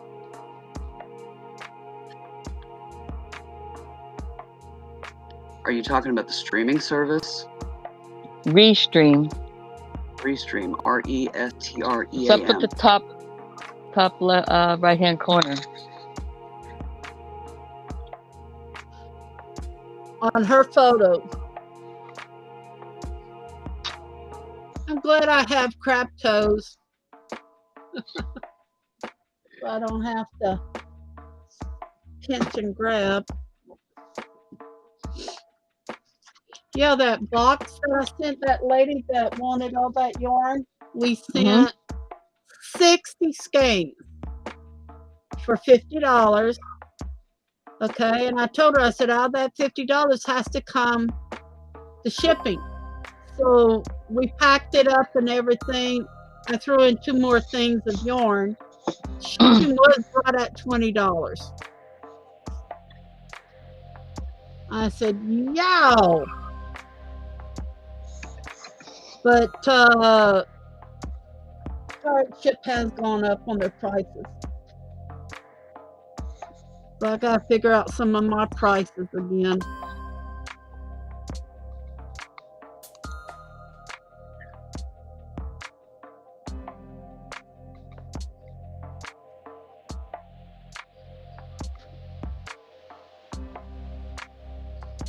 Mailman wouldn't pick up 1 box. So Wolf is having to go to UPS. I didn't notice that 1 box wasn't shipping regular mail. Stacey, did you get your stuff yet? Did I get anything from you yet? No. Okay, let me go see where it's at. I'll be right back.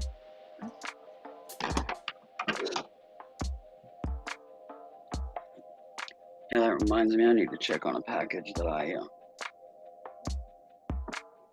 mailed yesterday and see if it's gotten in the system.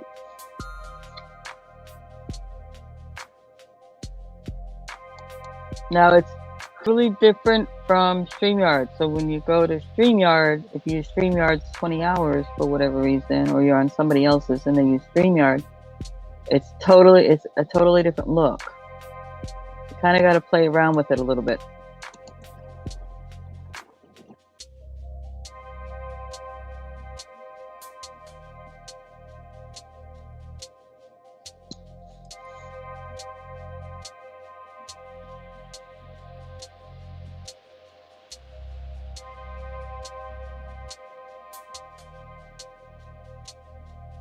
What, baby girl?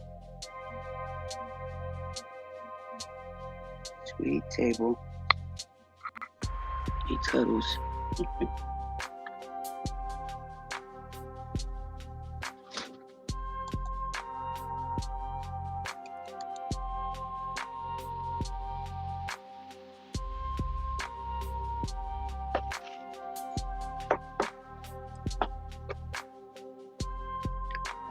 Mommy's got to write down a number.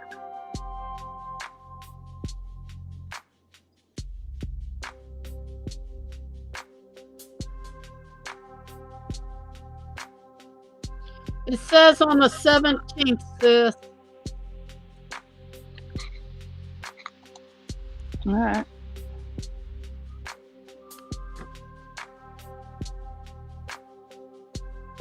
I don't even pay attention anymore because it'll get here when stuff gets here lately. You know? No. Well, sis was in a rush and she wasn't able to get a receipt where it's been logged into the system. I'm just making sure it's logged into the system because it was done at their leisure. You know. Well, see, the problem with us is anything we mail off here through the post office, they accept it, then they send it to Lafayette to get timestamped. Then they send it back here to hit the trucks. Lafayette's an hour away. We don't have a postage thing anymore here where they weigh it and timestamp it. And we used to, but after Hurricane Rita, they just kind of shut that part down. So it's got to go Lafayette an hour away. And then nothing is mailed out until 5 o'clock in the afternoon or 6 o'clock. So that means it travels over there, then it's not mailed out again until the next day. It comes back here. And, I am so upset with the post office.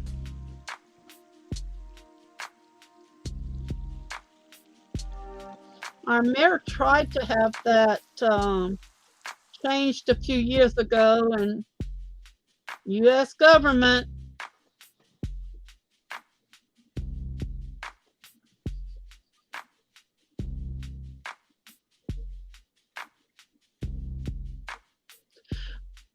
I gotta tell y'all what I saw yesterday. I just got to tell y'all, maybe give you a good laugh. I was watching, entitled Karens, they have entitled people. Mm-hmm. So this guy lives in this gated community. There's no soliciting, but because it was charity and the owner of the community, whatever they call it, it was an HOA. He was the owner of the HOA. And he gave this guy permission. It was for helping to raise, it was just an advertisement sign to help raise money for autism, the children that were autistic and stuff.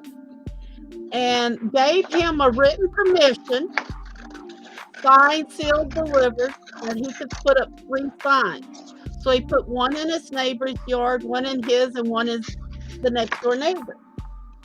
And he asked their permission. They said, okay. Then he put up another sign updating some information of where you could donate or whatever like that. Now there's like 60 homes in this community. One lady walked down the road, started, how Karens do. you have no right to do this. You know, the owner of the properties, you know, the management. No, no, no. I'm head of the HOA, and she's come out with this statement. No, you're not. I have permission. You know, leave these signs alone. Everything like that. And she ramps and raves. She picks them out of the ground. She swings it at him, and he takes it from her. He puts it back in the ground. She picks it up again, and he says, "I'm calling the cops." She says, "I'm calling the cops." He says, "Oh, isn't that the owner of the HOA standing behind you?" And the man had stopped and walked up. She turned around. She said, "Say his name was Robert. Robert, what you doing here?" He says, "What? I told you to leave these signs alone." And she got caught right then and there, and they Mm-hmm. and it was funny. The man's taping all this. Now he's got it on YouTube, and Hi, Evie. sharing. Hey, You get your white stuff yet? Hey, Evie. How you doing, honey? Yeah, we got white stuff yesterday. I wish we did here. It wasn't a whole lot, and there was a nice coating of rain underneath of it. But Really? we haven't had condensation for so long that, and the ground was cold, but the temperatures were a couple of degrees above freezing, and the ground thankfully soaked up the moisture. And basically all we had was a skiff on the ground, which I haven't looked out today, but chances are, because the sun's out full, it's probably gone.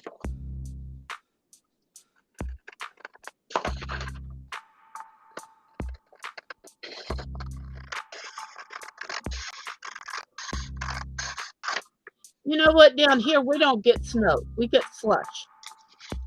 But about 4 years ago, we got a lot of snow, which stayed for about 3 days.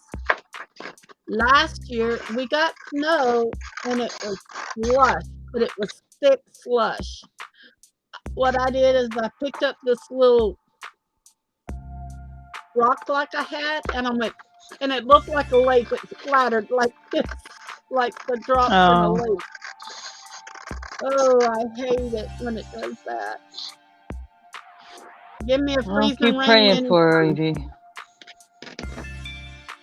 On a good year, we get maybe 6 inches. On a bad year, we can get a couple of feet. Sometimes more. I mean, I remember when I was a kid getting 3 foot and building forts in snowdrifts, you know. But we don't really like that anymore. In -4. Yeah, in 58 we had one here. Then in 71, then in 80, just enough to make snowmen, you know, a little 3-foot snowman, you know. Yeah, Now, what I call a hairy snowman, because some of the dead grass ends up in the snow. Yeah, Now, we had a real good snow a few years ago, but when Wolf and I got married in 2008, that Thanksgiving, and it never snows on Thanksgiving here. We got that slushy snow, and when you picked up, it was just dripping, you know, wasn't a frozen snow. Now, a few years back, we did get one, and like I said, last year we got one that lasted about a day and a half, but it was still slushy. I'd like a real good hard snow, because I need to walk in it. I walk out barefooted and just a dress or whatever, and I'll go make me a little snowman. Now, I can't sit or anything. I'd have to bring me a stool to sit on.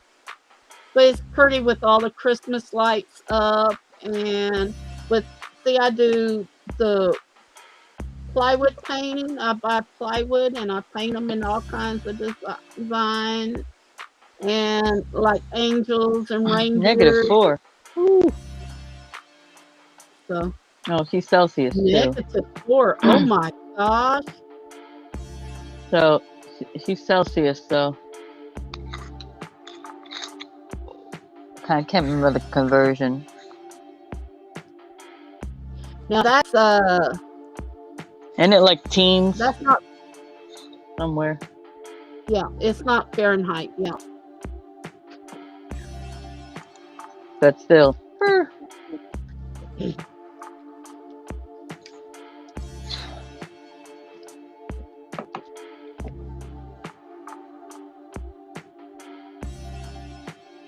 Well, our mail would usually be here by noon.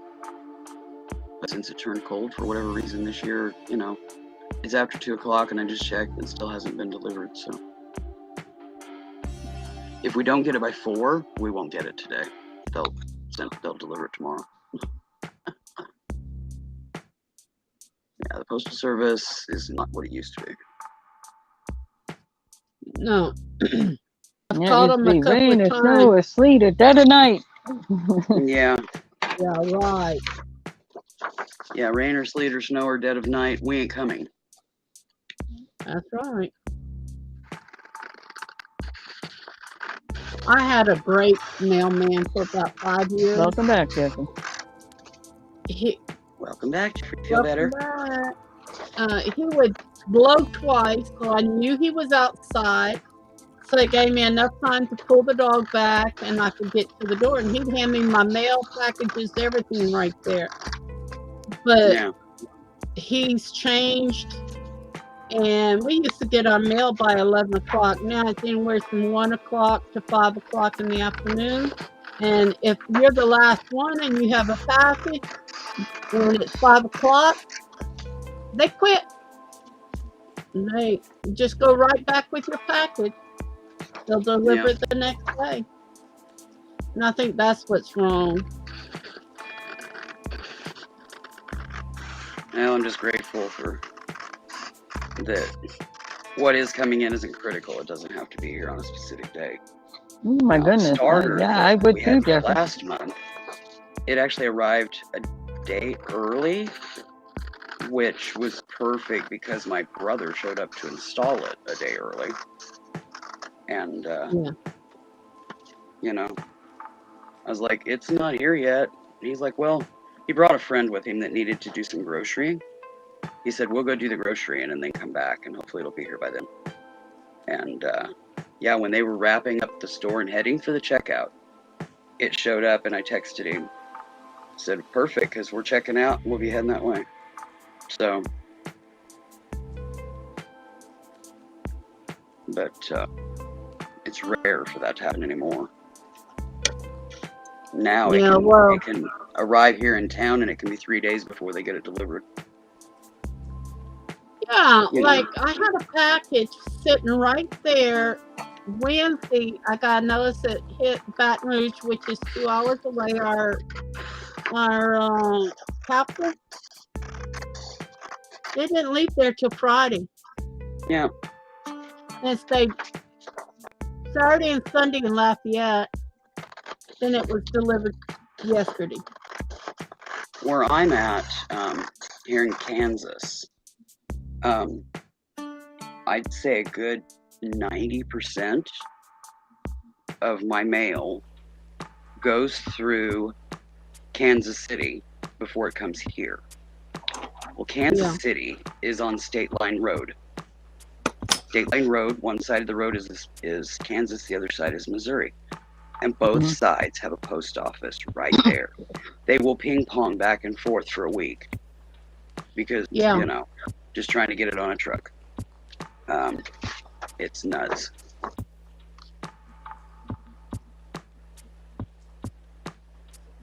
Oh, that's awesome, Jeffrey.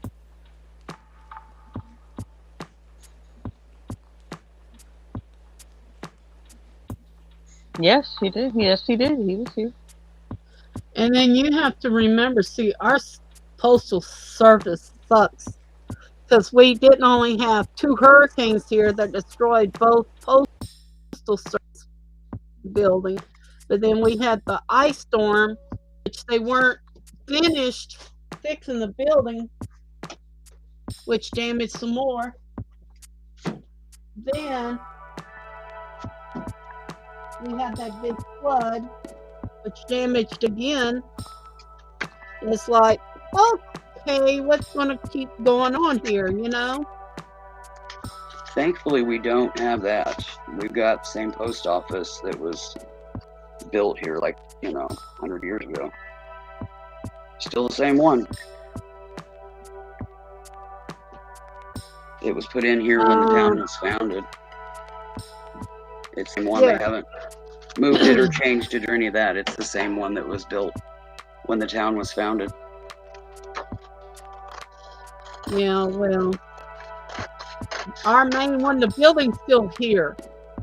It's just that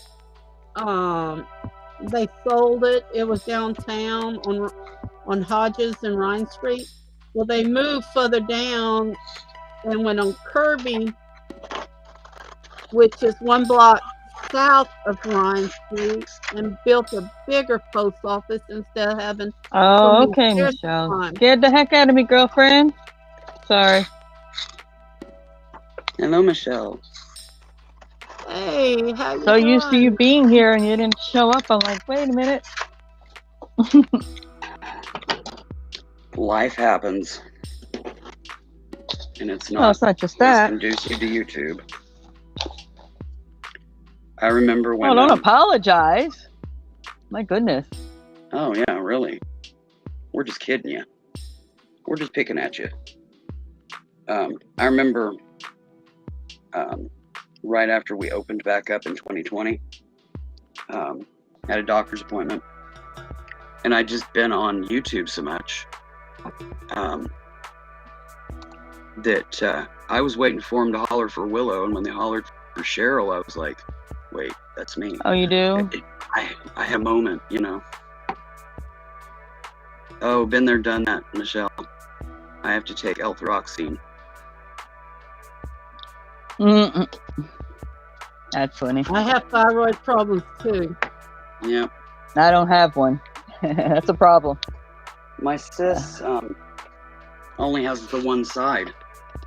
Mm-hmm. She was born that way and didn't know it until she started having thyroid issues. It was last year. And they did a sonogram. And yeah, she's only got thyroid on one side. The other side never developed or wasn't there or whatever from birth. Mm-hmm. Who knew? See, I almost lost this twin at 4.5 months, but I almost lost my son too. And what happened was, I could Yeah. lose mine because I have a mass on one side. he has spaces in his body that never finished forming. One was the thyroids. They never finished, and it made a pocket. It built up, and made a cyst. He had to have it on his tailbone. It didn't quite. His spine and tailbone didn't quite finish closing up. He's had to have several surgeries like that. Now, they say I'm not blood kin to the family, but thyroids really runs deep in my family. The only thing that scares the hell out of me, Mindy Michelle, is God forbid something happens and I can't have my medication and I can't get it for a good amount of time, a decent amount of time, because that's where I would get messed up. Other than that, you're used to taking thyroid medication. No different.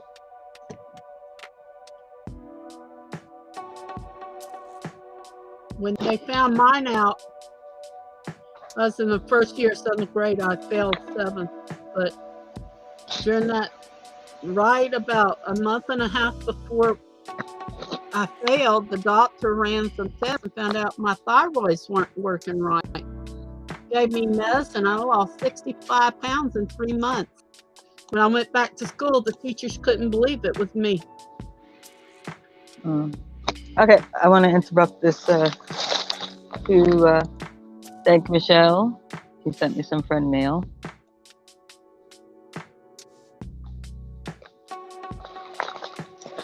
So,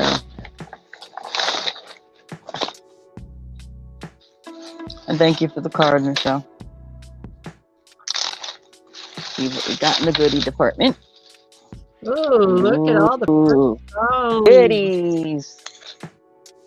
Ooh, pretty. Ooh, more goodies. Ooh. Neat.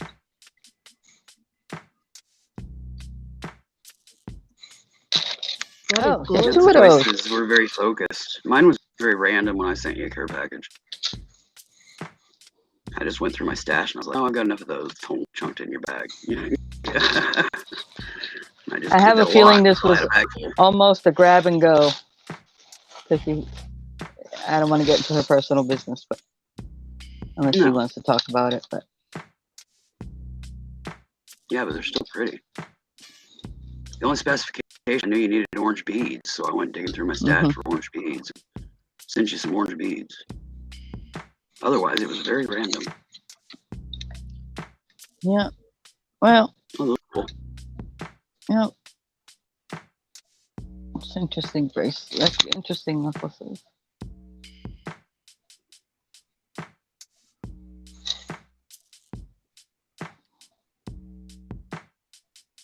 Just trying to read markings. Yeah, trying. Don't always succeed. I hear you. Some of them I just can't make out. I'm just like, screw it. It's got a marking on it, so I'm not keeping it. And it goes in the bin. What loops are for.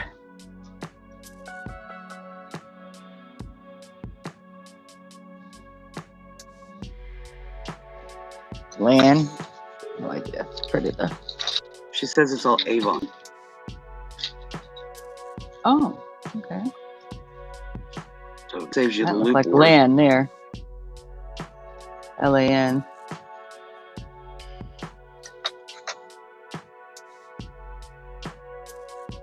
SHB. Gotta do a little more research on it. The only Right. problem with songs like that is they're dyed Tear it up. halide. Oh, this isn't even that. Oh, okay. They've gotten really good at making faux gemstone out of resin and SHB. acrylic. Okay. Yeah. I don't care who made it. It's pretty. Or they make Oh, it's okay. pretty. Ooh. Wait, show us Looky this this. Don't one. go ooh and not show us. I'm showing. Oh, wow. Look at Look Yeah. at that one. Okay, what do That's I have gonna to be do pretty. to get a bag? What do I have to do to get a bag like that? Usually me Okay, giving let's see what else everything, we got you here. know. Oh, there's another Yeah, I one. love Avon. I love Sarah Coventry. I'm old I school. sold both of them. I'm eclectic. Okay, I this love one's to marked sell it. I Avon. used to like to wear it. I can't wear it no more. I That's can wear it. No, I can't. I can only wear a sterling silver 925 or 10 Yeah, I karat can't gold wear or any of higher. it. Only No, perfectly good with gold and costume. silver. I just can't leave it on for extended periods of time, and I need to wipe it off before I put it away because, Oh, there's another one. you know, it'll Oh, if I leave it on look too there. long, I get sweat or something like that. Yeah. It'll turn my neck green pretty quick because I'm pretty acidic. Well, oh, my body's very acidic. But my There's a problem ring. is, like, I'm not wearing my chokers. Like, oh, wow. But it's not. I'm It's not. Don't get excited.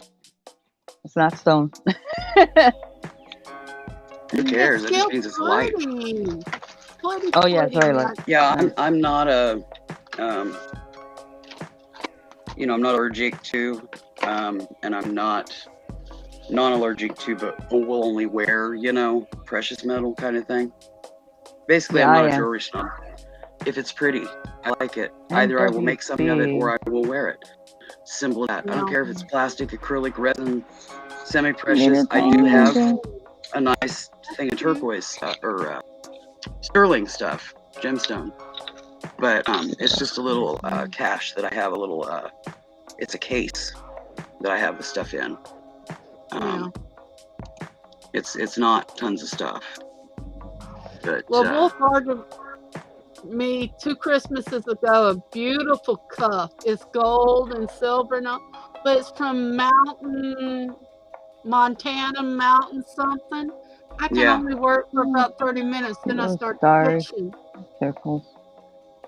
Yeah, when it comes to cost too, and artisan, I have a crap ton. But Okay, who do yeah, I have precious to metal, I get don't have to a get lot. something like this? You get plenty of nice stuff from No, I KT. don't. I have to buy everything. Well, yeah, I'm But about what to you- get something very pretty from her, and I'm gonna go.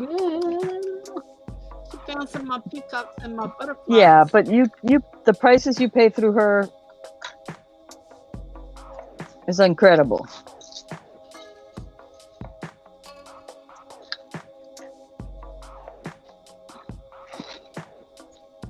And when you want something, you go get it.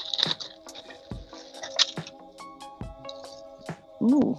Well, that's Yeah. coming to an end. Most of my money now is actually attorney's Okay. fees and doctor fees Four right of them now. there. Really Yeah, shitty. there's Those are They're there's nice certain curly niches shit. of artisan. You know, I have a few artisan pieces that I bought from people on YouTube, Ooh, that one. but the majority of my artisan is stuff I've made over the years and decades, because I've been a bead weaver, and jewelry maker since I was preteen, somewhere in there. Yeah. Well, to let you know, Julie, my findings may or may not be hypoallergenic. I honestly don't know. But my ear wires are the hypoallergenic ear wires. And they're always brand new. I don't recycle an ear wire. No, I don't. Unless it's like a brand new piece of jewelry. I mean, it looks like obviously never been worn. Yeah. Kind of situation. But other than that, no. The slightest anything, it's gone. Same. Like, these are beautiful pieces. Those are beautiful. And see, I like the coral and the turquoise colored together all the time. Ooh, Yeah, I got one like that I saved off the side for me. And see, I'm supposed to, you see Wolf wearing his choker, his wolf choker. I'm supposed to be wearing mine every day, and I had to get special permission when the doctor told me that C1, 3, 6, and 7 was about to break if I kept putting heavy things in my neck. So I had to stop wearing my choker. Mm-hmm. And I missed that. Yeah. Gosh, honey. Like, this faux pearl necklace is so beautiful, I almost don't want to break it apart. Some of these are so pretty, the choices you made. Oh, the wind is picking up. Okay, real quick, so I can watch y'all and do this. I got the burgundy on it. I got the gold. Should I put a lighter brown around it? I don't know. Gotta see what you got. Hold on. Yeah, let her make you big. I don't know which I need to go with it. Okay, wait. Oh, I love them. Thank you so much. It's appreciated. The gesture is very sweet of you. Okay, this is going to go on here like this, or should I put it like this? What color brown were you thinking? Wait, I only have one brown. Right. Or I'd have to make Wolf go and get it. Let me get it. Wait.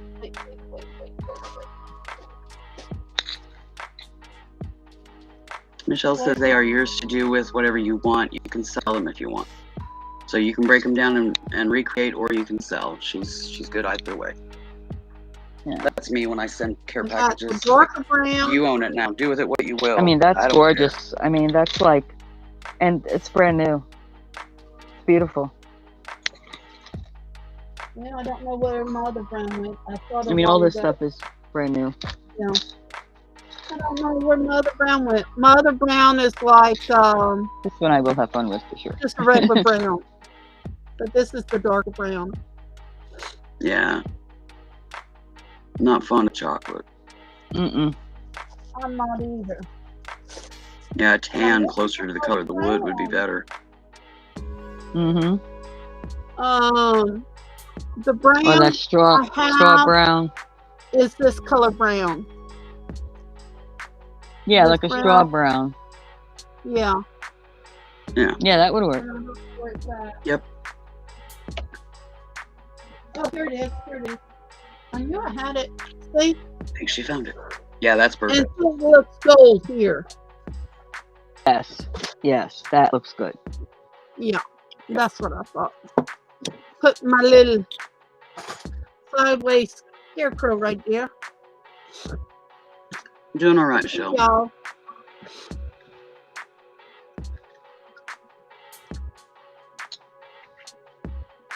I've been sitting here going through. I have a filing cabinet drawer full of nothing but coloring book pages, and categorize, you know, whether it's fantasy or Yes, sir. cats or birds or, you know, all that kind of thing. And I've been going through and cleaning, and then I've got some new ones that was just in a pile that I've separated and am integrating into the files. But I've been getting that done to get that out of the way. And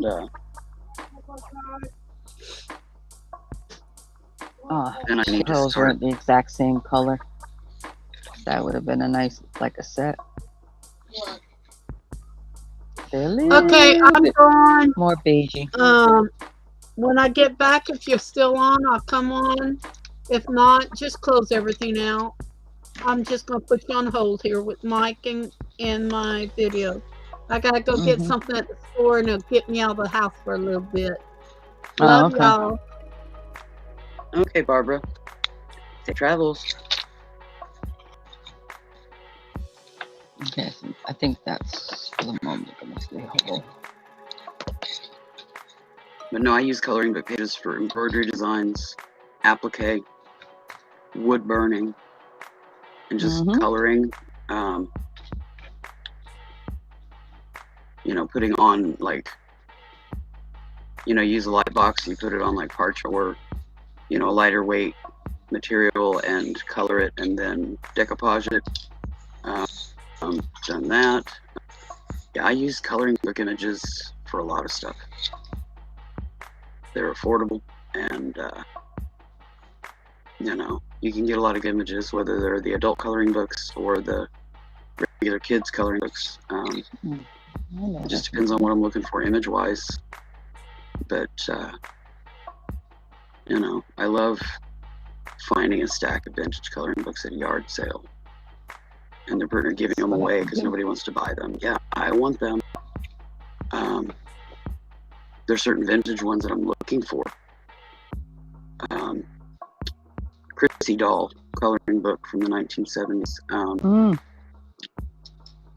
Underdog, Smurfs, Pooh, Care Bears.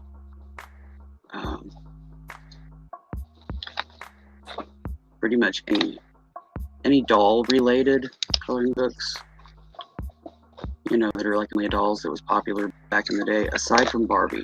Not big on Barbie unless it's super vintage. I don't do modern Barbie coloring book stuff. But yeah, there's just certain things. Email me a list of what the heck you're looking for, girl, because then I'll have it in my phone that I can look at if I run across something. I just, you know, I use imaging like that for a lot of stuff. And, you know, the dollar store, yard sales and stuff like that, you can get coloring books, you know, super cheap. You get tons of image for the price. Instead of buying an embroidery kit, one image and a bit of thread and fabric, and they want, you know, God's price for it. I've got thread and fabric, thank you. I've got wood, you know, I can do my own thing. And, you know, the kids' ones, the simpler designs are really good for applique. You know, print off 3 or 4 copies and break it down. You know, like if it's a bear, you want the tummy white, you want the fur brown, you want the nose lighter, you know, the snout a lighter brown, the nose black, you know, blah, blah, blah. And with the kids' images, most of them, you can break that down and do that and then applique the layers together to create the image in fabric. I love doing that. I'm not a patchwork. I'm not big into patchwork quilting, but I love applique. It's just a thing. That and crazy quilts. I am crazy for crazy quilts. Because of that Victorian vibe. You add, a couple of miniature doilies and a little bit of lace and a few little vintagey Victorian area-ish kind of buttons, and I'm all in. I love that kind of thing. Come on, stop.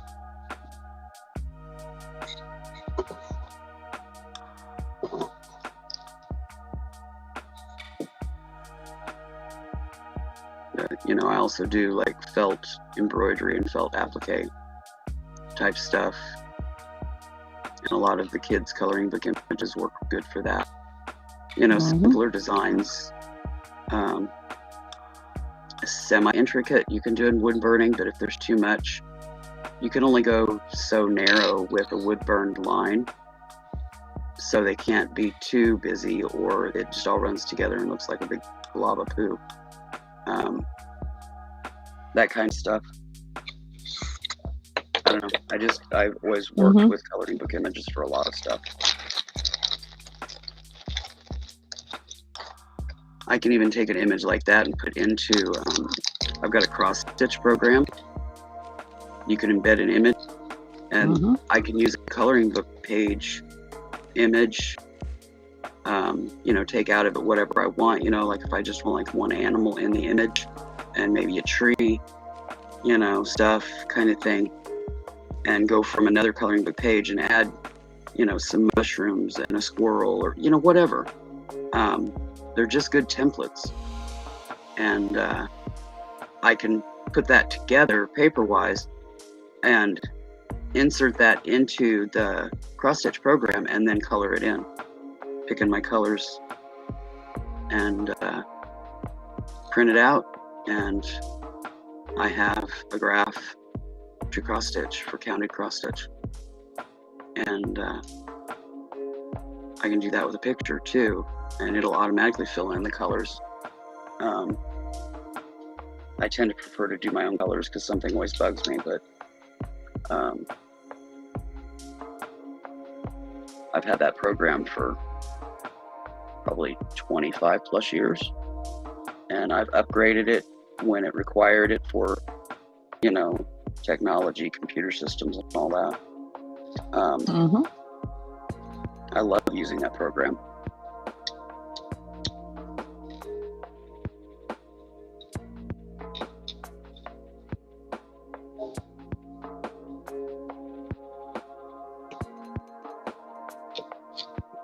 If I need to like change stuff up and I just want like the basic of a coloring book image and then go artsy fartsy on it, then I upload the image into, I have a Corel artists program, and I can put it in there, change it up, do whatever.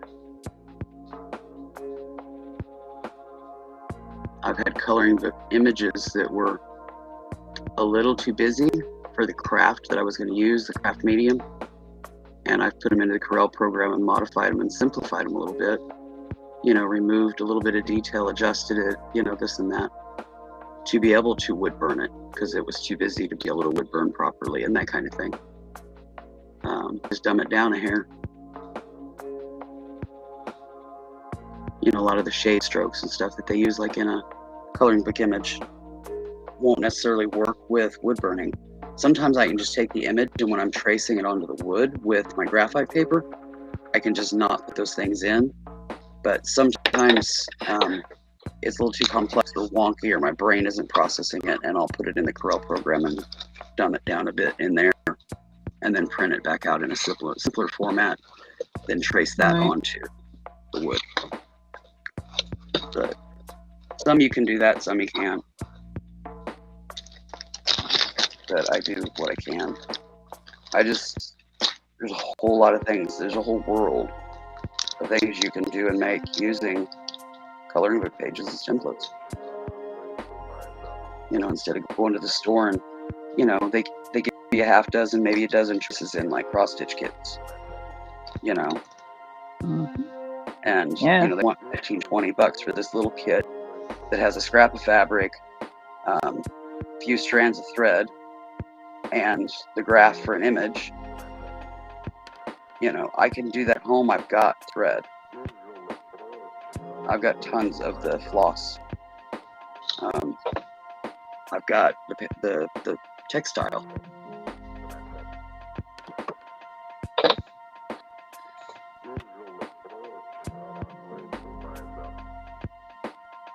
Okay, All right. Jeffrey. Well, What do you mean by when that? you get hon? the opportunity to pop in, just pop in.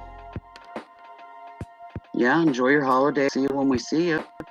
Stay safe and have fun.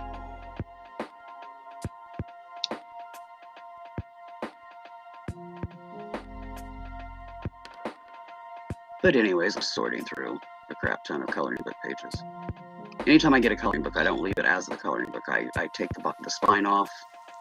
I keep the cover so that I know where they came from and jot down on the very bottom of the page what coloring book it came from. And I go through and pick and choose the pages that I want to keep. The rest of them go into a bag where they're laid flat and protected. And it's like a slider or Ziploc bag kind of thing. Mm-hmm. One of them big jumbo ones.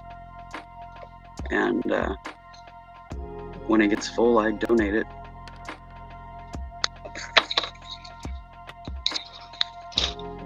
You take a bundle of coloring book pages like that to, you know, like the SOS shelter. They love it because you've got the parents and you've got, you know, like the mom and the kids, you know, and they're all kind of stressed, and coloring would be the way to go. If I have like extra packages of pencils or crayons or anything like that, I throw it into. Or if I can find some affordable kind of thing. So they've got things to color with, and I'll donate them to the SOS shelter, that kind of thing, so that they've got the distraction that they need to help them cope. Because a lot of times when they have to leave a household that's abusive, they leave without a dime to their name. Mm-hmm. They have nothing. And having that for the kids, and sometimes even mom, is huge. Mm-hmm. So it just depends. We used to have a Girl Scout Council here, and I would donate a lot for their craft days. I don't know if they're still around. They left that was built for them. That because Dad was the locksmith that installed all the locks on the new building, the panic bars, emergency exit, all that stuff. We did all of that. We'd go in after Dad's work day and put in 2 or 3 hours at night installing that stuff for them. Dad donated a safe to the facility so they would have a place to secure the Girl Scout cookie money. Mm-hmm. Yeah, we put a lot of hours in securing that building, and we did it all pro bono. Materials and labor, pro bono.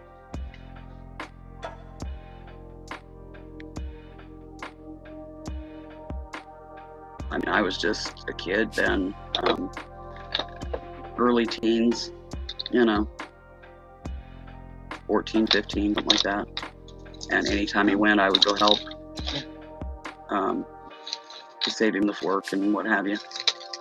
I could go install down this corridor, and he'd be installing in the next corridor all the locks on all the doors and everything. And if he needed something, he'd holler, because it was after hours. The place was closed. We were the only ones there. Right, Jesse. Occasionally a manager would be there.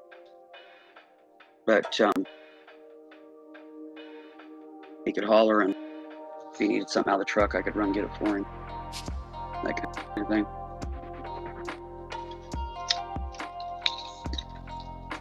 I will, Jeffrey, I promise.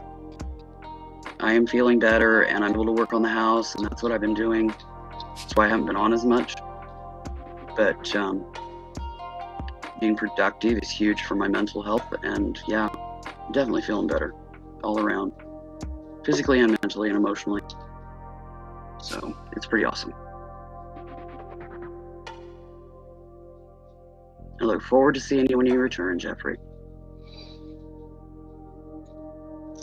But have awesome holidays.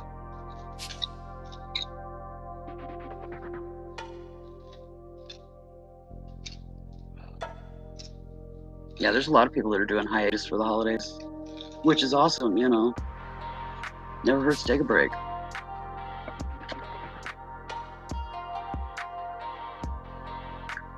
If you need to contact me, Jeffrey, you know my real name. You can always connect with me on Facebook.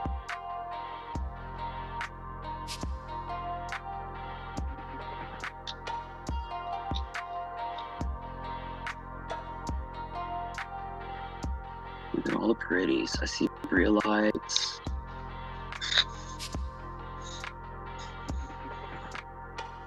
Pretty shiny things. Yeah.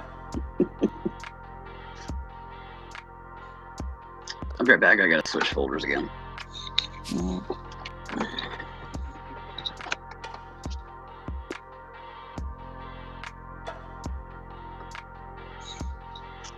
Switch folders and stretch my legs.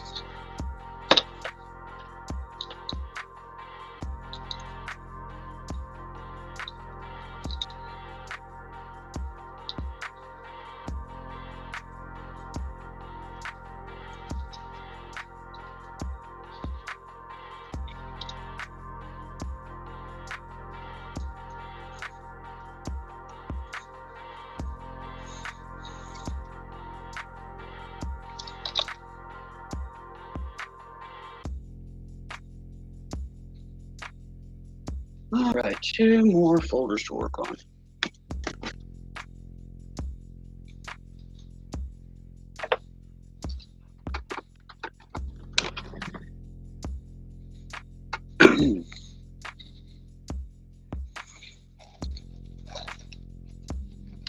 Well, that's fine, Jeffrey. I just offered. It's entirely up to you, dear. Just putting it out there. Willow's very nice too, Jeffrey. Just to let you know. Yeah, I think he knows. I think he's just keeping it so small. And I respect that. That's fine. I mean, if he knows my name, he can contact me on Facebook randomly. He doesn't have to have a Facebook account, you know, to message me. But I'm just putting it out there, that's all. You do whatever you're comfortable with, dear.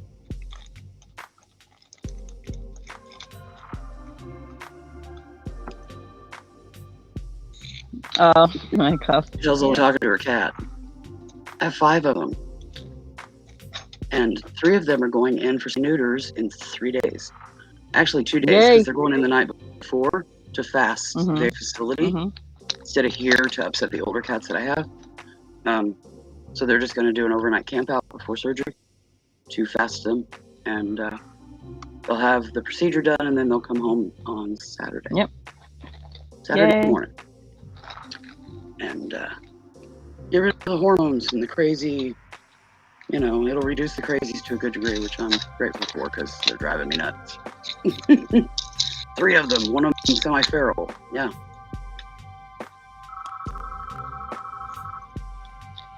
I'll be right back. Here goes my freaking phone again.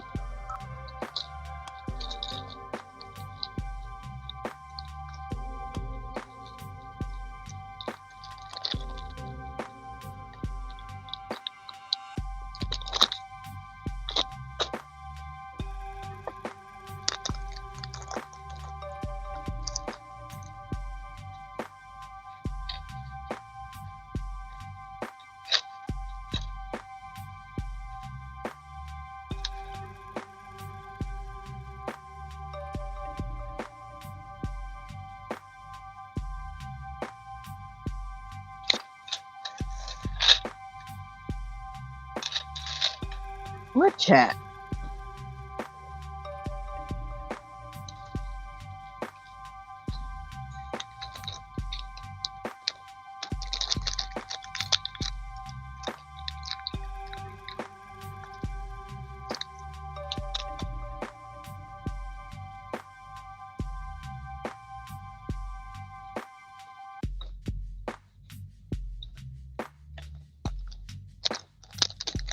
No, these are all acrylic.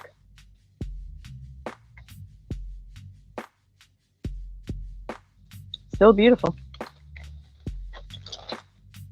That's why these, right now, these 4 necklaces are gonna remain intact for the moment until I decide what I want. Well, 5 actually, including the pearl. So I do with them.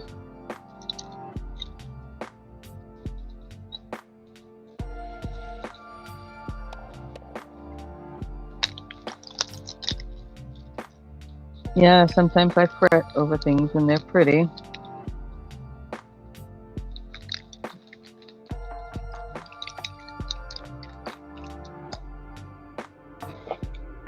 In really nice condition like that.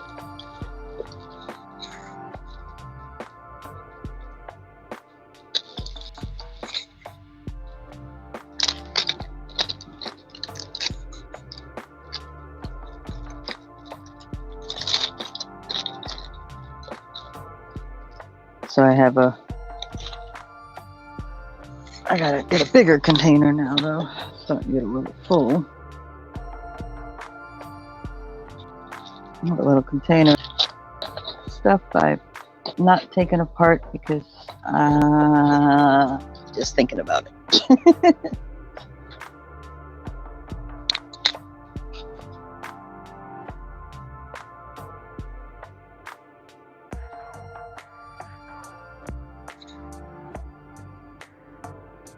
Why can't you add anyone to your Facebook account?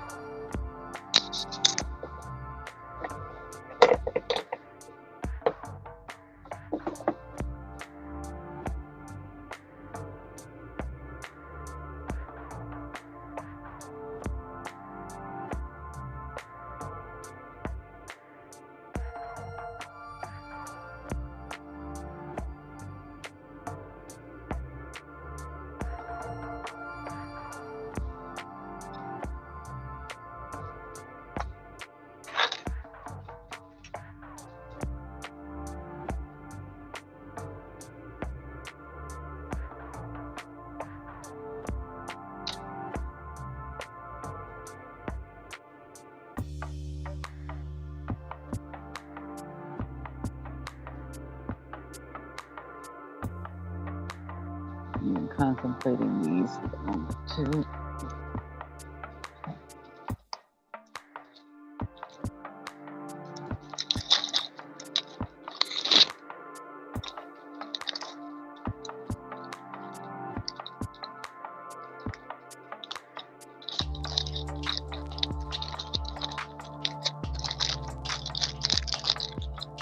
No, my household is the opposite. I'm always waiting on him.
Yeah, take this apart tomorrow.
Alrighty, folks, I think I am going to call this one.